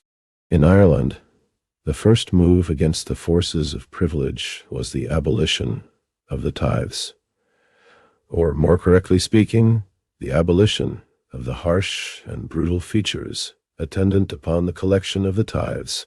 The clergy of the Episcopalian Church, the church by law established in Ireland, were legally entitled to levy upon the people of each district, irrespective of religion, a certain tax for the upkeep of that church and its ministers. The fact that this was in conformity with the practice of the Catholic Church in countries where it was dominant did not, of course, make this any more palatable to the Catholic peasantry of Ireland, who 111. Labor in Irish history continually saw a part of their crops seized upon and sold to maintain a clergy whose ministrations they never attended and whose religion they detested. Eventually, their discontent at the injustice grew so acute as to flare forth in open rebellion, and accordingly all over Ireland the tenants began to resist the collection of tithes by every means in their power. The Episcopalian clergymen called on the aid of the law, and escorted by police and military, seized the produce of the poor tenants and carried it off to be sold at auction. The peasantry, on the other hand, collected at dead of night and carried off the crops and cattle from farms upon which the distraint was to be made.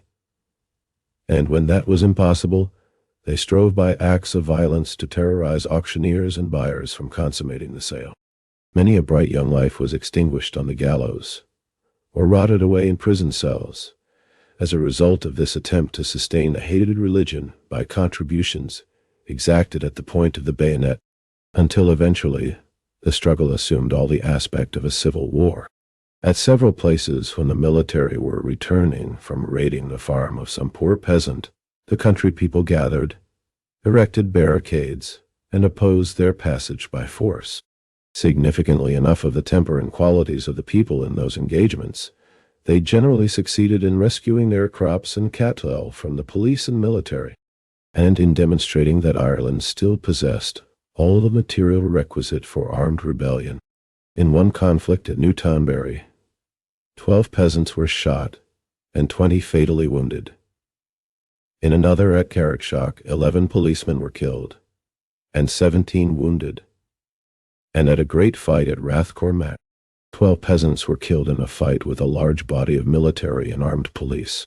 Eyewitnesses declared that the poor farmers and laborers engaged stood the charge and volleys of the soldiers as firmly as if they had been seasoned troops, a fact that impressed the government more than 1,000,000 speeches could have done. The gravity of the crisis was enhanced by the contrast between the small sum often involved and the bloodshed necessary to recover it. Thus, at Rathcormac, 12 peasants were massacred in an attempt to save the effects. 112. 12. 2.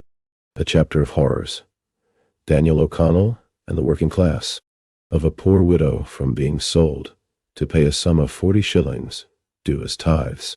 The ultimate effect of all this resistance was the passage of a Tithes Commutation Act, by which the collection of tithes was abolished, and the substitution in its place of a tithe rent charge, by means of which the sums necessary for the support of the Episcopalian clergy were included in the rent and paid as part of that tribute to the landed aristocracy. In other words, the economic drain remained, but it was deprived of all the more odious and galling features of its collection. The secret ribbon and white boy societies were the most effective weapons of the peasantry in this fight, and to their activities the victory is largely to be attributed. The politicians gave neither help nor countenance to the fight, and save for the advocacy of one small Dublin newspaper, conducted by a small but brilliant band of young Protestant writers, no journal in all Ireland championed their cause.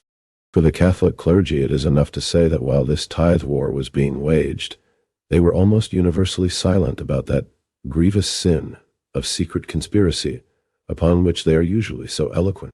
We would not dare to say that they recognized that, as the secret societies were doing their work against a rival priesthood, it was better to be sparing in their denunciations for the time being. Perhaps that is not the explanation, but at all events it is noteworthy that as soon as the tithe war was won, all the old stock invectives against every kind of extra-constitutional action were immediately renewed. Contemporaneously with this tithe war had grown up the Agitation for repeal of the legislative union led by Daniel O'Connell, and supported by the large body of the middle classes, and by practically all the Catholic clergy. At the outset of this agitation, the Irish working class, partly because they accepted O'Connell's explanation of the decay of Irish trade as due to the Union, and partly because they did not believe he was sincere in his professions of loyalty to the English monarchy, nor in his desire to limit his aims to repeal, enthusiastically endorsed and assisted his agitation. He, on his part, incorporated the trades bodies in his association with rights equal to that of regularly enrolled members, a proceeding which evoked considerable dissent from many quarters. 113. Labour in Irish History.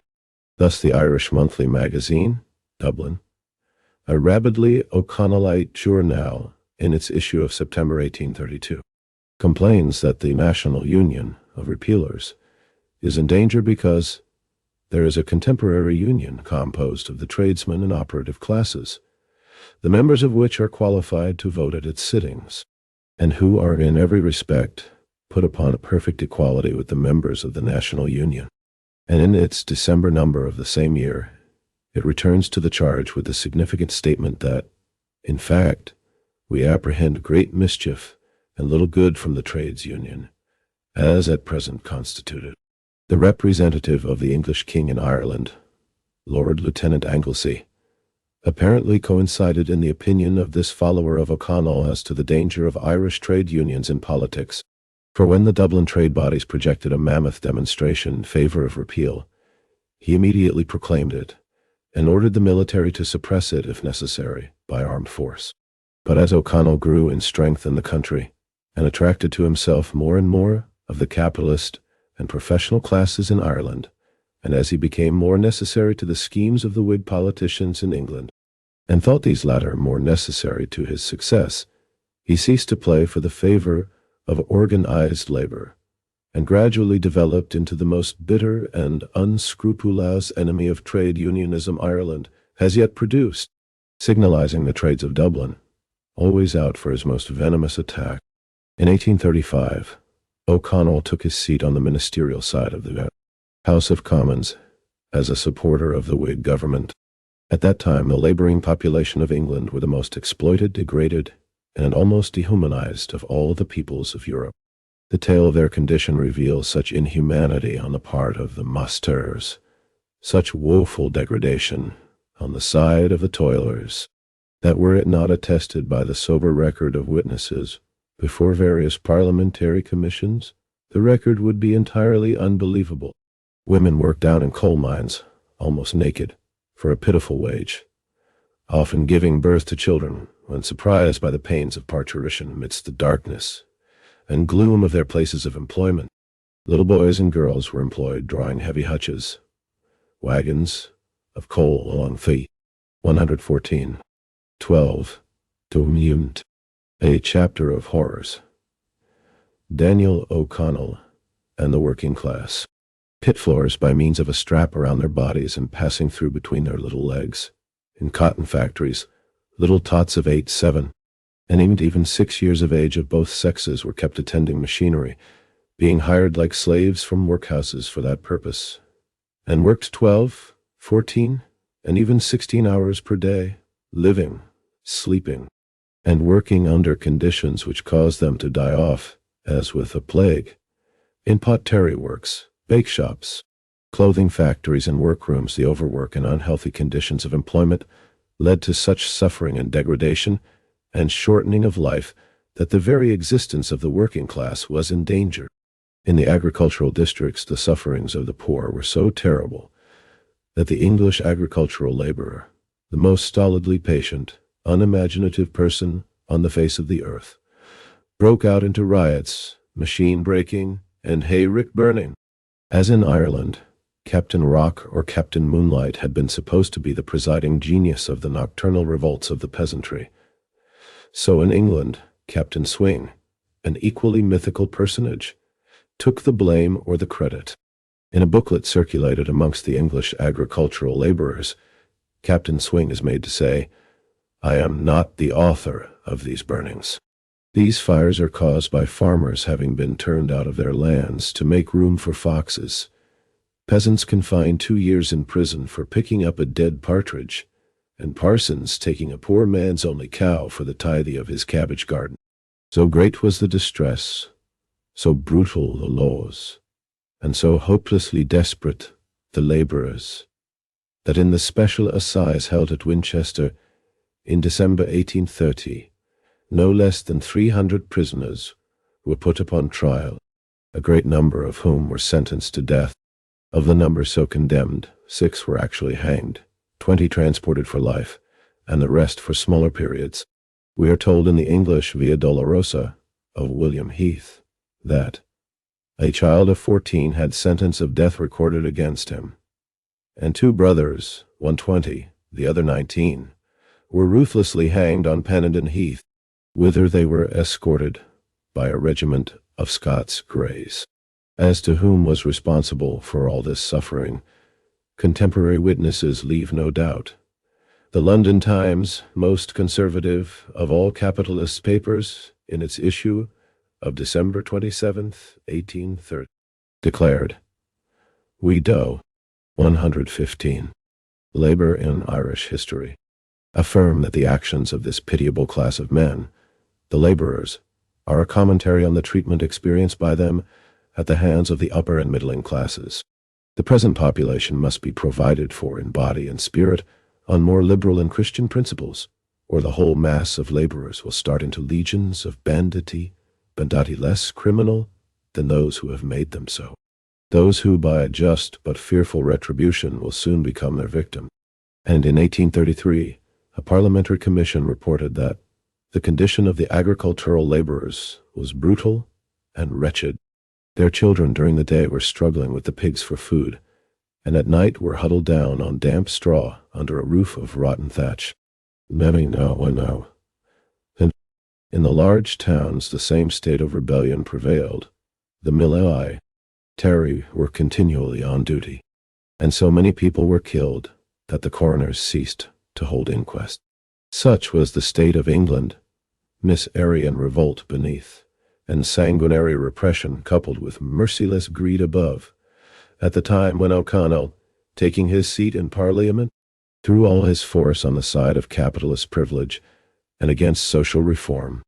In 1838-5, cotton spinners in Glasgow, in Scotland, were sentenced to 7 years' transportation for acts they had committed in connection with trade union combination to better the miserable condition of their class.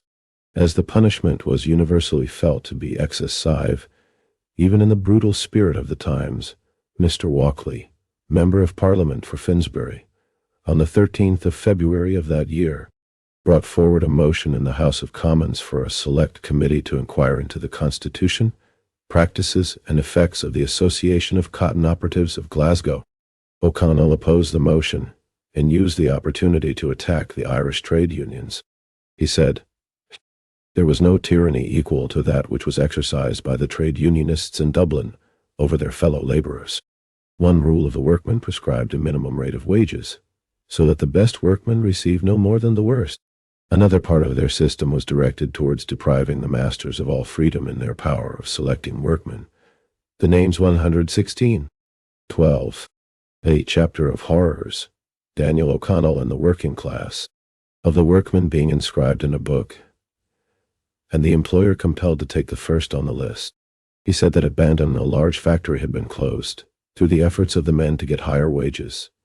Ditto at Belfast, and it was calculated that wages to the amount of £500,000 sterling per year were lost to Dublin by trade unions.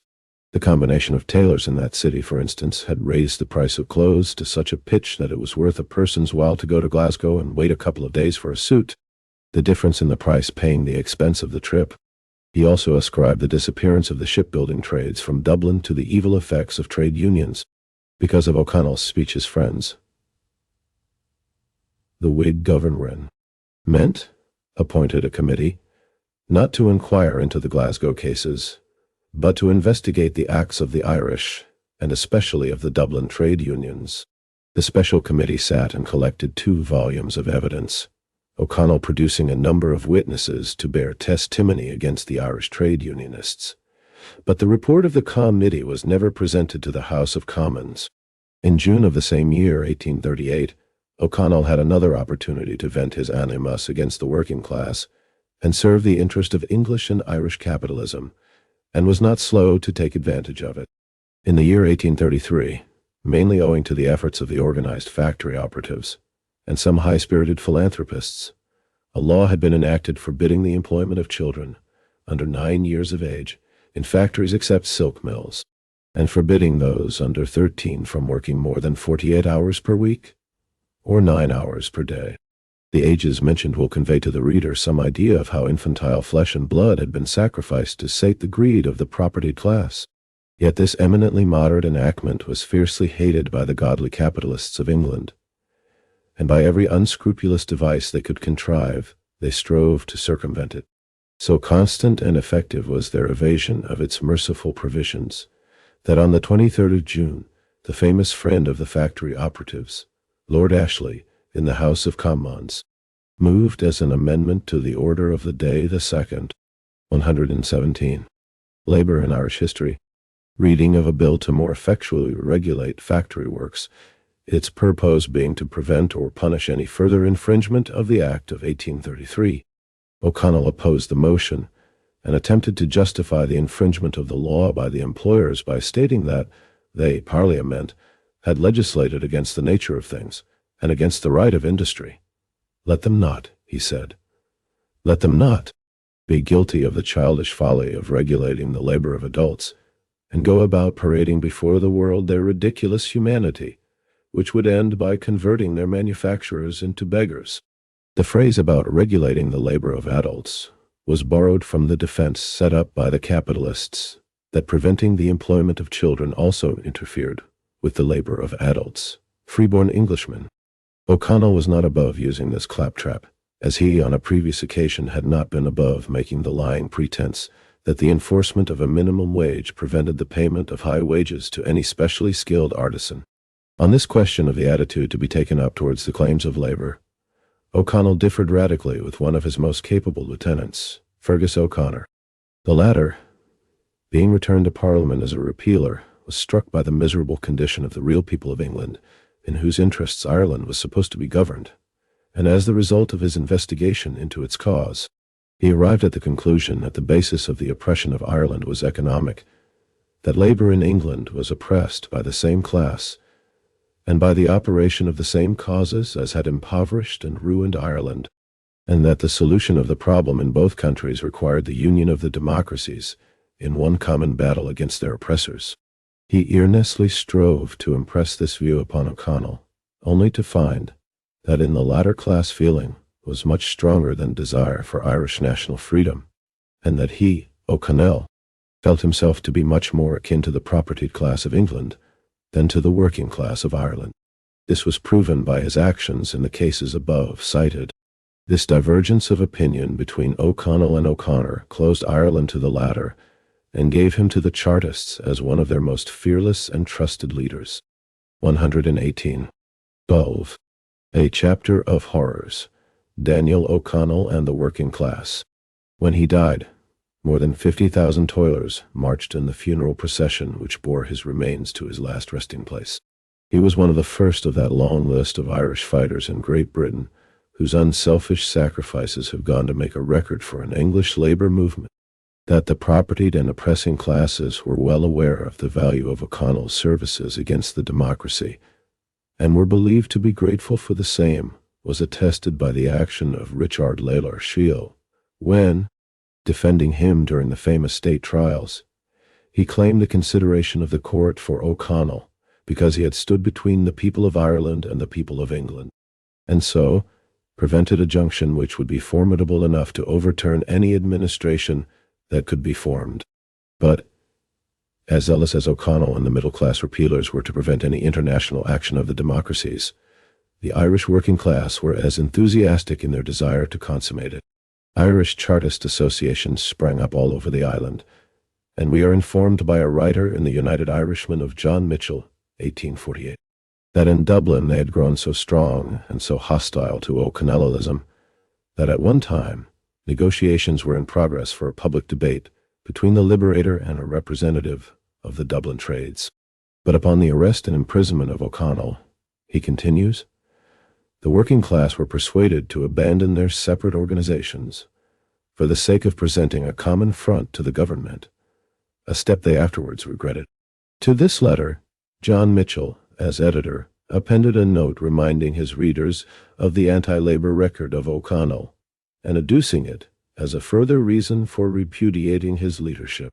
Yet it is curious that in his History of Ireland, Mitchell omits all reference to this disgraceful side of O'Connell's career, as do indeed all the other Irish historians. If silence gives consent, then all our history writing scribes have consented to, and hence approved of, this suppression of the facts of history in order to assist in perpetuating the blindness and the subjection of labor. 119. 13. Our Irish Girondins sacrificed the Irish peasantry. Chapter 13. Our Irish Girondins sacrificed the Irish peasantry upon the altar of private property. There is a class of revolutionists named Girondins whose fate in history is remarkable enough. Men who rebel and urge the lower classes to rebel ought to have other than formulas to go upon. Men who discern in the misery of the toiling, complaining millions, not misery, but only a raw material which can be wrought upon and traded in for one's own poor hide-bound theories and egoisms, to whom millions of living fellow creatures with beating hearts in their bosoms, beating, suffering, hoping, are masses, mere explosive masses, for blowing down Bastille for voting at hustings for ewes. Such men are of the questionable species. Thomas Carlyle. The outbreak of the famine, which commenced on a small scale in 1845, and increased in area and intensity until 1849, brought to a head the class antagonism in Ireland, of which the rupture with the trades was one manifestation, and again revealed the question of property as the test by which the public conduct is regulated, even when those men assume the garb of revolution. Needless to say, this is not the interpretation of the history of that awful period we are given by the orthodox Irish or English writers upon the subject. Irish nationalists of all stripes and English critics of every variety agree, with wonderful unanimity, in ascribing a split in the Repeal Association, which led to the formation by the seaters of the body known as the Irish Confederation, to the academic question of whether force might or might not be. 121. Labor in Irish history. Employed to achieve a political end. The majority of the Repeal Association, we are told, subscribed to the principle enunciated by O'Connell, that the greatest sublunary blessings were not worth the shedding of a single drop of human blood, and John Mitchell, Father Meehan, Gavin Duffy, Thomas Francis Meagher, Devin Riley, William Smith O'Brien, Fintan Lawler, and others repudiated that doctrine, and on this point of purely theoretical divergence, the secession from O'Connell took place. It is difficult to believe that any large number of Irishmen ever held such a doctrine seriously. It is quite certain that the Irish Catholic priesthood, O'Connell's chief lieutenants, did not hold nor counsel such a doctrine during the Tithe War. O'Connell himself had declared that he would willingly join in helping England in bringing down the American eagle in its highest pride of flight, which surely would have involved war, and in the House of Commons on one occasion, in reply to Lord Lyndhurst, who had characterized the Irish as aliens in blood, in language, and in religion, Richard Lalor Shiel, a champion of O'Connellism, had delivered a magnificent oration vaunting the prowess of Irish soldiers in the English army. In passing, we note that Shiel considered the above phrase of Lord Lyndhurst an insult. Modern Irish nationalists triumphantly assert the idea embodied in that phrase as the real basis of Irish nationalism. Nor yet were the Seekers, the Young Irelanders, as they were called, in favor of physical force, save as a subject for flights in poetry and oratory. In reality, the secession took place on a false issue, the majority on either side being disinclined to admit, even if they recognized, the real issue dividing them. That issue was the old and ever-present one of the democratic principle in human society versus the aristocratic. The Young Irelanders, young and enthusiastic, felt the force of the democratic principle, then agitating European society. Indeed, the very name of Young Ireland was an adaptation of the names used by the Italian revolutionist Mazzini for the revolutionary associations, Young Italy, Young Switzerland, Young France, and Young Germany, he founded after the year 1831. And as the progress of the revolutionary movement on the continent, accompanied as it was by the popularization, 122. 13. Our Irish Girondins sacrificed the Irish peasantry of socialistic ideas among the revolutionary masses, synchronized with the falling apart of the social system in Ireland owing to the famine. The leaders of the Young Ireland Party responded to and moved along with the revolutionary current of events without ever being able to comprehend the depth and force of the stream upon whose surface they were embarked. The truth of this is apparent to all who study their action when at last the long-talked-of day for revolution had arrived. By that time, 1848, Ireland was in the throes of the greatest famine in her history. A few words explanatory of that famine may not be amiss to some of our readers. The staple food of the Irish peasantry was the potato. All other agricultural produce, grains and cattle, was sold to pay the landlord's rent. The ordinary value of the potato crop was yearly approximately £20 million in English money. In 1848, in the midst of the famine, the value of agricultural produce in Ireland was £44,958,120 sterling. In that year, the entire potato crop was a failure, and to that fact, the famine is placidly attributed, Yet those figures amply prove that there was food enough in the country to feed double the population. Were the laws of capitalist society set aside and human rights elevated to their proper position? It is a common saying amongst Irish nationalists that Providence sent the potato blight, but England made the famine.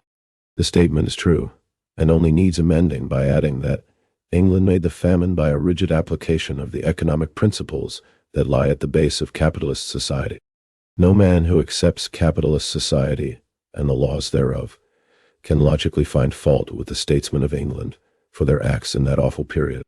They stood for the rights of property and free competition, and philosophically accepted their consequences upon Ireland. The leaders of the Irish people also stood for the rights of property and refused to abandon them even when they saw the consequences in the slaughter by famine of over 1 million of the Irish toilers. The first failure of the potato crop took place in 1845, and between September and December of that year 515 deaths from hunger were registered. Although 3,250,000 quarters of wheat and numberless cattle had been exported. From that, 123. Labor in Irish history. Time until 1850 the famine spread, and the exports of food continued. Thus in 1848, it was estimated that 300,000 persons died of hunger, and 1,826,102 quarters of wheat and barley were exported. Typhus fever, which always follows on the heels of hunger, struck down as many as perished directly of famine, until at last it became impossible in many districts to get sufficient laborers with strength enough to dig separate graves for the dying. Recourse was had to famine pits, into which the bodies were thrown promiscuously.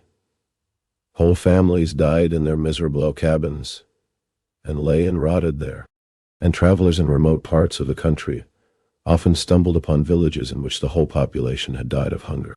In 1847, Black 47, 250,000 died of fever. 21,000 died of 1770 of starvation. Owing to the efforts of emigration agents and remittances sent from relatives abroad in the same year, 89,783 persons embarked for Canada. They were flying from hunger, but they could not fly from the fever that follows in the wake of hunger. And 6,100 died and were thrown overboard on the voyage. 4,100 died on their arrival in Canada. 5,200 in hospitals, and 1,900 in interior towns. Great Britain was nearer than America, and many who could not escape to America rushed to the inhospitable shores of Britain.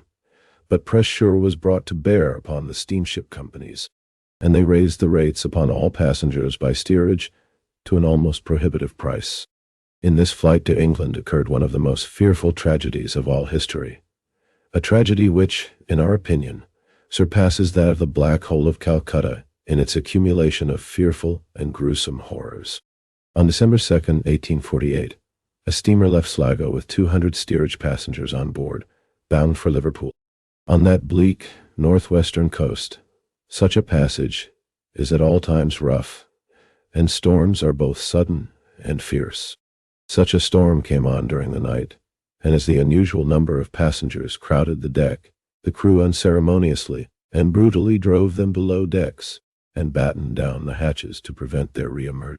In the best of weather, the steerage of such a coasting vessel is, even when empty of human freight, foul, suffocating, and unbearable. The imagination fails to realize what it must have been on that awful night when 200 poor wretches were driven into its depth. 124. 13. Our Irish Girondins sacrificed the Irish peasantry.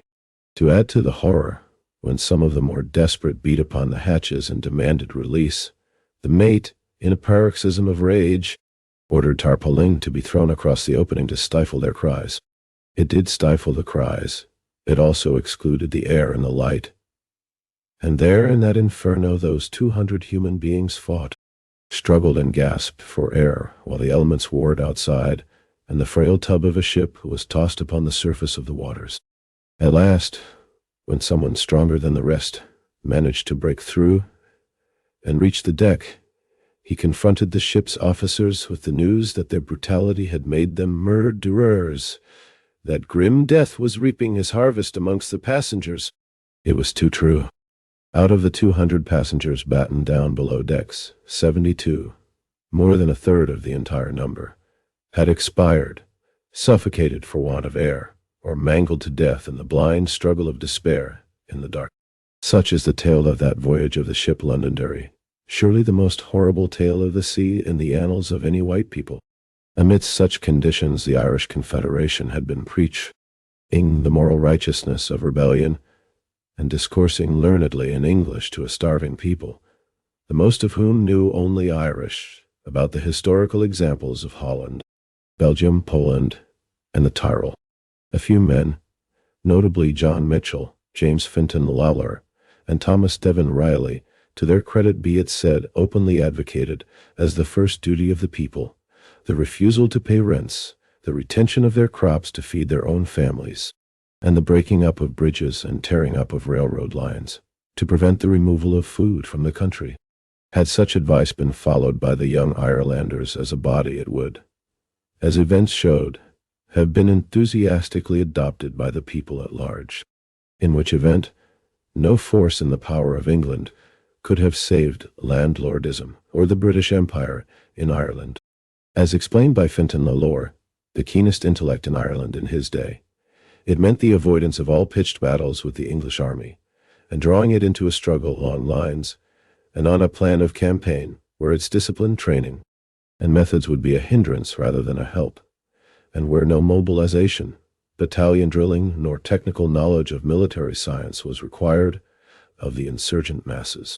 In short, it involved a social and 125 labor in Irish history, a national revolution, each resting upon the other.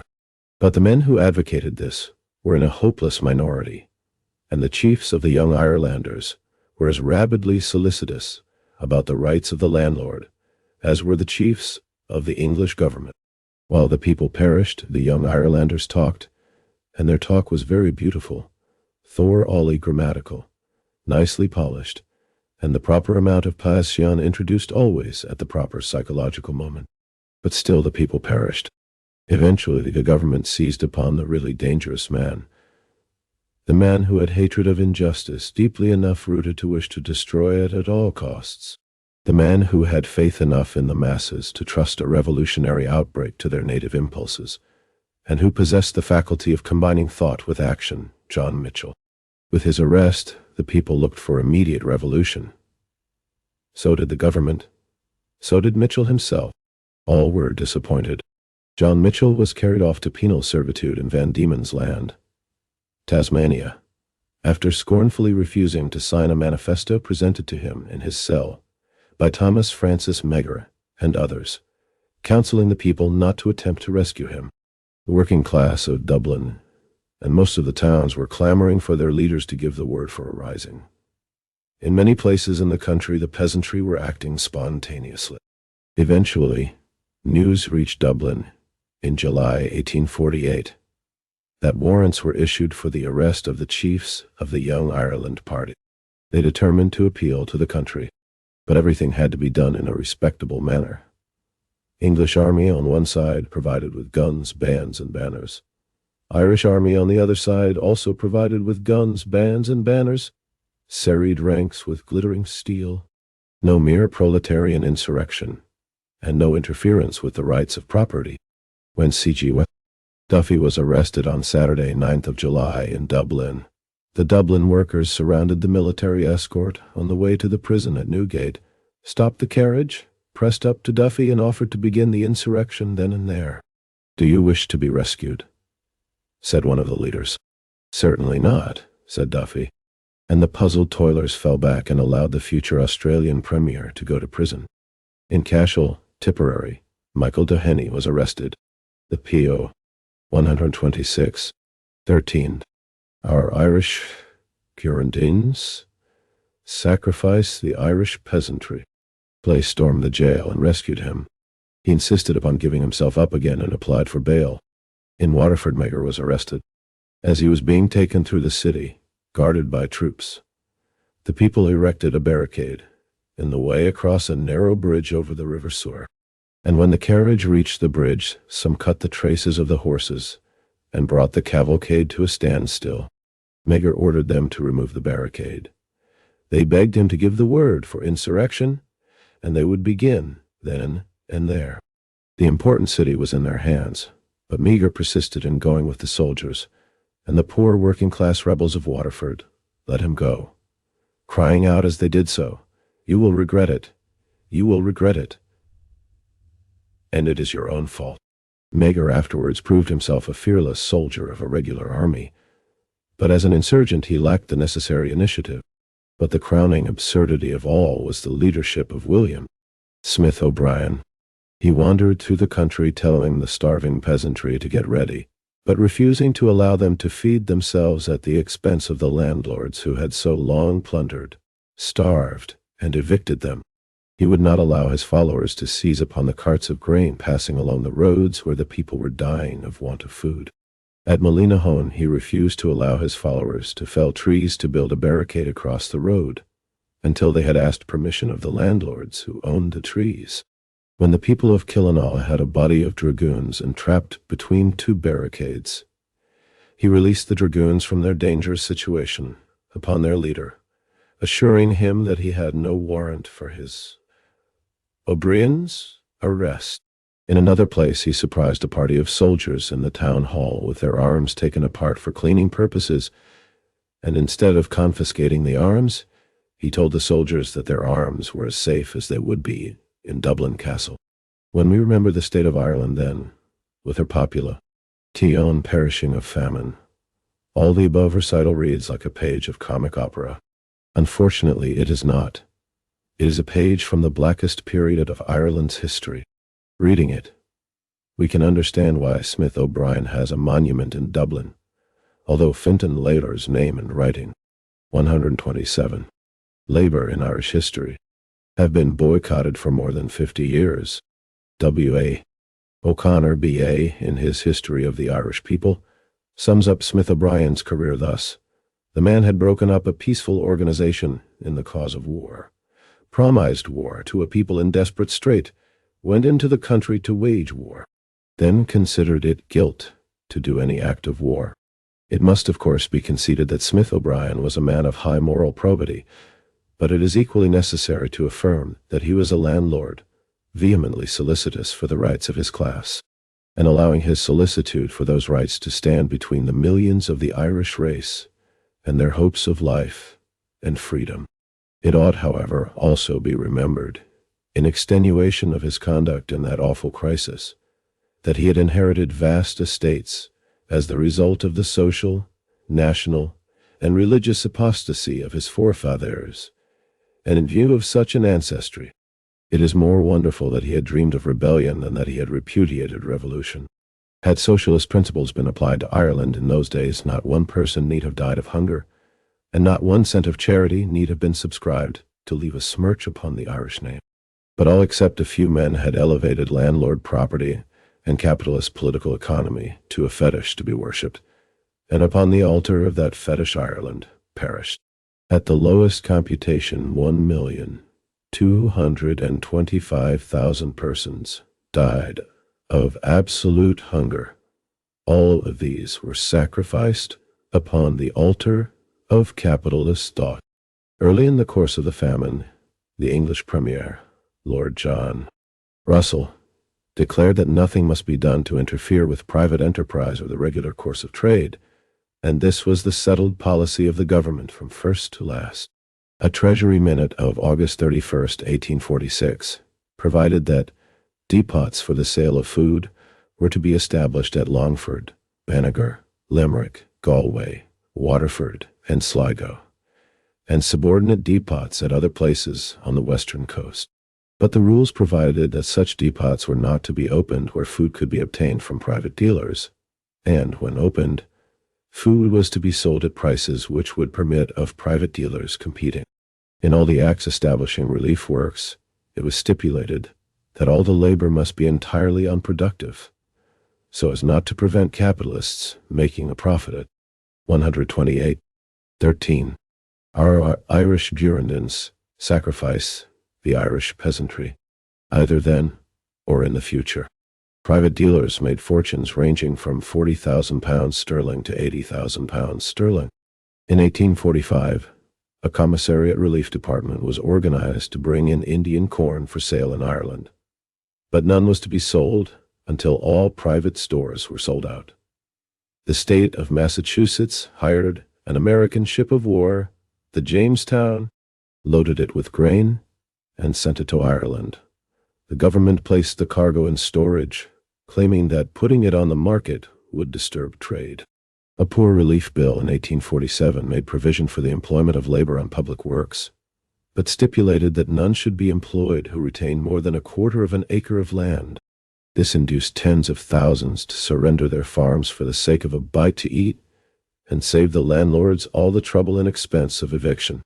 When this had been accomplished to a sufficient extent, 734,000 persons were discharged, and as they had given up their farms to get employment on the works, they were now as helpless as men on a raft in mid-ocean. Mr. Mulhall, in his 50 Years of National Progress, estimates the number of persons evicted between 1838 and 1888 as 3,668,000. The greater number of these saw their homes destroyed during the years under consideration, and this poor relief bill, nicknamed an Eviction Made Easy Act, was one main weapon for their undoing. In 1846, England, hitherto a protectionist country, adopted free trade, ostensibly in order to permit corn to come freely and cheaply to the starving Irish. In reality, as Ireland was a corn and grain exporting country, the measure brought continental agricultural produce to England into competition with that of Ireland, and hence, by lowering agricultural prices, still further intensified the misery of the Irish producing classes. The real meaning of the measure was that England, being a manufacturing nation, desired to cheapen food in order that its wage slaves might remain content with low wages. And indeed, one of the most immediate results of free trade in England was a wholesale reduction of the wages of the manufacturing proletariat. The English capitalist class, with that hypocrisy that everywhere characterizes the class in its public acts, used the misery of the Irish as a means to conquer the opposition of the English landlord class to free trade in grains. But in this, as in every other measure of the family, 129, labor in Irish history. In years, they acted consistently upon the lines of capitalist political economy. Within the limits of that social system and its theories, their acts are unassailable and unimpeachable. It is only when we reject that system and the intellectual and social fetters it imposes that we really acquire the right to denounce the English administration of Ireland during the famine as a colossal crime against the human race. The non-socialist Irish man or woman who fumes against that administration is in the illogical position of denouncing an effect of whose cause he is a supporter. That cause was the system of capitalist property.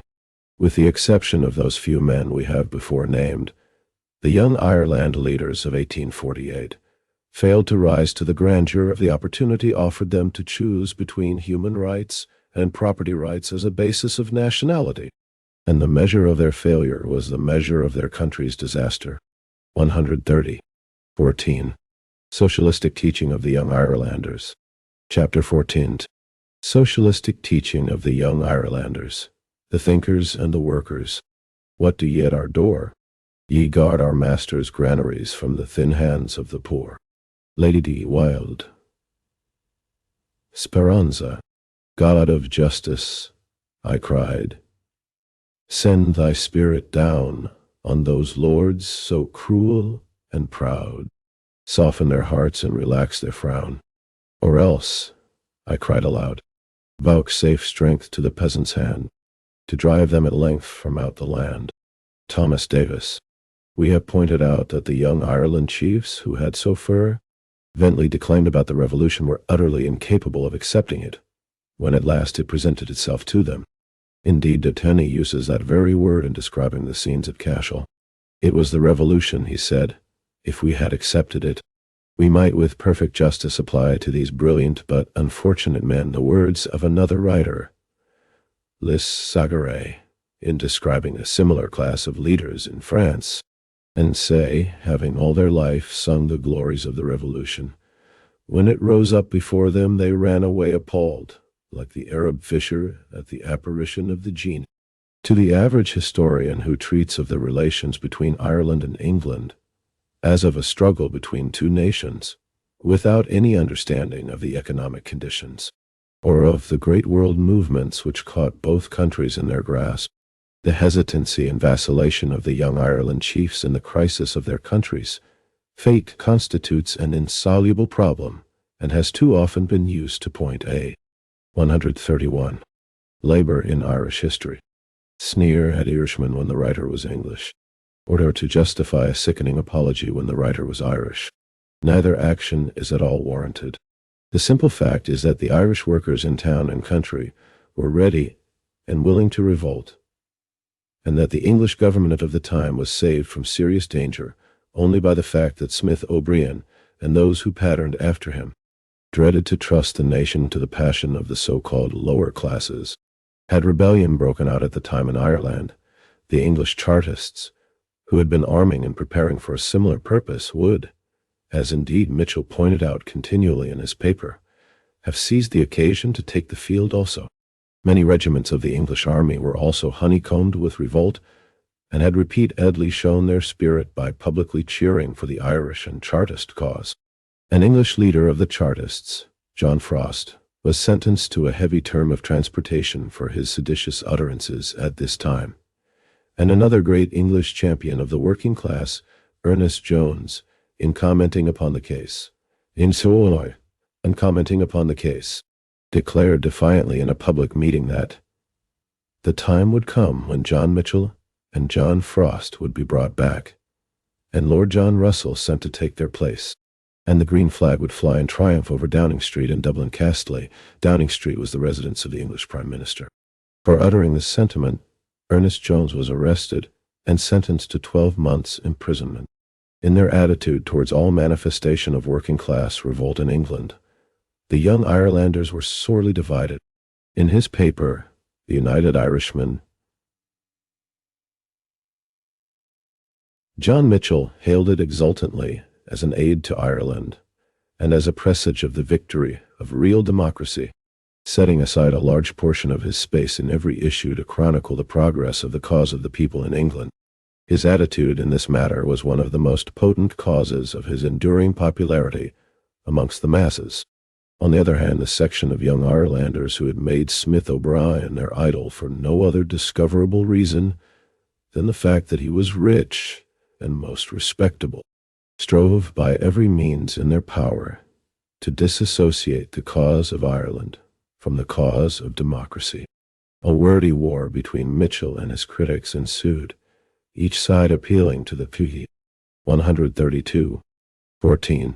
Socialistic teaching of the young Irelanders, precedent of 1798, with the result that Mitchell was easily able to prove that the revolutionists of that period, notably Wolfe-Tone, had not only allied the cause of Ireland with the cause of democracy in general, but had vehemently insisted upon the necessity of a social revolution in Ireland at the expense of the landed aristocracy. Copying Fintan Lalore, Mitchell made the principles involved in those ideas the slogans of his revolutionary campaign. He insisted correctly upon a social insurrection as the only possible basis for a national revolution, that the same insurrectionary upheaval that destroyed and ended the social subjection of the producing classes would end the hateful foreign tyranny reared upon it. Two passages from his writings are especially useful as bearing out and attesting his position on those points that are still the fiercest subjects of dispute in Ireland. In his letter to the farmers of Ireland, March 4th, 1848, he says, "But I am told it is vain to speak thus to you, that the peace policy of a Connell is dearer to you than life and honor, that many of your clergy, too, exhort you to die rather than violate what the English call law, and that you are resolved to take their bidding. Then die in your patience and perseverance. But be well assured of this, that the priest who bids you perish patiently amidst your own golden harvest preaches the gospel of England insults manhood and common sense, bears false witness against religion, and blasphemes the providence of God. Naimni. When the Republican government, which came into power in Paris after the Revolution of February 1848, recognizing that it owed its existence to the armed working men, and that those workers were demanding some security for their own class as a recompense for their bloody toil, enacted a law guaranteeing the right to work to all, and pledging the credit of the nation to secure that right. Mitchell joyfully hailed that law as an indication that the absurd theories of what he rightfully styled the English system, or capitalism, had no longer a hold upon the minds of the French people. We quote a portion of that article. Our readers will note that the free trade referred to is free trade in labor as against state protection of the rights of the workers. Dynasties and thrones are not half so important as workshops. 133. Labor in Irish history. Farms and factories.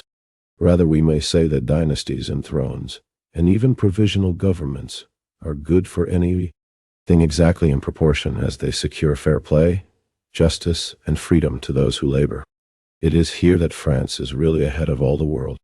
The great Third Revolution has overthrown the enlightened pedantic political economy, what we know in Ireland as the English politwise economy, or the famine political economy, and has established once and for all the true and old principles of protection to labor, and the right and duty of combination among workmen by a decree of the Provisional Government dated February 25th.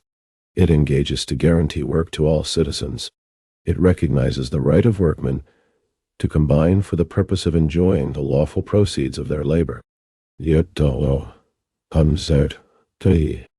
French Republicans do not, like ignorant and barbarous English Whigs, recognize a right to pauper relief and make it a premium upon idleness.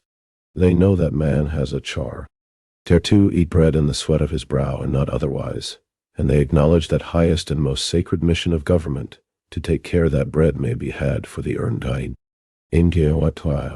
For this reason they expressly, and in set terms, renounce competition and free trade in the sense in which an English Whig uses these words, and deliberately adopt combination and protection, that the nation should combine to protect by laws its own national industry, and that individuals should combine with other individuals to protect by trades associations, the several branches of national industry, the free trade and competition. In other words, the English system is pretty well understood now. Its obvious purpose and effect are to make the rich richer and the poor poorer, to make capital the absolute ruler of the world, and labor a blind and helpless slave. By free trade, the manufacturers of Manchester are enabled to clothe India, China, and South America, and the artisans of Manchester can hardly keep themselves covered. 134. 14. Socialistic teaching of the young Irelanders. From the cold. By dint of free trade, Belfast grows more linen cloth than it ever did before, but the men who weave it have hardly a shirt to their backs. Free trade fills with corn the stores of speculating capitalists, but leaves those who have sown and reaped the corn without a meal. Free trade on people's villages and people's poorhouses consolidates farms and gluts the grave yards with famished corpses. There is to be no more of this free trade in France. Men can no longer do what they like with their own there. February 1848 came, and the pretext of the Reform banquet. Again Paris had her 3 days' agony, and was delivered of her third and fairest born revolution. There could be no mistake this time. The rubbish of thrones and dynasties is swept out forever, and the people sit sovereign in the land.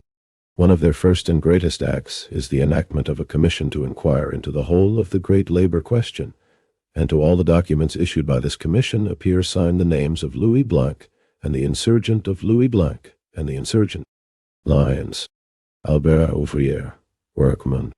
He is not ashamed of his title, though now a great officer of the state. He is a working man and is proud of it in any bond, bill, quittance, or obligation. Ouvrier. 66 years ago, The farmers of France had their revolution. 18 years ago, the respectable middle classes had theirs, and have made a good penny in it since. But upon this third and last, all the world may see the stamp and impress of the man who made it. Albert of Ryer, his mark. We have all three revolutions to accomplish, and the sooner we set about it, the better. Only let us hope all the work may be done in one. Let not the lessons of history be utterly useless. The detestable system of free trade and fair competition which is described by Louis Blanc as the audacious system of leaving unrestricted all pecuniary dealings between man and man, which leaves the poor man at the mercy of the rich, and 135. Labor in Irish history promises to cupidity that waits its time, an easy victory over hunger that cannot wait, the system that seeks to make mam out. Monen, not God or justice, rule this world. In one word, the English or famine system must be abolished utterly. In farms or workshops, in town and country, abolished utterly. And to do this were worth 3 revolutions, or 3 times 3. So wrote Mitchell when, burning with a holy hatred of tyranny, he poured the vitriol of his scorn upon all the pedants who strutted around him. Pedants who were as scrupulous in polishing a phrase for a lecture as a sword for a parade, and incapable of advancing beyond either.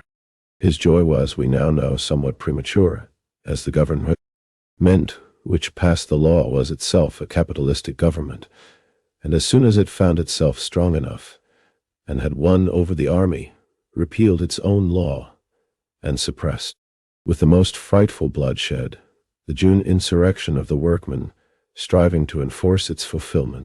It is the latter insurrection which Mitchell denounces in his jail journal when, led astray by the garbled reports of English newspapers, he anathematizes the very men whom he had in this article, when fuller sources of information were available, courageously and justly praised. But another revolutionist, Devin Riley, in The Irish Felon, more correctly appraised the position of the June insurgents, and also appreciated the fact that Ireland for its redemption required something more far-reaching, something sounding deeper springs of human action, something more akin to the teachings that inspired the heroic workers of France than was to be found in the personal probity, or high principles, or aristocratic descent, or eminent respectability of a few leaders. When Mitchell was arrested and his paper suppressed, 2 other papers sprang up to take the post of danger thus left vacant. One, the Irish Tribune, represented the element which stood for the immoral right of insurrection, and the other, the Irish Felon, embodied the ideas of those who insisted that the English conquest of Ireland was twofold, social or economic, and political, and that therefore the revolution must also have these 2 aspects. These latter were at all times in the fullest sympathy with the movements of the working-class democracy at home. 136. 14. Socialistic teaching of the young Irelanders, and abroad. John Martin edited The Irish Felon, James Fintan Lalor, and Devin Riley were its chief writers. Riley, who hailed originally from Monaghan, had long been a close observer of, and sympathizer with, the movements of the working class, and all schemes of social redemption. As a writer on the Nation newspaper, he had contributed a series of articles on the great French socialist, Louis Blanc, in a review of his great work Dix Ans, 10 Years, in which, while dissenting from the state socialistic schemes of social regeneration favored by Blanc, he yet showed the keenest appreciation of the gravity and universality of the social question, as well as grasping the innate heroism and sublimity of the working-class movement. This attitude he preserved to the last of his days. When in exile in America, after the insurrection, he was chosen by the printers of Boston to edit a paper, The Protective Union, they had founded on cooperative principles to advocate the rights of labor, and was thus one of the first pioneers of labor journalism in the United States, a proud and fitting position for a true Irish revolutionist. As writer in the American Review, he wrote a series of articles on the European situation, of which Horace Greeley said that, if collected and published as a book, they would create a revolution in Europe. Commenting upon the uprising in France in June, he says in The Irish Felon, "We are not communists. We abhor communism for the same reason we abhor poor law systems, and systems founded on the absolute sovereignty of wealth. Communism destroys the independence and dignity of labor, makes the working man a state pauper, and takes his manhood from him. But communism or no communism, these 70,000 workmen had a clear right to existence. They had the best right to existence of any men in France, and if they could have asserted their right by force of arms, they would have been fully justified. The social system in which a man willing to work is compelled to starve is a blasphemy, an anarchy, and no system. For the present, these victims of monarchic rule, disowned by the Republic, are conquered. 10,000 are slain, 20,000 perhaps doomed to the marquises." 137. Labor in Irish history. But for all that the rights of labor are not conquered, and will not, and cannot be conquered.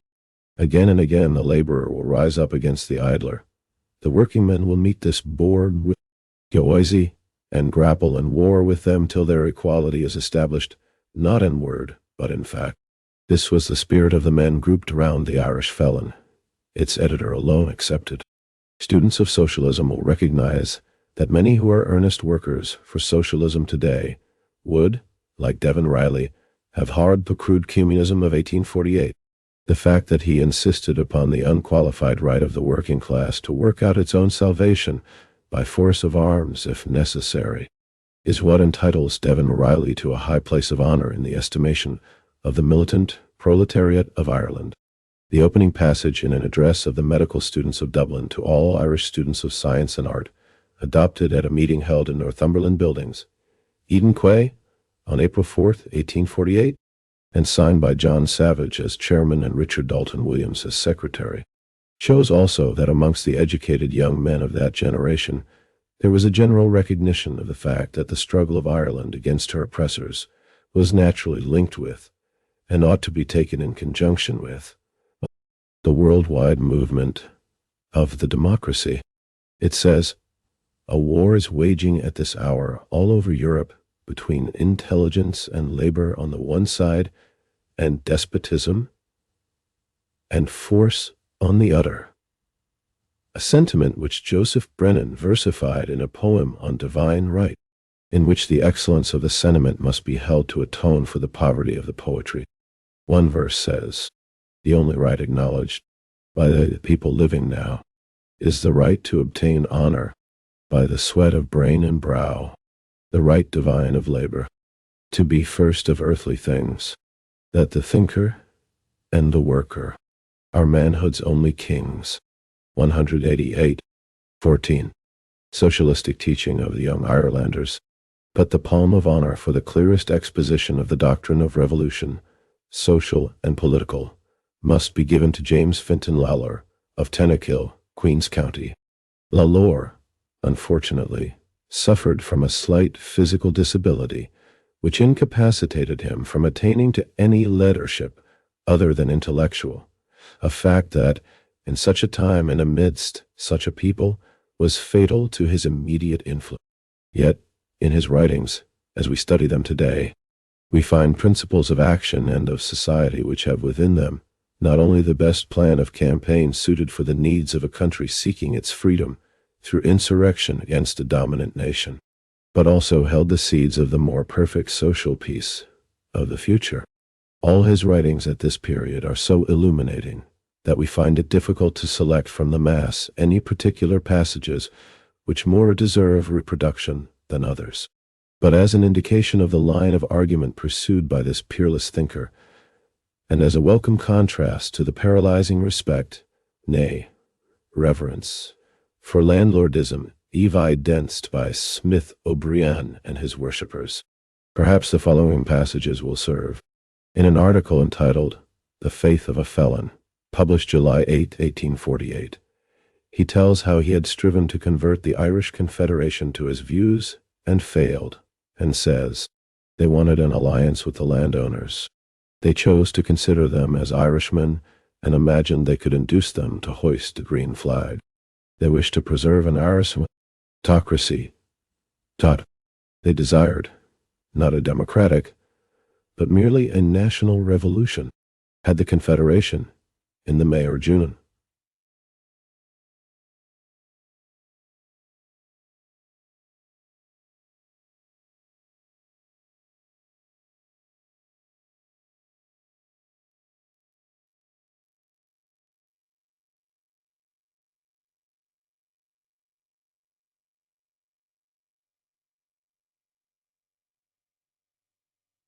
'47, thrown heart and mind and means into the movement, I pointed out they would have made it successful and settled at once and forever all questions between us and England.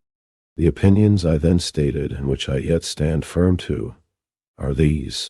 1. That in order to save their own lives, the occupying tenants of the soil of Ireland ought next autumn to refuse all rent and arrears of rent then due, beyond and except the value of the overplus of harvest produce remaining in their hands, after having deducted and reserved a due and full provision for their own subsistence during the next ensuing 12 months. 139. Labor in Irish history. 2. That they ought to refuse and resist being made beggars, landless and homeless, under the English law of ejection. 3. That they ought further on principle to refuse all rent to the present usurping proprietors, until the people, the true eaters, or lords paramount in legal parlance, have, in national congress or convention, decided what rents they are to pay, and to whom they are to pay them. 4. And that the people, on grounds of policy and economy, ought to decide, as a general rule admitting of reservations, that these rents shall be paid to themselves, the people, for like purposes, and for behoof and benefit of them, the entire general people. It has been said to me that such a war, on the principles I propose, would be looked on with detestation by Europe. I assert the contrary. I say such a war would propagate itself throughout Europe. Mark the words of this prophecy. The principle I propound goes to the foundations of Europe, and sooner or later will cause Europe to outrise. Mankind will yet be masters of the earth. The right of the people to make the laws. This produced the first great modern earthquake, whose latent shocks even now are heaving in the heart of the world. The right of the people to own the land. This will produce the next. Train your hands, and your sons' hands, gentlemen of the earth, for you and they will yet have to use them. The paragraph is significant, as demonstrating that Fintan Lalor, like all of the really dangerous revolutionists of Ireland, advocated his principles as part of the creed of the democracy of the world, and not merely as applicable only to the incidents of the struggle of Ireland against England. But this latter is the interpretation which the middle-class politicians and historians of Ireland have endeavored to give his teachings after the failure of their attempt, continued for half a century, to ignore or suppress all reference to his contribution to Irish revolutionary literature. The working-class democracy of Ireland will, it is to be hoped, be, for their part, as assertive of the universality of 140. 14. Socialistic teaching of the young Irelanders. Lalor's sympathies, as their bourgeois compatriots, are in denying it. That working class would be uselessly acquiescing in the smirching of its own record, were it to permit emasculation of the message of this Irish apostle of revolutionary socialism, and in emphasizing the catholicity of his sympathies, as well as the keenness of his insight into the social structure. That Irish working class will do well to confront the apostate patriotism of the politicians and anti-socialists of Ireland with the full-flowing, brilliant passage from the work already quoted, and thus show how Lalor answered the plea of those who begged him to moderate or modify his position, to preach it as a necessity of Ireland's then desperate condition, and not as a universal principle. I attest and urge the plea of utter and desperate necessity to forrail, tifire, Ireland's claim, but not to found it.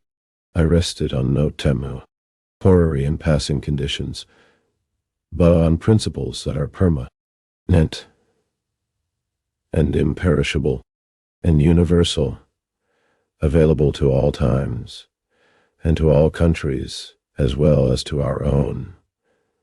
I pierce through the upper stratum of occasional and shifting circumstances to bottom and base on the rock below. I put the question in its eternal form, the form in which, how often soever suppressed for a season, it can never be finally subdued, but will remain and return, outliving and outlasting the cowardice and corruption of generations. I view it as ages will view it, not through the mists of a famine, but by the living lights of the firmament. By such lights, the teachings of Fenton Layler are being viewed today, with the result that, as he recedes from us in time, his grandeur as a thinker is more and more recognized. His form rises clearer and more distinct to our view, as the forms of the petty agitators and phrase-mongering rebels, who seem to dominate the scene at that historic period, sink into their proper place, as unconscious factors in the British imperial plan of conquest by famine. Cursed by the fatal gift of eloquence, our Irish Burundins of the Confederation enthralled the Irish people and intoxicated themselves out of the possibility of serious thinking. Drunken with words, they fail to realize that the ideas originating with Fenton Layler, and in part adopted and expounded with 141, Labor in Irish History, such dramatic power by Mitchell, were a more serious menace to the hated power of England than any that the dream of a union of classes could ever materialize on Irish soil. The bones of the famine victims, whitening on every Irish hill and valley, or tossing on every wave of the Atlantic, were the price Ireland paid for the eloquence of its rebels and their scornful rejection of the socialistic teachings of its thinkers. 142. 15. Some more Irish pioneers of the socialist movement. Chapter 15. Some more Irish pioneers of the socialist movement. Either the Sermon on the Mount can rule this world, or it cannot. The devil has a right to rule if we let him, but he has no right to call his rule Christian civilization. John Boyle O'Reilly.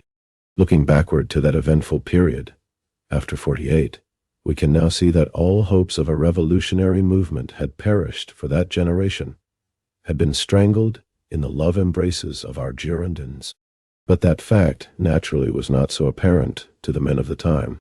Hence it is not to be wondered at that journalistic activity on the part of the revolutionists did not cease with the suppression of the United Irishmen, the Irish Tribune, or the Irish Felon, a small fugitive publication entitled The Irish National Guard, published apparently by a body of courageous Dublin workingmen, of advanced opinions, also led a checkered existence, championing the cause of revolution.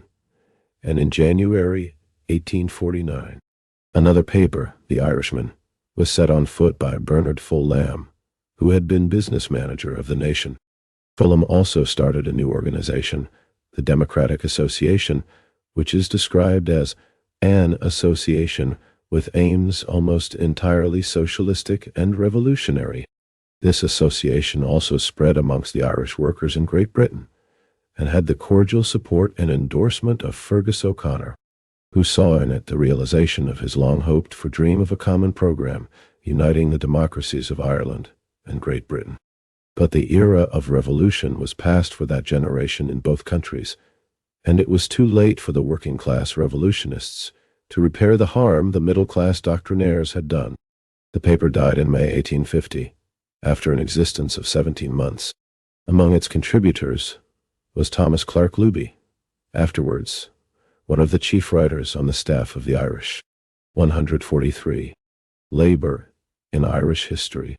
People, organ of the Fenian Brotherhood, a fact that explains much of the advanced doctrine advocated by that journal.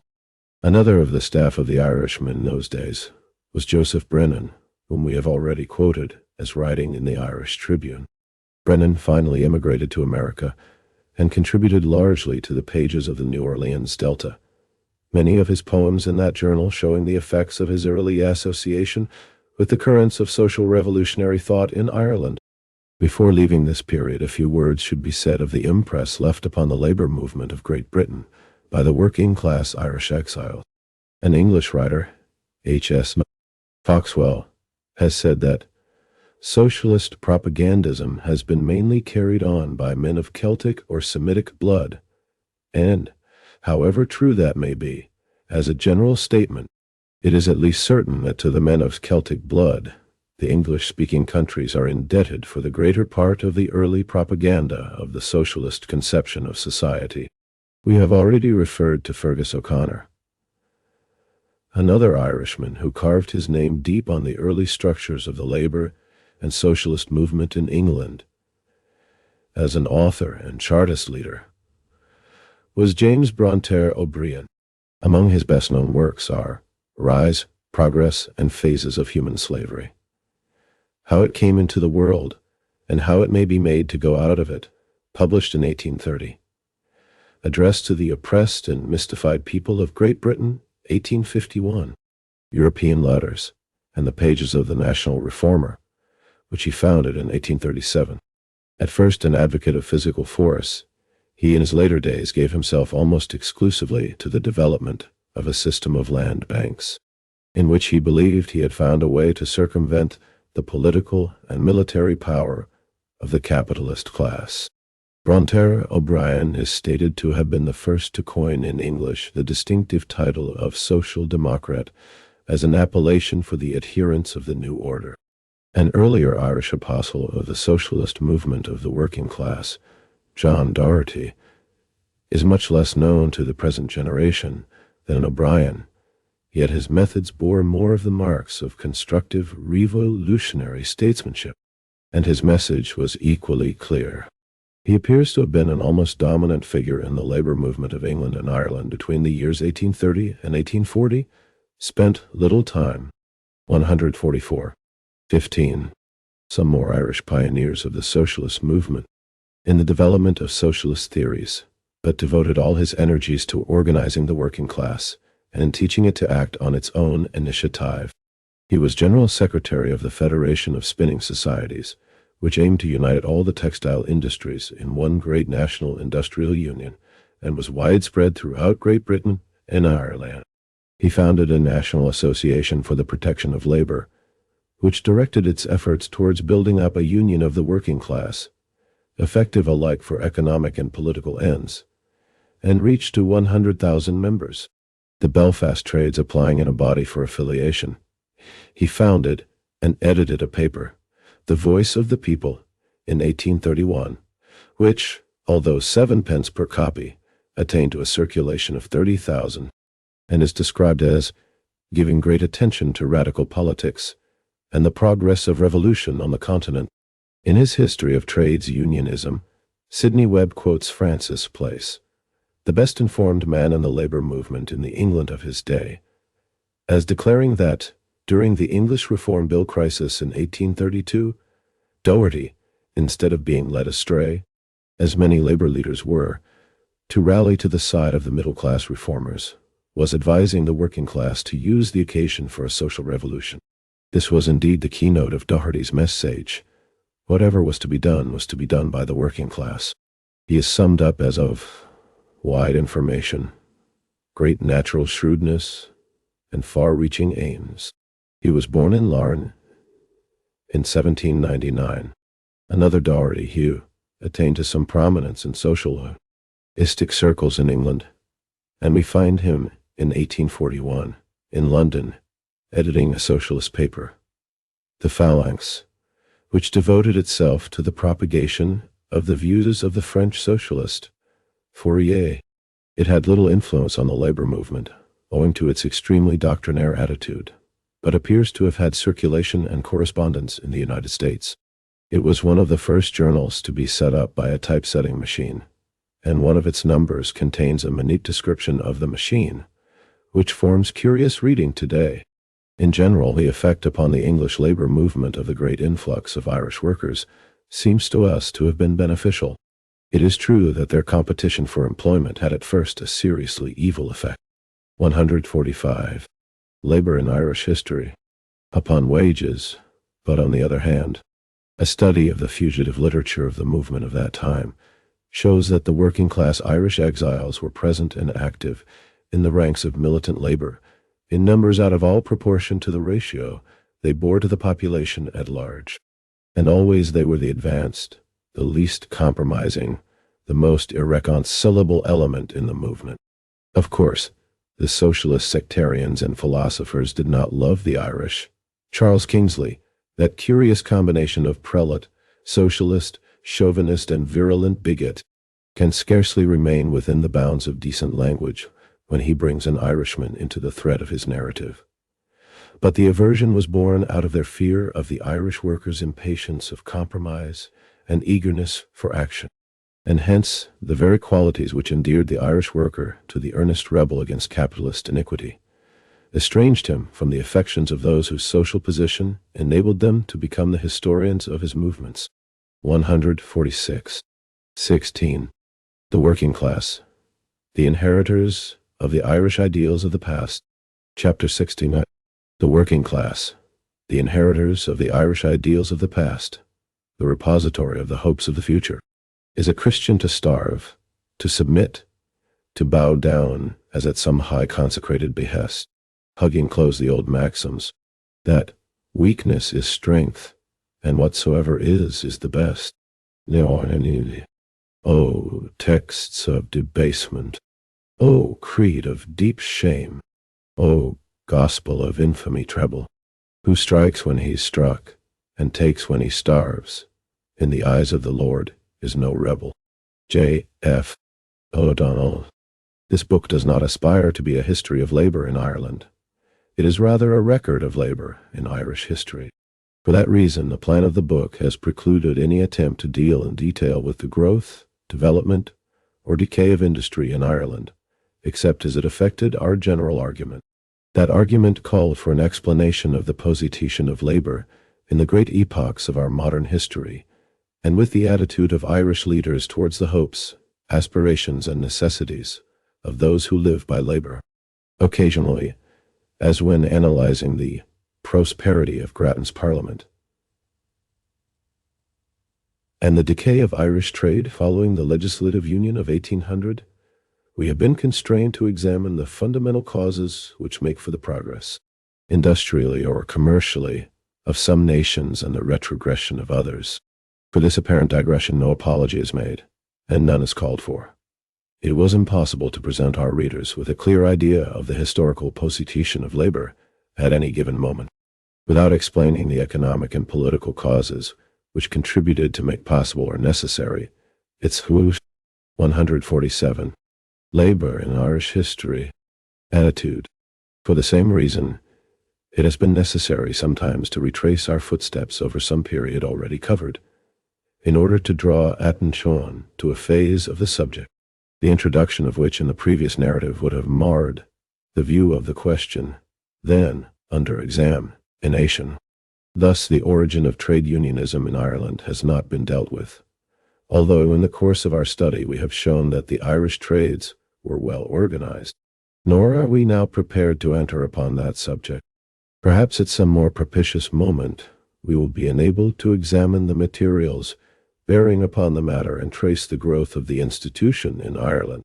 Sufficient for the present to state that trades guilds existed in Ireland as upon the continent in England during Roman Catholic, pre-Reformation days, that after the Reformation those trade guilds became exclusively Protestant and even anti-Catholic within the English Pale, that they continued to refuse admission to Catholics even after the passage of the Catholic Emancipation Act, and that these old trade guilds were formally abolished by law in 1840. But the Catholic and Protestant workmen who were excluded from guild membership, Episcopalians only being eligible, did nevertheless organize themselves, and it was their trade unions which dominated the labor world to the wrath of the capitalists and landlords, and the chagrin of the governments. One remarkable and instructive feature of their organization in town and country was the circumstance that every attempt at political rebellion in Ireland was always preceded by a remarkable development of unrest, discontent, and class consciousness amongst their members, demonstrating clearly that, to the mind of the thoughtful Irish worker, political and social subjection were very nearly related. In the Dublin Chronicle, January 28, 1792, there is a record of a great strike of the journeymen tailors of Dublin, in the course of which, it is stated, armed tailors went to the workrooms of Messrs. Miller, Ross, Lane, Leet, Merchants Quay, Walsh, Castle Street, and Ward, Cope Street, attacked certain scabs who were working there, cut off the hands of two, and threw others in the river. In another and later issue of the same journal, there is a record of how a few coal porters, dock laborers, were seized by His Majesty's press gang with the intention of compelled 148. 16. The working class, the inheritors of the Irish ideals of the past, ling them to serve in the Navy, and how the organized K laborers, on hearing of it, summoned their members, and marching upon the guard-house where the men were detained, attacked it, defeated the guard, and released their comrades.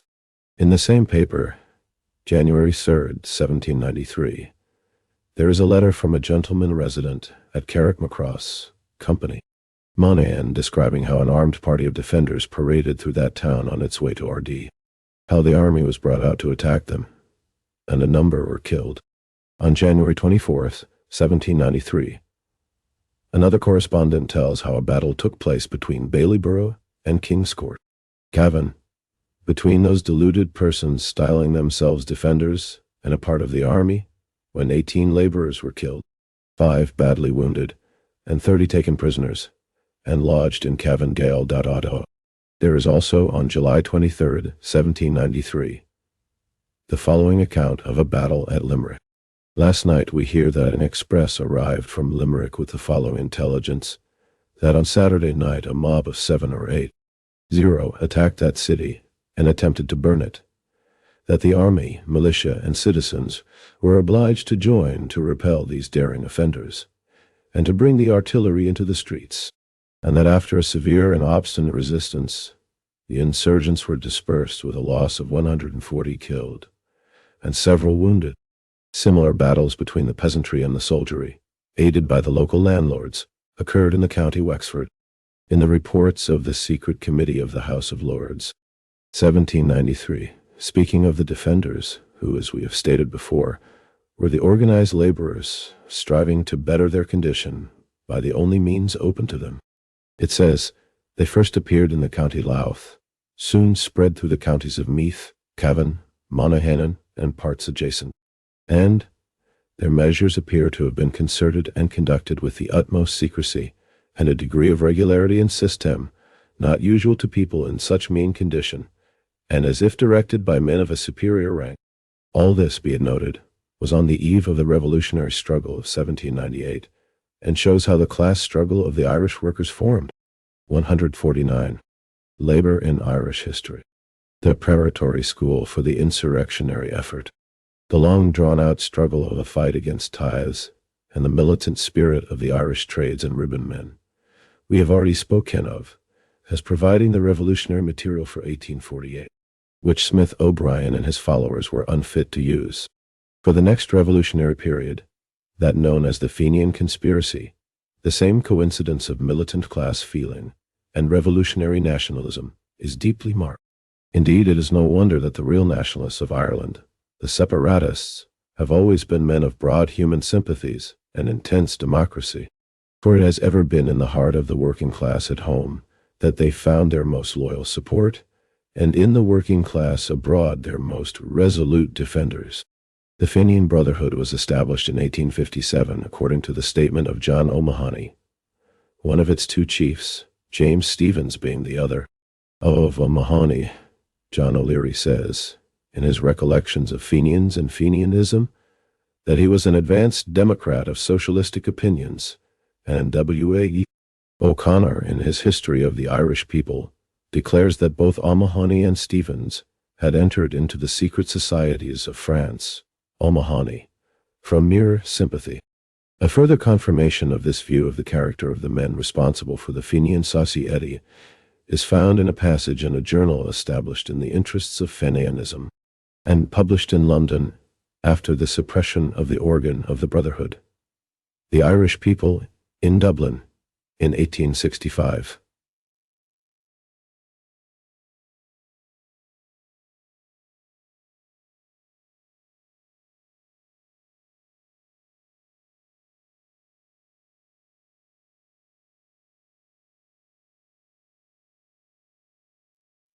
This journal, The Flag of Ireland, quoting from the Paris correspondent of the Irishman, says on October 3, 1868, it took its rise in the Latin Quarter of this city when John O'Mahony, Michael Doheny, and James Stevens were here in exile after 48.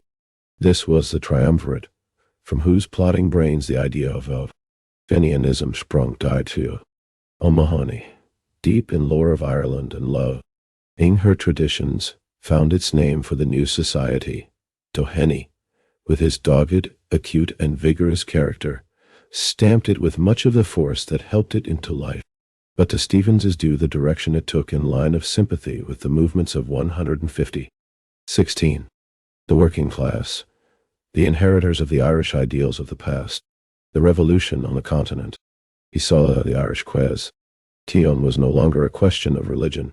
His common sense was too large to permit him to consider it a question of race even. He felt it was the old struggle which agitated France at the end of last century, transferred to new ground. The opposing forces were the same, with this difference, that in Ireland the people had not the consolation in all cases of saluting their tyrants as their countrymen. The circumstances that the general chosen by Stevens to be the commander-in-chief of the Irish Republican Army was no less a char-actor than General Cluseret, afterwards commander-in-chief of the Federals during the Commune of Paris, says more for the principles of the men who were the brains of the Fenian movement than any testimony of subordinates. Coincident with the inception of Fenianism, 1857 commenced in Ireland a determined labor agitation which culminated in a vigorous movement amongst the baker journeymen against night labor and in favor of a reduction of the working hours. Great meetings were held all over the country during the years 1858-60, in which the rights of labor were most vehemently asserted and the tyranny of the Irish employers exposed and denounced. In Wexford, Kilkenny, Clonmel, and Waterford night work was abolished and day labor established. The movement was considered so serious that a parliamentary committee sat to investigate it. From its report, as quoted by Karl Marx in his great work on Capital, we take the following excerpts. In Limerick, where the grievances of the journeymen are demonstrated to be excessive, the movement had been defeated by the opposition of the master bakers, the miller bakers being the greatest opponent. The example of Limerick led to a progression in Ennis and Tipperary.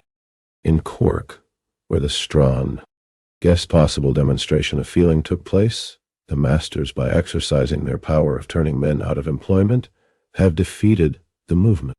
In Dublin, the master bakers have offered the most determined opposition to the movement, and, by 151. Labor in Irish history. Discountenancing as much as possible the journeymen promoting it, have succeeded in leading the men into acquiescence in Sunday work and night work, contrary to the convictions of the men. The committee believe that the hours of labor are limited by natural laws which cannot be violated with impunity, that for master bakers to induce their workmen by the fear of losing employment, to violate their religious convictions and their better feelings, to disobey the laws of the land, and to disregard public opinion, is calculated to provoke ill feeling between workmen and masters, and affords an example dangerous to religion, morality, and social order. The committee believe that any constant work beyond 12 hours a day encroaches on the domestic and private life of the working man, and leads to disastrous moral results, interfering with each man's home, and the discharge of his family duties as son, brother, husband, or father. That work beyond 12 hours has a tendency to undermine the health of the working man, and so leads to mature old age and death, to the great injury of families of working men, thus deprived of the care and support of the head of the family when most required. The reader will observe that the cities where this movement was strongest, where the workers had made the strongest fight and class feeling was highest, were the places where Fenianism developed the most. It is a matter of historical record that Dublin, Cork, Wexford, Clonmel, Kilkenny, Waterford and Ennis, and their respective counties were the most responsive to the message of Fenianism. Richard Pigott, who, before he succumbed to the influence of the gold offered by the London Times, had a long and useful career as responsible figurehead for advanced journals in Ireland, and who in that capacity acquired a thorough knowledge of the men and movements for whom he was sponsor, gives in his Recollections of an Irish Journalist this testimony as to the personnel of Fenianism, a testimony, it will be observed, fully bearing 152. 16. The working class, the inheritors of the Irish ideals of the past, out our analysis of the relation between the revolutionary movement and the working class. It is notorious that Fenianism was regarded with unconcealed aversion, not to say deadly hatred, not merely by the landlords and the ruling class, but by the Catholic clergy, the middle class, Catholics, and the great majority of the farming classes. It was in fact only amongst the youngest and most intelligent of the laboring class, of the young men of the large towns and cities, engaged in the humbler walks of mercantile life, of the artisan and working classes, that it found favor. Karl Marx quotes from reports of the poor law inspectors on the wages of agricultural laborers in Dublin, 1870, to show that between the years 1849 and 1869, while wages in Ireland had risen 50 or 60%, the prices of all necessaries had more than doubled. He gives the following extract from the official accounts of an Irish workhouse. Year-ended provisions and clothing total necessaries, 29th September, 1849 ones, 3D, 3D, ones, guidance, 6, da.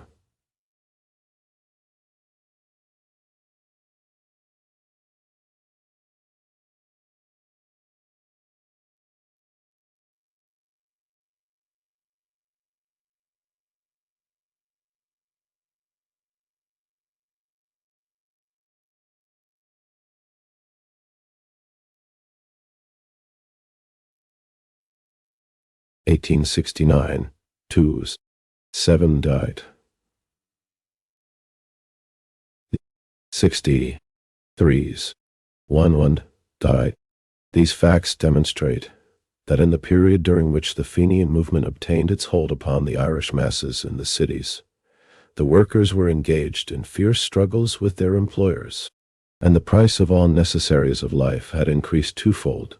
Two causes sufficient to produce revolutionary ferment, even in a country without the historical justification for revolution possessed by Ireland. Great Britain was also in the throes of a fierce agitation as a result of the terrible suffering of the working class resultant from the industrial crisis of 1866-7. The Morning Star, London paper, stated that in 6 districts of London 15,000 workmen were in a state of destitution with their families. Reynolds' newspaper, on January 20th, 1867, quoted from a large poster, 1867, which it says was placarded all over London the words, "Fat oxen, starving." 153. Labor in Irish history. Men, the fat oxen from their palaces of glass, have gone to feed the rich in their luxurious abode, while the starving poor are left to rot and die in their wretched dens, and commented that this reminds one of the secret revolutionary associations which prepared the French people for the events of 1789. At this moment, while English workmen with their wives and children are dying of cold and hunger, there are millions of English gold, the produce of English labor, being invested in Russian, Spanish, Italian, and other foreign enterprises. And the London Standard of April 5, 1866 stated, A frightful spectacle was to be seen yesterday in one part of the metropolis. Although the unemployed thousands of the East End did not parade with their black flags en masse, the human torrent was imposing enough. Let us remember what these people suffer. They are dying of hunger. That is the simple and terrible fact. There are 40,000 of them. In our presence, in one quarter of this wonderful metropolis, are packed, next door to the most enormous accumulation of wealth the world ever saw, cheek by jowl with this, are 40,000 helpless, starving people. These thousands are now breaking in upon the other quarters. This state of hunger and revolt in Great Britain offers an explanation of the curious phenomenon mentioned by A.M. Sullivan in New Ireland, that the Home Rule or constitutional journals held their own easily in Ireland itself against the Irish people. But in Great Britain, the Fenian journals simply swept the field clear of its Irish competitors. The Irish working class exiles in Great Britain saw that the nationalist aspirations of their race pointed to the same conclusion, called for the same action as the material interests of their class, viz. The complete overthrow of the capitalist government and the national and social tyranny upon which it rested. Any thoughtful reader of the poems of J.F. O'Donnell, such for instance as An Artisan's Garret, depicting in words that burn the state of mind of an unemployed Fenian artisan of Dublin, beside the bedside of his wife dying of hunger, or the sweetly pleading poetry of J.K. Casey, Leo, cannot wonder at the warm reception journals containing such teaching met in Great Britain, amidst the men and women of Irish race and of a subject class. 154. 16. The working class, the inheritors of the Irish ideals of the past, just as 98 was an Irish expression of the tendencies embodied in the First French Revolution. As 48 throbbed in sympathy with the democratic and social upheavals on the continent of Europe and England, so Fenianism was a responsive throb in the Irish heart to those pulsations in the heart of the European working class, which elsewhere produced the International Working Men's Association. Branches of that association flourished in Dublin and Cork until after the Paris Commune, and it is an interesting study to trace the analogy between the course of development of the socialist movement of Europe after the Commune and that of the Irish revolutionary cause after the failure of '67. In both cases we witness the abandonment of insurrectionism and the initiation of a struggle in which the revolting class, while aiming at revolution, consistently refused the arbitrament of an armed struggle. When the revolutionary nationalists threw in their lot with the Irish Land League and made the land struggle the basis of their warfare, they were not only placing themselves in touch once more with those inexhaustible quarries of material interests from which all the great Irish statesmen from St. Lawrence O'Toole to Wolfe Tone drew the stones upon which they built their edifice of a militant patriotic Irish organization, but they were also consciously or unconsciously placing themselves in accord with the principles which underlie and inspire the modern movement of labor. This fact was recognized at the time by most dispassionate onlookers. Thus, in a rather amusing book published in France in 1887, under the title of Chez Paddy, Englished as Paddy at Home, the author, a French aristocrat, Baron E. de Montmorency, giving an account of a tour in Ireland in 1886, in the course of which he made the acquaintance of many of the Land League leaders, as well as visited at the mansions of a number of the landlords, makes this comment. For in fact, however they may try to dissimulate it, the Irish claims, if they do not yet amount to communism as their avowed object, and they may still retain a few illusions upon that point, still, it is quite certain that the methods employed by the Land League would not be disowned by the most advanced communists. 155. Labor in Irish history.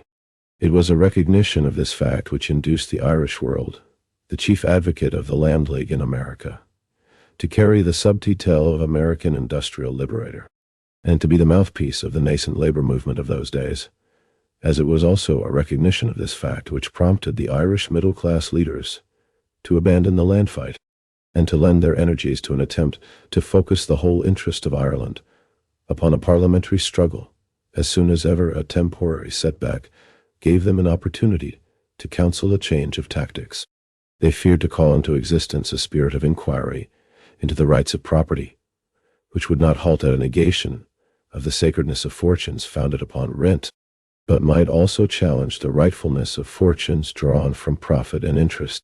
They instinctively realized that such an inquiry would reveal that there was no fundamental difference between such fortunes, that they were made, not from land in the one case nor workshops in the other, but from the social subjection of the non-possessing class, compelled to toil as tenants on the land, or as employees in workshop or factory.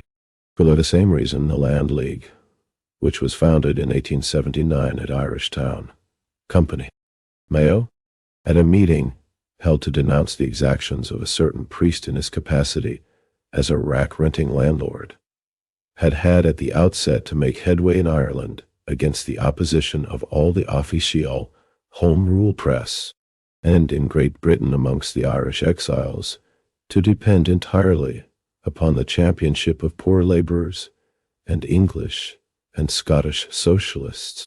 In fact, those latter were, for years, the principal exponents and interpreters of Land League principles to the British masses, and they performed their task unflinchingly at a time when the respectable moneyed men of the Irish communities in Great Britain cowered in dread of the displeasure of their wealthy British neighbors.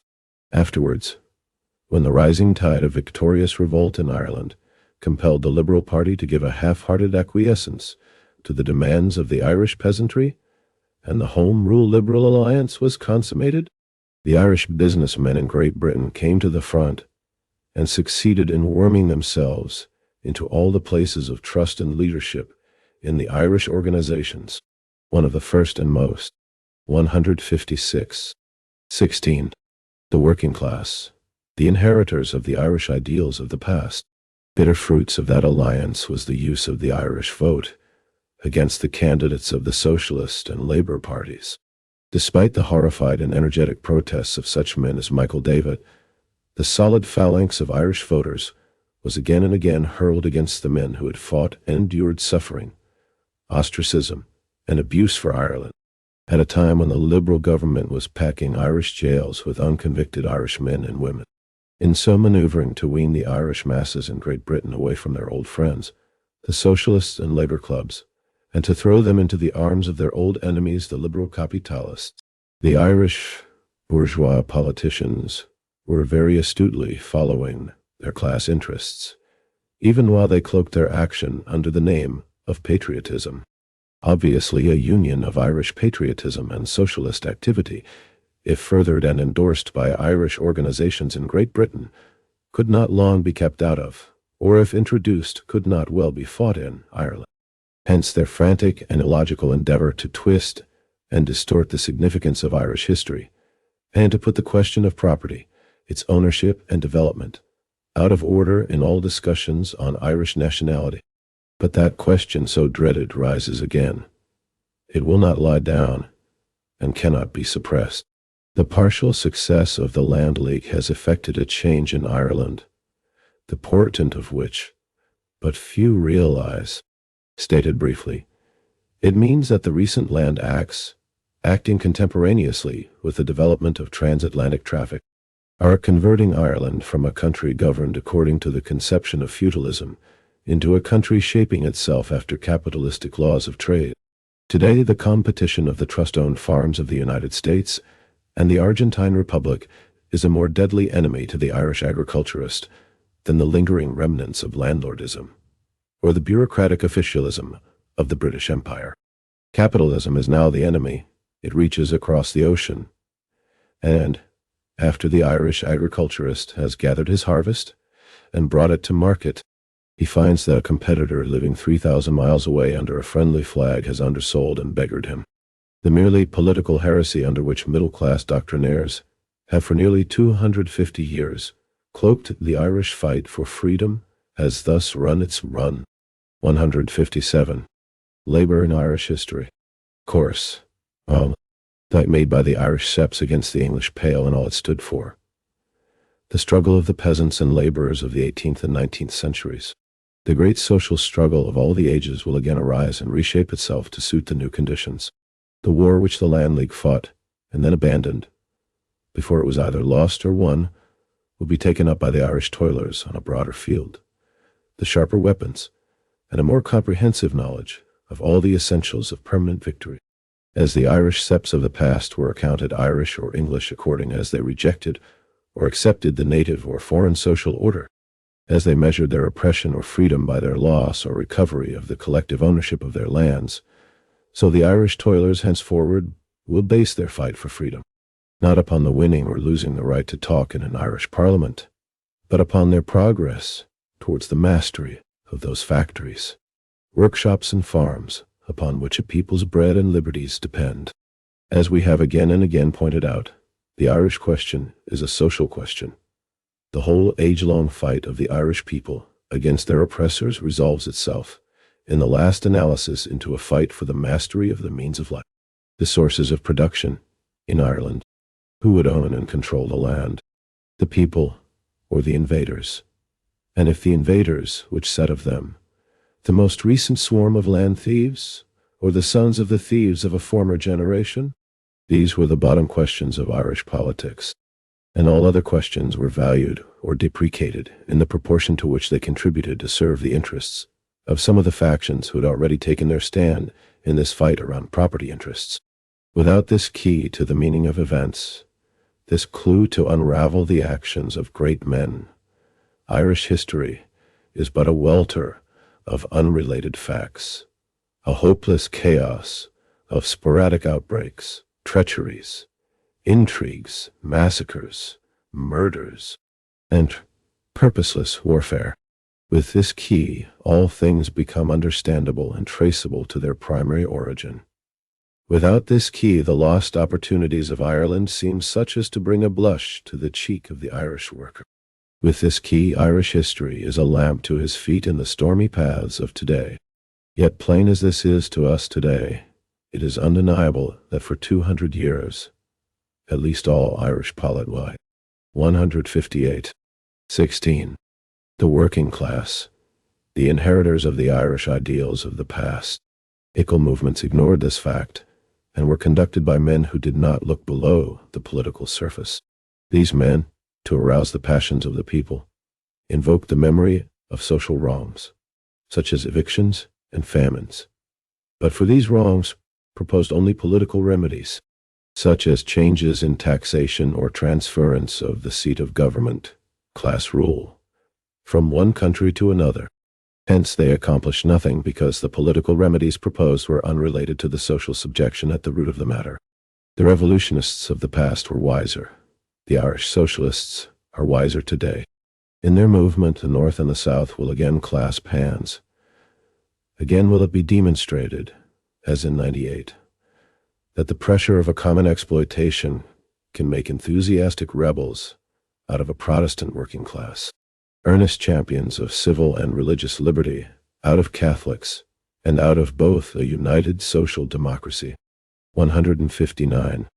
Collection, Colorful Classics, 14. Urban Perspective, Communist Party of India. 1. Toy. Maoist, Marxism, Leninism, Maoism, Basic. Course, Revised Edition 15.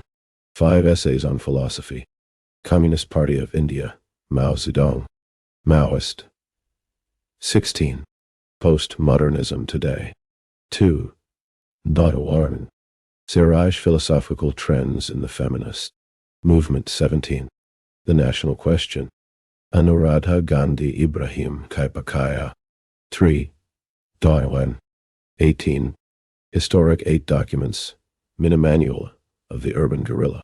Carlos Marighella Caru Mazumdar. 4. Thor. 19. Tar. A New Outlook on Health, The Communist Necessity. J. Mufawad Paul Advocators. 5. Dive. 20. Waddle. Basic Principles of Marxism, Maoists in India, Writings, and Interviews Leninism. A Primer. Azad Jose Maria Sisson. 6. 9. 21. Toward a scientific analysis of the five golden rays. Mao Zedong Gay Question. 7. Los Angeles Research Group stand for Socialism Against Modern Revisionism 22.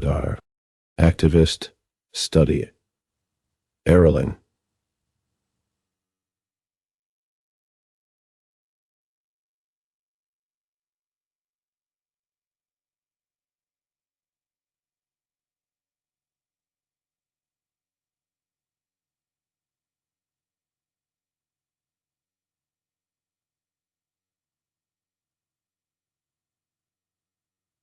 Armando Luwanag Arak 8.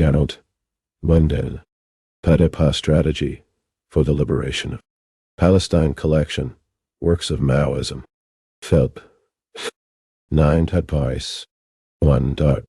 Collected Works 1968 and 1987 Against Avakianism Agith Communist Party of Peru Denvar 2.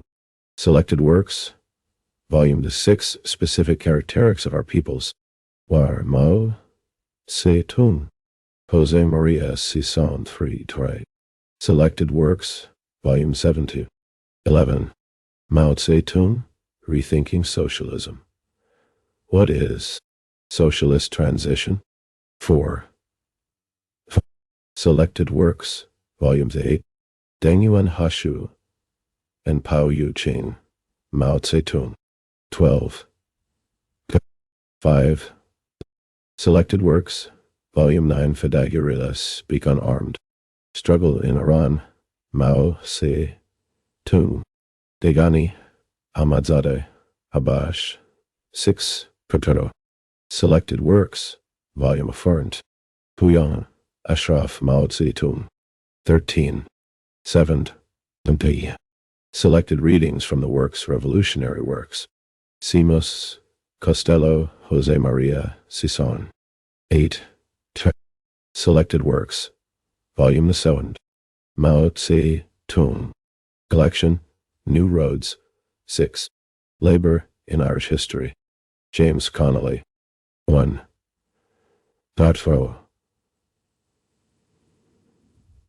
7.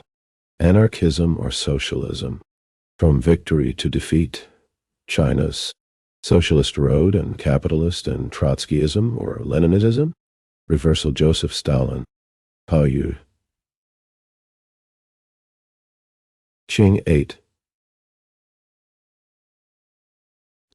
Manifesto of the Communist Party 2.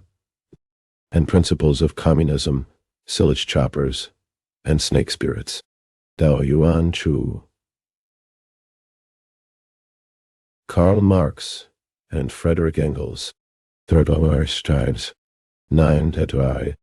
Essays in Historical Materialism which East has read Andrew Smith George Plekhanov 4. 10. The Fascist Offensive and Unity of the Mao Zedongs On Contradiction Study Companion Working Class Red Spark Collective George Dimitrov 5. 11. Imperialism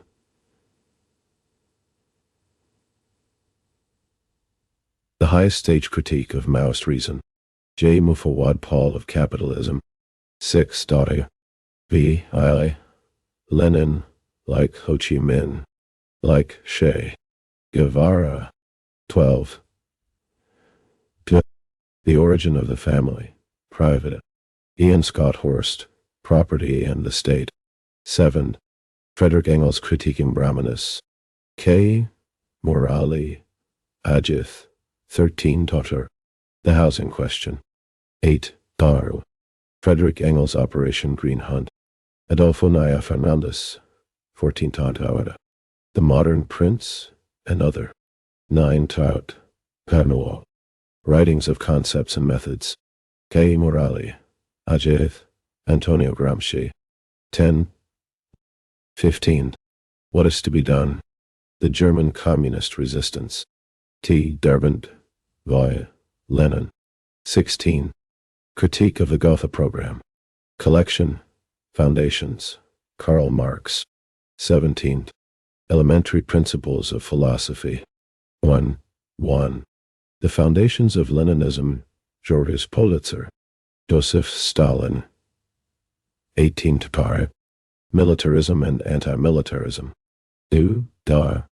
Wage Labor and Capital and Wages. Karl Liebknecht. Price and Profit. 19.00. History and Class Consciousness. Karl Marx. Georg Lukács. 3. Reform or Revolution. 20. Two Tactics of Social Democracy. Rosa Luxemburg. The Democratic Revolution. 4. Socialism. Utopian and Scientific v.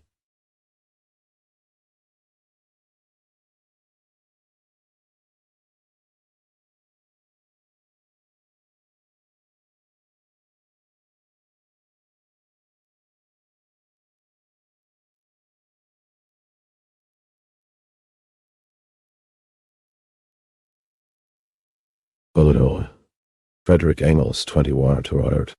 Dialectical and an Historical Materialism. 5. The State and Revolution and Questions of Leninism. V.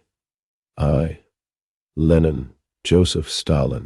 Achève d'imprimer par Pixar Printing Spa. Via 1 degree Maggio 8, 30,020 quarto d'albinos. Vivon.